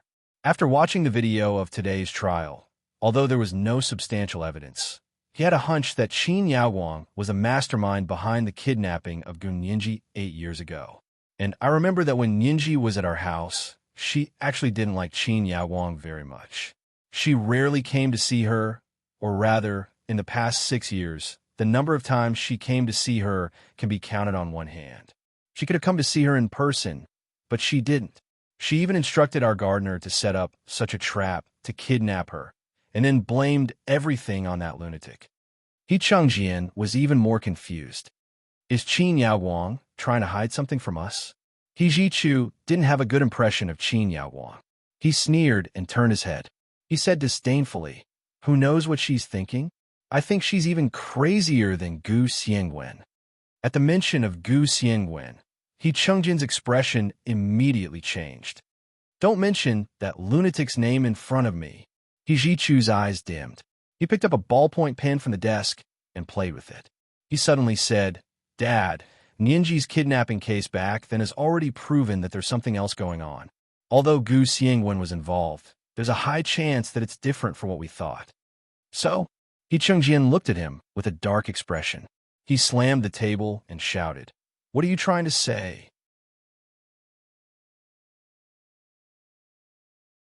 "I think Nianji's kidnapping case back then was a battle between that lunatic and Qin Yaowang. Qin Yaowang just lost the battle, but that doesn't mean that lunatic is innocent." He Jichu saw that He Chengjian's reaction was so intense, so he didn't continue. He changed the topic and said aloofly, "What do you think of Nianji's legal skills, especially her ability to be a trial lawyer?" He Chengjian was immediately full of praise. "Very impressive. Your mother wasn't as sharp and experienced as she was at her age. She just turned 20, right? I remember that your mother first went to court and became famous when she was 24. He Jichu, how could he forget that his father was his mother's greatest admirer? He Jichu sighed in his heart and said with a smile, "I think she's pretty good too. You know, in the other world, I was her mentor. I taught her a lot of things that I learned from my mother. Her style of trial is similar to my mother's, and it's also because, like me, she learned my mother's style." "Is that so?" He Chengjian couldn't tell if he was disappointed or happy. He couldn't concentrate, and his mind kept thinking about the days when he was with Qin Suan. They got married when their love was at its deepest, and they gave birth to their son, He Jichu, when their love was at its strongest. They had also lived together for so many years. The memories of every day in the past were engraved in his mind. As long as he had time, he would take them out and carefully savor them to spend the rest of his long life. He Jichu lowered his eyes. His clear and cold voice was like a drop of ice spring, pulling He Chengjian's scattered thoughts back to reality. "Dad, I think we should wait for Nianji's case to end and let her look at the case file about her mother's death. Let's see if we can find some clues that we didn't notice." He Chengjian shuddered and came to his senses. He looked at He Jichu with bright eyes. "What did you say?" This is today's second update of the month, 1,000 plus updates. Chapter 1599. This is different from what you said. A reminder for everyone's monthly votes and recommendation votes. 8 o'clock in the evening, the third update. Moi, big shots, little angels.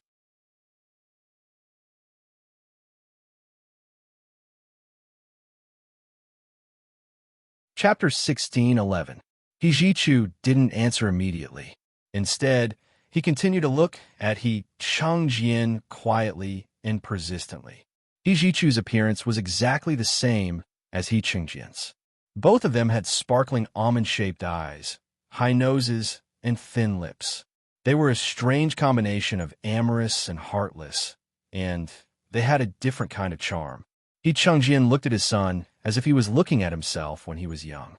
His heart softened for a moment, and he muttered, "What do you mean? Take it easy. Your old father's heart isn't good." His hands were trembling as he fumbled in the drawer for his special medicine. Hijichu's eyes were sharp. He saw a familiar bottle of medicine lying in the corner of the drawer. He bent over and took out the bottle of medicine from the drawer. He poured out a pill in his palm and handed it to He Changjian. He Changjian took the medicine and swallowed it. Hijichu poured him another glass of water and handed it to him. He Changjian drank the water from Hijichu's hand. Only then did he feel his chest tightness and shortness of breath slowly improve. Hijichu saw that his expression had improved, so he said slowly, "I was just saying, please think about it. If you don't want to, then forget it." After all, there was no doubt about his mother's direct cause of death. He just wanted to know what had happened back then to make his mother die of anger. Hijichu's eyes flashed, and he thought of the doctor who had performed the surgery on Gunyenji. If there was anyone in this world who knew why his mother, Qin Suan, had been angered to death, Gunyenji would definitely be one of them. He Changjian nodded. "Okay, let me think about it."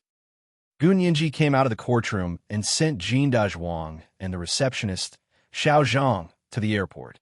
They had arrived yesterday and were flying back to Sea City this evening. Gunyenji's trial had taken almost half a day. By the time the trial was over, they had to go to the airport for security check. She personally drove Hijichu's car to the airport. The receptionist, Xiao Zhang, hugged her and said reluctantly, "When are you going back, Lawyer Gu? We all miss you very much." "I'll go back when I'm done here," Gunyenji said with a smile. She held her hand and said goodbye. "Take care of yourselves. Remember to help me clean my office. Don't let anyone take my place." "No problem. I will definitely help you keep an eye on your position." The receptionist, Xiao Zhang, laughed and went to the security check first. Lawyer Jean extended his hand to Gunyenji and said with a smile, "Little Zhang doesn't know any better and only knows how to talk nonsense. Lawyer Gu, will you really go back to our small law firm?" Gunyenji smiled mischievously and said, "I'm also a shareholder." "Lawyer Jean, you're not going to swallow my shares, are you?" Lawyer Jean laughed heartily. No, of course not." After sending Lawyer Jean and the receptionist, Xiao Zhang, off, Gunyenji drove back to her rented apartment. As soon as she came out of the elevator, Lu Jin ran out of his suite impatiently. He smiled and held out his hand to her. "Congratulations. Victory in the first battle." Gunyenji's parting feelings disappeared the moment she saw Lu Jin. She laughed. Thank you. Is Director Lu done with his work? You sure are putting on airs today." Lu Jin immediately complained to her anxiously. "It's all Boss Lu's fault. He left as soon as he said he would, and he even dragged me away. Otherwise, I would have stayed until the end of the trial." The two of them chatted and laughed as they entered Gunyenji's suite. Lu Jin went to the kitchen to warm up the milk for her with ease. Gunyenji put down her briefcase and stretched. "Dad, I'm going to take a shower." "Hurry up and go. There's rose essential oil that I personally made for you in the bathroom. You just need to drip 2 drops in the bathtub. It'll help with skin care, beauty, and rest your mind." When Lu Jin had nothing to do, he would think about the things that women used. He only hoped that one day he would be able to give it to his daughter as a gift. Now that his wish had been fulfilled, he had changed his way of presenting his treasures. Gunyenji was extremely happy. She walked over and hugged Lu Jin's arm. She leaned her head on his shoulder and said reluctantly, "Dad, you're so good to me. I could be even better to you." Lu Jean patted her head. "I'm warming up the milk for you. I'll call Boss Lu over to cook dinner later. What do you want to eat? Do you want paella?" Lu Jean was eager to try. "I studied it with Boss Lu and wanted to cook it for you myself." Gun Yinji thought of the choking smell of onions and quickly said, "No need, no need. I don't eat paella. I'll just have simple fried rice." She remembered that it was the easiest to make. The simplest fried rice only needed eggs, green beans, and diced ham. It was also called san xian fried rice. She had all these ingredients in the fridge. Lu Jean scratched his head and said embarrassedly, "San xian fried rice? I haven't learned much about this. I'd better call Boss Lu over to cook." As he spoke, Lu Jean called Lu Yuan. Lu Yuan was reading documents in Lu Jin's suite across the street. He picked up the phone and searched for ingredients from Lu Jin's fridge. He brought them over. "Where's Nyenji?" Lu Yuan didn't see Gun Yinji when he entered the door. He only saw her briefcase thrown on the sofa. Lu Jin urged him to the kitchen and said with a smile, "Nyenji is taking a shower. She's so tired today. Let her rest more. It's best to take a bath with rose essential oil to relieve her fatigue." Lu Yuan wanted to ask how the lawsuit was decided, but Gun Yinji was taking a shower, so he had no choice but to give up. However, by the time Gun Yinji came out of the shower, Lu Yuan's 4 dishes and 1 soup were already ready. Gun Yinji had experienced a day of intense mental work today. Lu Yuan had made her a stewed pigeon with gastrodia alata, which was very brain-nourishing.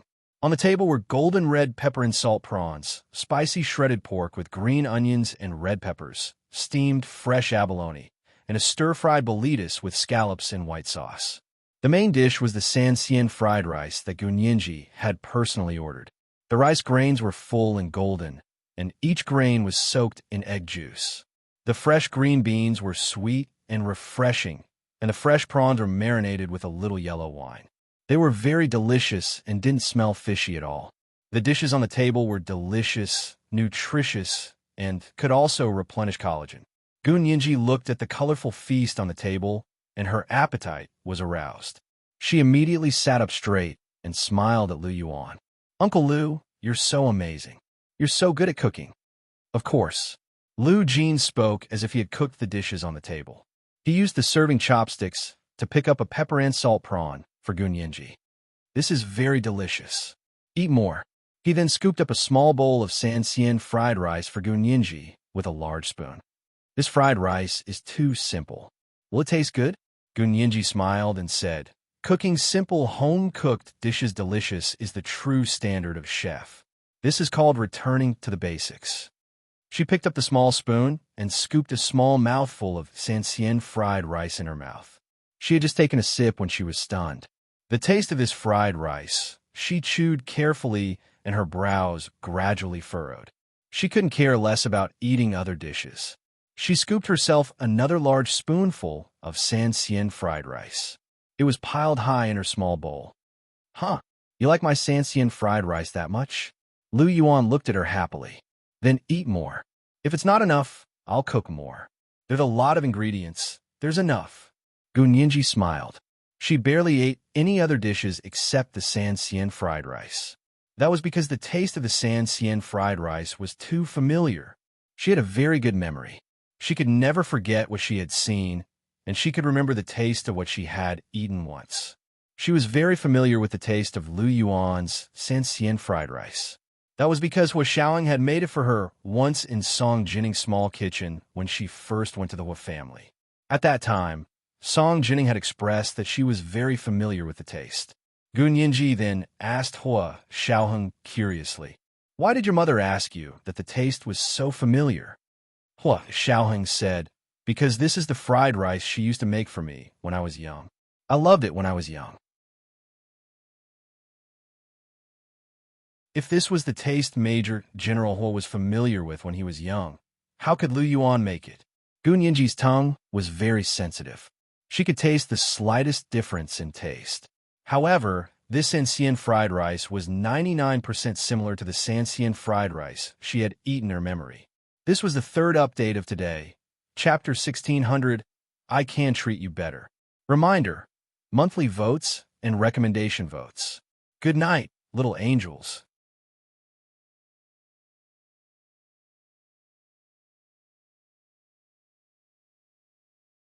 Chapter 1612. Gun Yinji endured the strange feeling in her heart and finished all of the Sansien fried rice. She was so full after eating that she couldn't eat anything else. She sat beside Lu Jin so comfortably that she wanted to hum. Lu Jin quickly prepared hawthorn juice for her to drink. He said in surprise, "This is the simplest Sansien fried rice, but it's actually so delicious." He turned to Lu Yuan and gave him a thumbs up. "Boss Lu, you're amazing. You can even make this kind of home-cooked meal to perfection. Your culinary skills have reached perfection." Lu Yuan was also a little surprised that Gun Yinji liked this kind of Sansien fried rice so much. He was a very cautious person. On the surface, he looked transparent, cheerful, kind, and very good at socializing, but perhaps it was because of his professional habits. Only a few people who were very familiar with him knew that Lu Yuan's mind was full of twists and turns.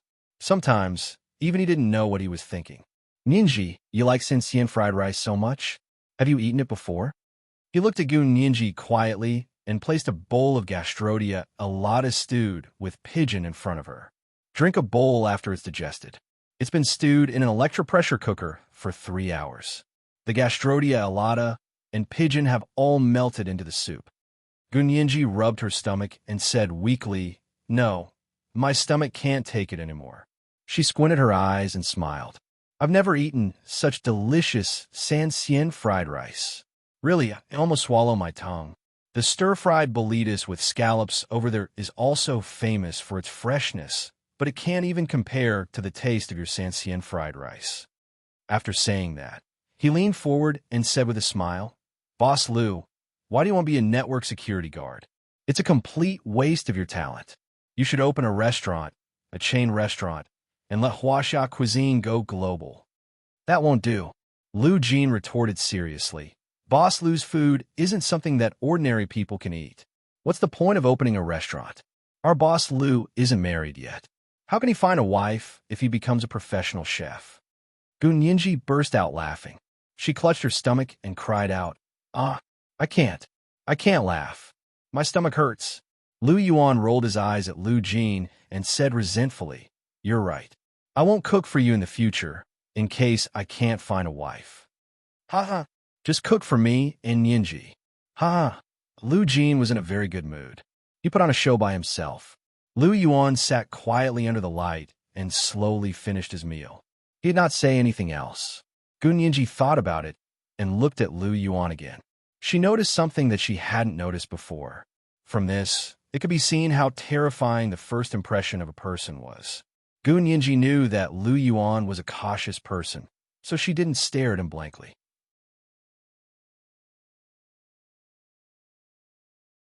However, when she stood up and walked around the dining room to digest her food, she would occasionally shift her gaze from Lu Jin to Lu Yuan. She had done it very discreetly, and Lu Jin had been interrupting and disrupting Lu Yuan's attention. Therefore, during the meal, Lu Yuan did not notice that Gun Yinji was secretly observing him. After dinner, Lu Jin was urged by Lu Yuan to clean up the dishes and the kitchen. Soon, the rumbling sound of the dishwasher came from the kitchen. Lu Yuan held a cup of pu or tea and went to the living room to chat with Gun Yinji. What was the final verdict on the case? Lu Yuan left early and did not hear the final verdict. Gun Yinji sat cross-legged on the sofa and rested her cheek on one hand. She smiled and said, "The trial isn't over yet. Wen Dayo and Liang Meili are definitely guilty and will be sentenced. Wen Shui is very cunning and escaped. She can be bailed home for the time being. There's also Qin Yaoguang in her lap. The court wants to summon them to testify in court, but their security levels are different. They still need to go through the military procedures. I don't know how long it will take." Lu Yuan was very surprised. "Wen Shui is actually fine?" "Yes, she's a lawyer after all. She's always playing on the edge of the law. You know she's definitely not innocent, but the law can't convict her," Gun Yinji said quietly. Gun Yinji said quietly, "Look, No matter how I tried to persuade her in court, she refused to say who the man and the little girl she saw were. She gritted her teeth and said that she only saw those two people and didn't know who they were. Lu Yuan thought for a moment and understood. The mastermind behind the scenes has made quite a thorough arrangement. It seems like they really prepared a man and a little girl to get into the car at the corner of the street. That's for sure. Gun Yinji leaned back on the sofa and rested her arms on the back of the sofa. Her bright eyes darted around. Don't forget, there are also two passerby witnesses. They also saw it, and their descriptions are very similar to Gu, Xiangwen, and me when I was 12 years old. So, there must be two doubles. When Shi's explanation was considered to be based on the situation at that time, but she really saw it and didn't lie. Moreover, she also said that she didn't know who it was, so there was no legal misdirection or framing. Even if these two doubles were found in the end, she would still be innocent. Gun Yinji spread out her hands with a look of pity on her face. This person is indeed very cunning, and she always leaves a way out for herself. However, she's too ruthless. In order to get away with her crime, she can even throw her parents into the pit. Lu Yuan nodded and comforted her gently. Many unjust deeds bring about their own destruction. People like her won't have a good ending. Lu Jin cleaned up the kitchen and washed his hands. He walked over and sat beside Gun Yinji. He curled his lips at Lu Yuan and said, "Boss Lu, do you know how to speak human language? What do you mean by many unjust deeds bring about their own destruction? It's clearly that bitches will be punished by the heavens." Lu Yuan, Gun Yinji. She was most afraid of the air suddenly falling silent. Gun Yinji was speechless. She quickly wanted to say something in an attempt to break the awkwardness in the living room because of Lu Jin. Lu Yuan looked at her and smiled. "It's nothing. I'm used to it." Gun Yinji subconsciously looked at Lu Jin, but saw that he was still looking at her with bright eyes.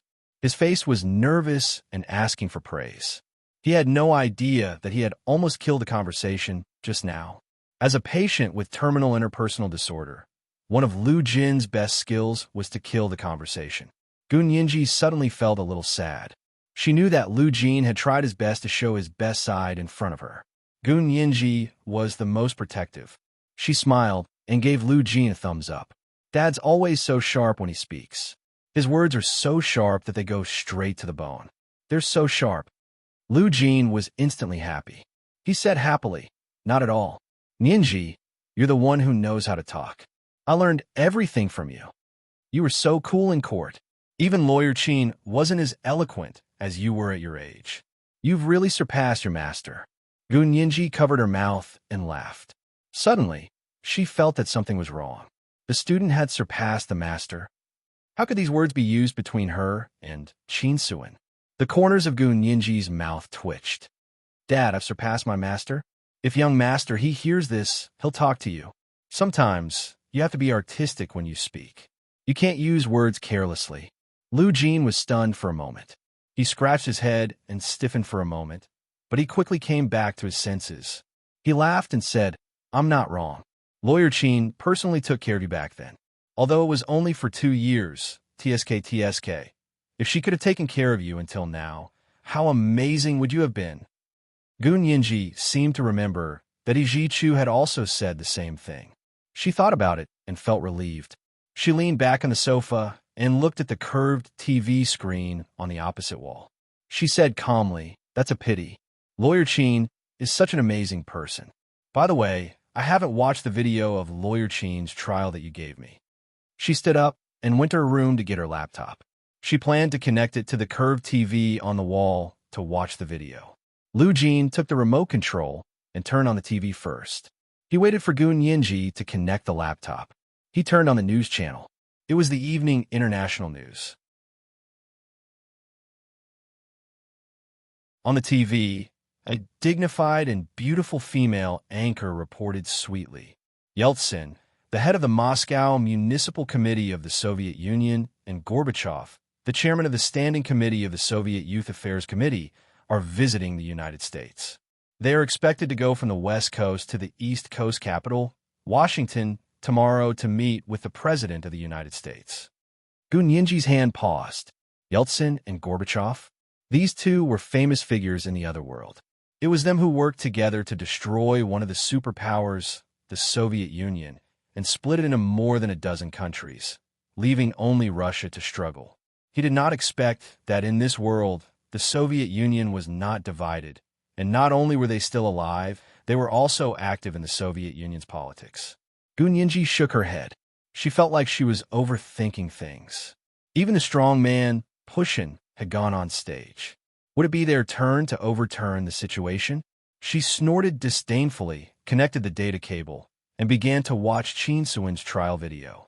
Late at night, in front of the detention center of the Capitol Prison, a few dim street lights stood in the cold winter night. When Dayo and Liang Meili had just been sent here in the evening to await sentencing.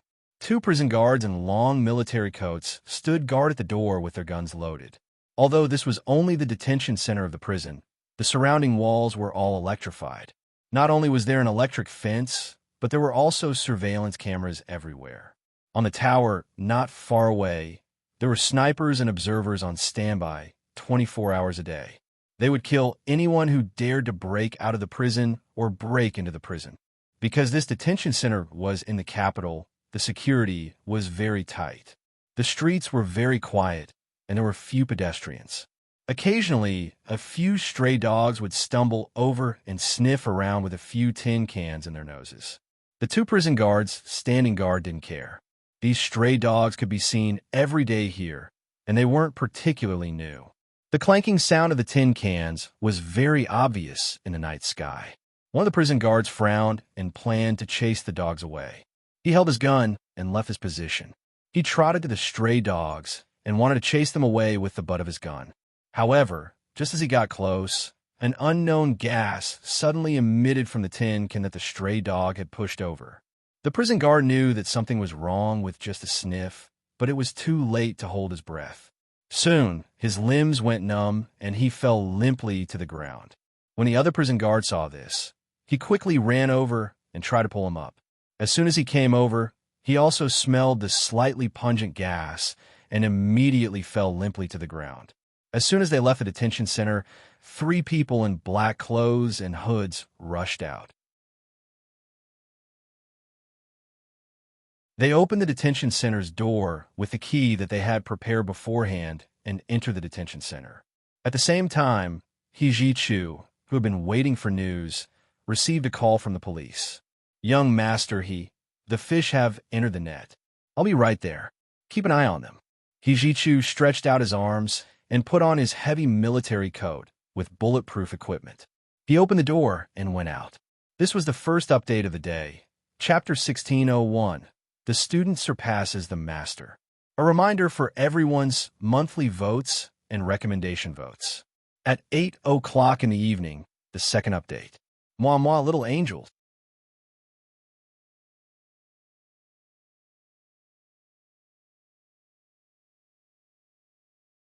Chapter 1613. He Ji-chu first brought his orderlies and drove a large bulletproof jeep that had been modified. He quietly sped towards the detention center of the Imperial Capital Prison. Usually, the high-powered engine of this kind of car was especially terrifying. Driving on the road in the middle of the night was like a tank crossing the border. However, the engine of He Ji-chu's modified car was especially advanced. It had already reached the pinnacle of noise elimination.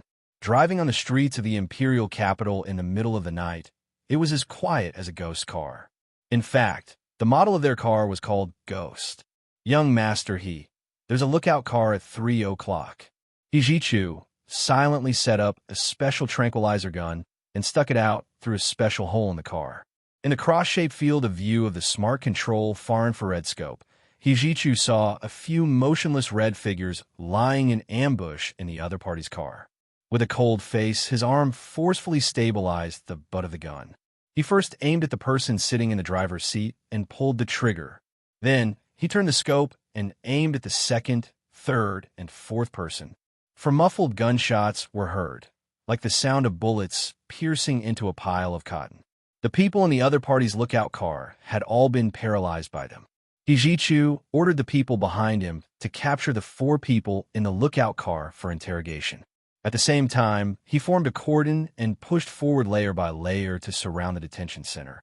In the detention center, the 3 men in black who had rushed and were probably trained in kung fu.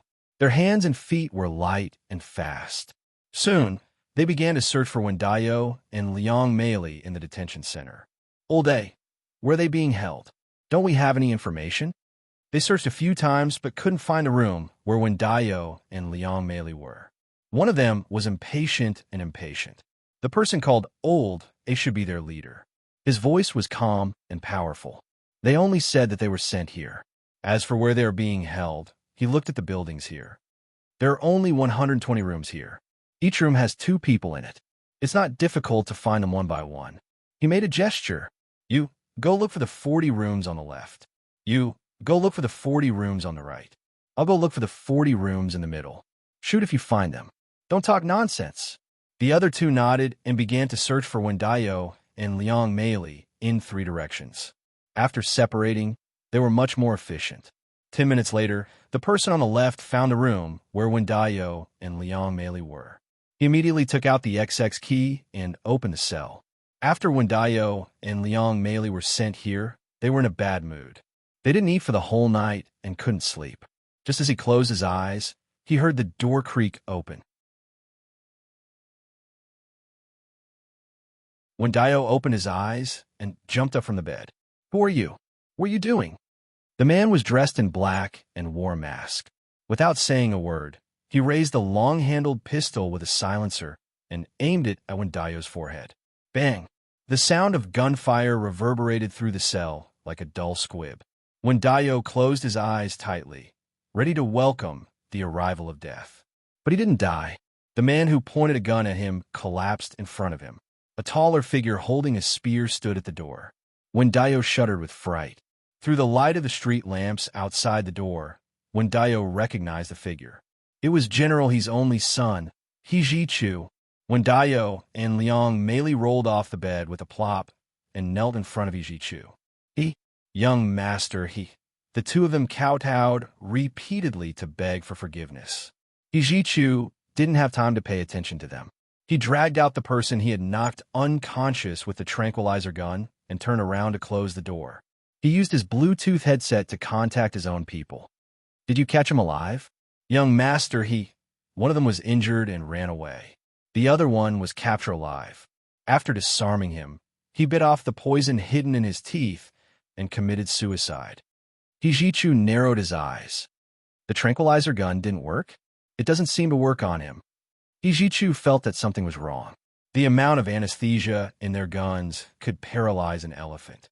There was actually someone among the other party's people who didn't even have a tranquilizer gun. Right now, only the person he had caught was alive, as well as the 4 people in the lookout car. He was a little regretful. His intuition told him that the person who had escaped was probably the leader of the other party's operation. Of course, they didn't leave empty-handed. At the very least, they could be sure that the other party's operation this time had something to do with Qin Yawang's laboratory.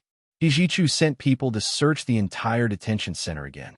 After confirming that only 3 people had entered, he returned to the military headquarters.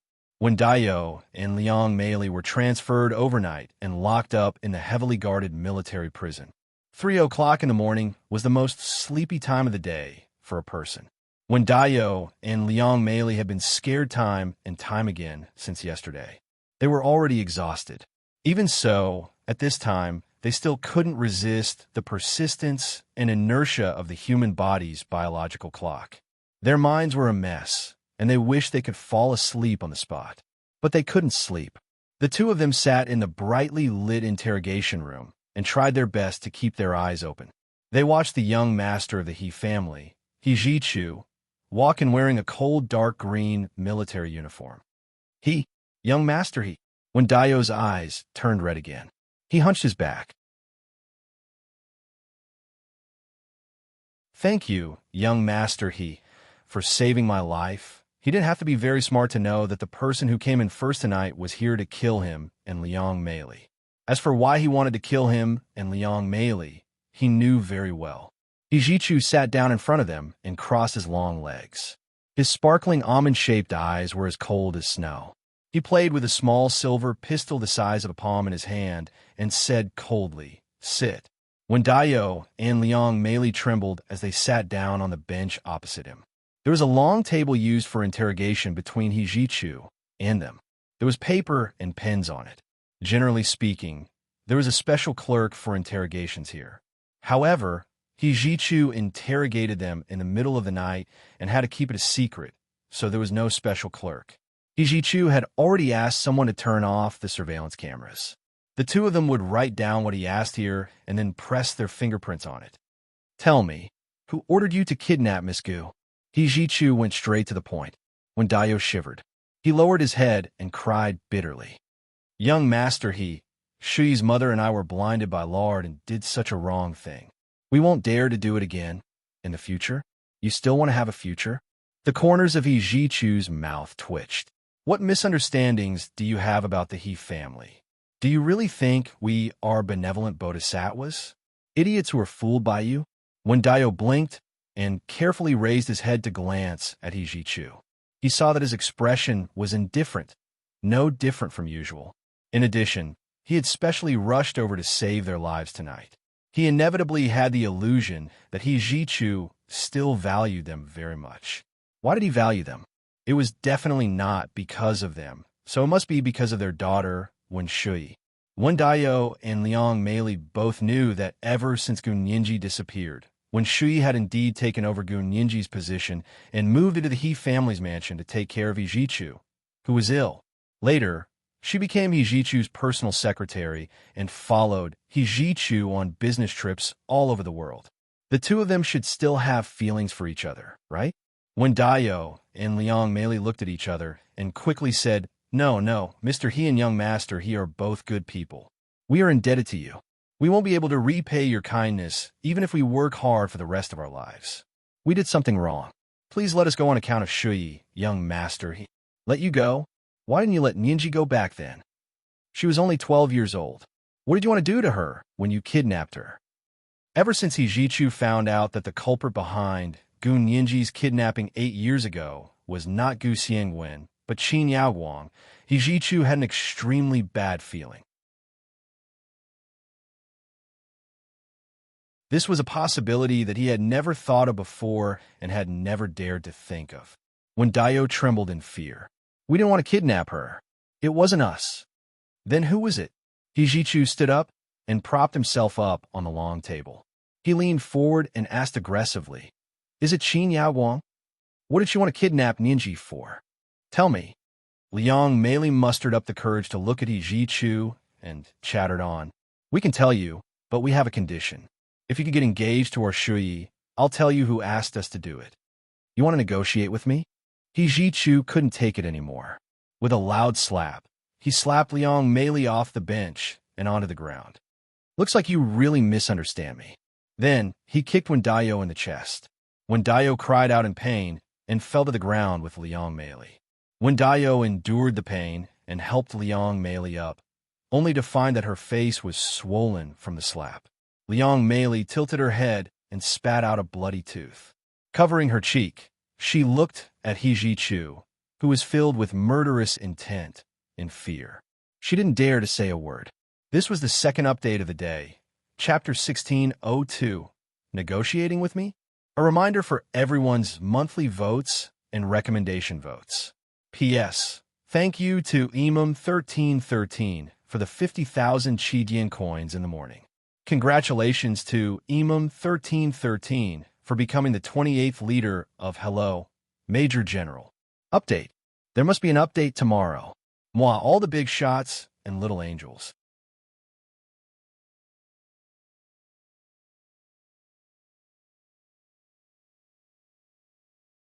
Chapter 1614. Hijichu stood in the interrogation room. His tall figure blocked the light, casting a patch of darkness on the ground in front of him. Liang Mei looked at Hijichu with fear, her teeth chattering. Hijichu pointed at Wen Dayo and Liang Mei, who were lying on the ground, unable to move. He said with a cold expression, "I'll give you 5 minutes to think about whether you want to say it or not." Don't be shameless. He opened the door of the interrogation room, walked out, and slammed the door shut. Standing at the door, he lit a cigarette, took a long puff, and slowly exhaled. In the interrogation room, Wendayo and Liang Meili were stunned for a while before they helped each other up from the ground. Liang Meili covered her face and sobbed. Why is young Master He like this? We watch him grow up. He's never hit anyone. He's never hit us servants. Wendayo corrected her with a bitter expression. But he's a soldier with a gun. How kind do you think he can be? This tall and noble young master had always been very polite to the servants. He had never scolded them loudly. When he spoke, he would always say, please, and thank you. They respected him, but they were not afraid of him because they knew that he was distant but polite to them, and he was especially considerate of the servants' difficulties. Seriously, how dare you say such a thing? When Dio wiped his face. Why don't you look at when young master, he can shoot us for what we did, but he treats our Shui differently. Liang Meili said stubbornly, if the children of the He family's servants are promising, the He family will give them money to continue studying. Our Shui is so powerful. She's an outstanding graduate of a famous American university. Not to mention the children of the He family servants. Even the relatives and friends of the He family don't know how to study as well as our Shui. So what if she knows how to study? If you want to blame someone, blame yourself for being too useless. Now we're all relying on our fathers. We're dragging Shui down. When Dio was upset, the more he looked at this woman, the more stupid she became. She couldn't even recognize the situation. How we drag Shui down? Liang Meili argued with Wendayo righteously. In the past, Mrs. He was an orphan from an orphanage. She had no background. It was because she was particularly good at studying and had a promising future that General, he took a fancy to her. Even someone as powerful as Dean Sheen didn't want him and insisted on marrying Mrs. He. If an orphan can study, she can marry into the He family. Our Shui has parents and is very good at studying. Why can't she marry young Master He? Besides, it's not like young Master, he isn't interested in our Shui. Our Shui has been with young Master He for 4 to 5 years and has always been abroad. I don't believe that young Master He and Shui haven't slept together. The more Liang Meili spoke, the more she felt that she was right. She put one hand on her hip and pointed at Wendayo with the other. You still despise me. Who do you think you are? You're the one who's risking your father. You're useless, making me and Shui suffer and be poor. Why don't you find a rock and knock yourself to death? The couple quarreled in the interrogation room. Their voices were so loud that even He Ji-Chu, who was standing at the door smoking, could hear them clearly. Seeing that this ignorant woman had even made an analogy with her own mother and even slandered him for sleeping with Wen Shui, he could not tolerate it. He Ji-Chu took a deep puff of his cigarette and called his orderly to bring a whip over. He ordered coldly, "Come in with me." He pushed open the door of the interrogation room and straightened the chair that he had just kicked over. He sat down boldly and pointed at Liang Meili with a cigarette in his hand. This woman, give her a good beating. Give her a good beating until she can speak human language. Liang Meili had the potential to be a shrew in her bones. She knew that she would not be able to escape death for what she had done. She only hoped that she could pave the way for her daughter before she died. So she threw caution to the wind and shouted, "Young Master He, you can't out-talk me. So you're going to make a move? You played with my daughter, and now you're not going to admit it? I'm going to report you. I'm going to sue you for abusing your power. I'm going to..." There was a crisp sound of the whip. He Ji-Chu did not wait for the orderly to raise the whip. He directly pulled out the belt around his waist and whipped it with a backhand. The belt hit Liang Meili's left face. It was so strong that her jaw was crooked. She could no longer speak. Every time she moved her mouth, her jaw would hurt. The orderly came over with the whip. When he heard the woman's nonsense at the door, he spat and said angrily, "Young Master He, rest for a while. Let me do it." The only way to deal with a shrew was to be more ruthless, and vicious than her. After a few whips, Liang Meili tasted something that was heart-wrenching and bone-crushing pain.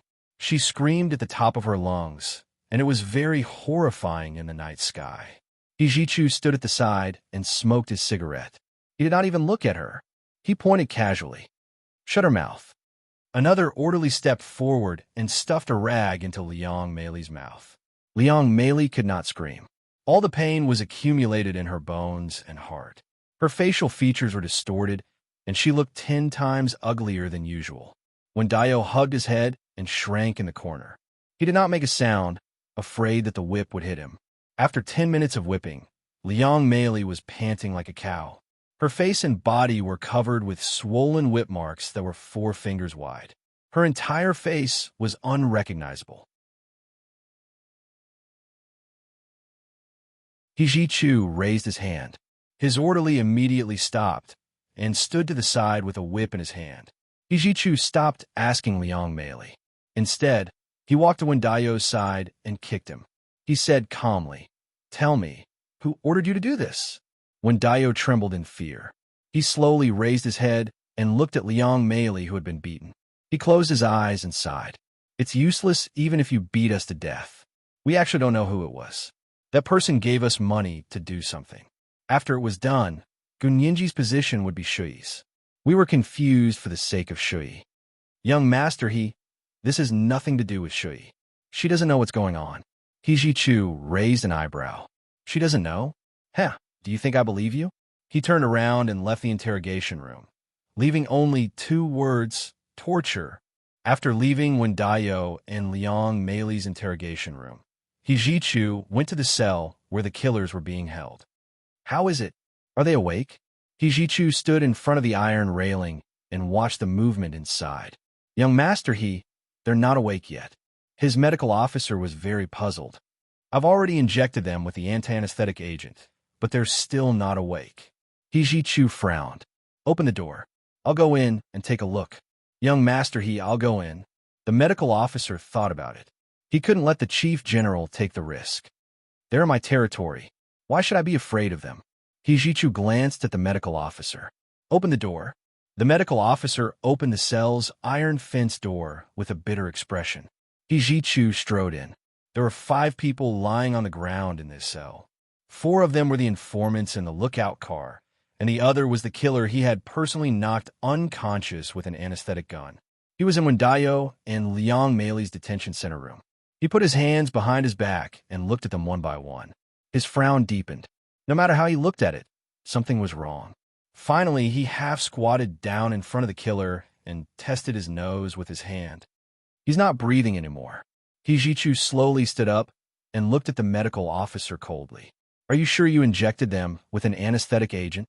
"Young master, if I used any other agent, I will accept military punishment." The medical officer saluted without hesitation. He was not afraid of Hijichu's gaze at all. "Then what's going on with them?" Hijichu pulled the medical officer over. His cold face was as cold as snow. "Look for yourself." Hijichu let go, and the medical officer rushed over to check on the 5 motionless people. The more he checked, the paler his face became. In the end, his face was ashen as he sat on the ground. He said in a sobbing tone, "Dead? They're all dead. But they were just unconscious just now.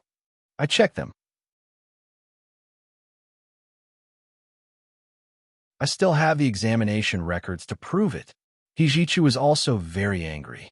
It wasn't easy for him to set up a trap when the other party wasn't paying attention. In the end, these bastards who were caught died right under their noses. How did the other party do it? Hijichu took out a cigarette and lit it with a lighter. He took a long puff. "Get the forensic doctor to do the autopsy." Hijichu walked to the side. "I'll send someone to observe." Soon, the Army senior forensic doctor rushed over overnight and performed a detailed autopsy on the 5 people.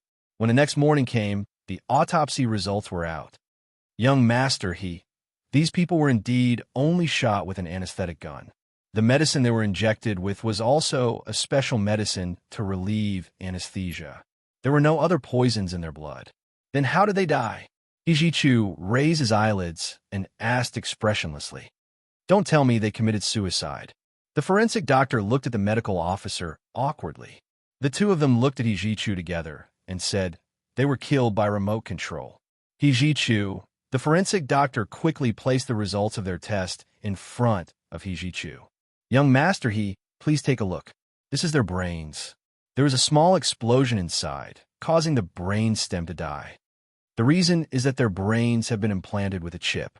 This chip is a little similar to the chip that our military is developing for robot warriors. He Ji-chu's eyes flashed. Similar? How similar? It could be said that the chip implanted in their brains is only the prototype of the chip that we are researching. However, the chip that we are researching is not for human use. Even if their chip is only the prototype, it won't be a problem for them to be implanted in the human brain as a small time bomb. This could be said to be a different kind of human bomb. He Ji-chu's face darkened as he listened to the forensic doctor and the medical officer explain the chip in these people's heads. He threw away the cigarette, but in his hand. Immediately sign an order from the military to arrest Qin Yaowang and all her experimenters. Seal off Qin Yaowang's laboratory. This was the first update of the day. Chapter 1603. It doesn't have anything to do with it. Remind everyone of your monthly votes and recommendation votes. There will be a reward and update at 1 o'clock in the afternoon. At 8 o'clock in the evening, the third update. Mwah. All the big shots and little angels that you're tuning in to the Romance Rendezvous YouTube channel. We're so grateful for your support, and don't forget to subscribe to join us on this incredible journey through captivating stories. Your generosity through donations truly makes a world of difference, as it's the primary source of revenue that allows me to expand and enhance this channel for you.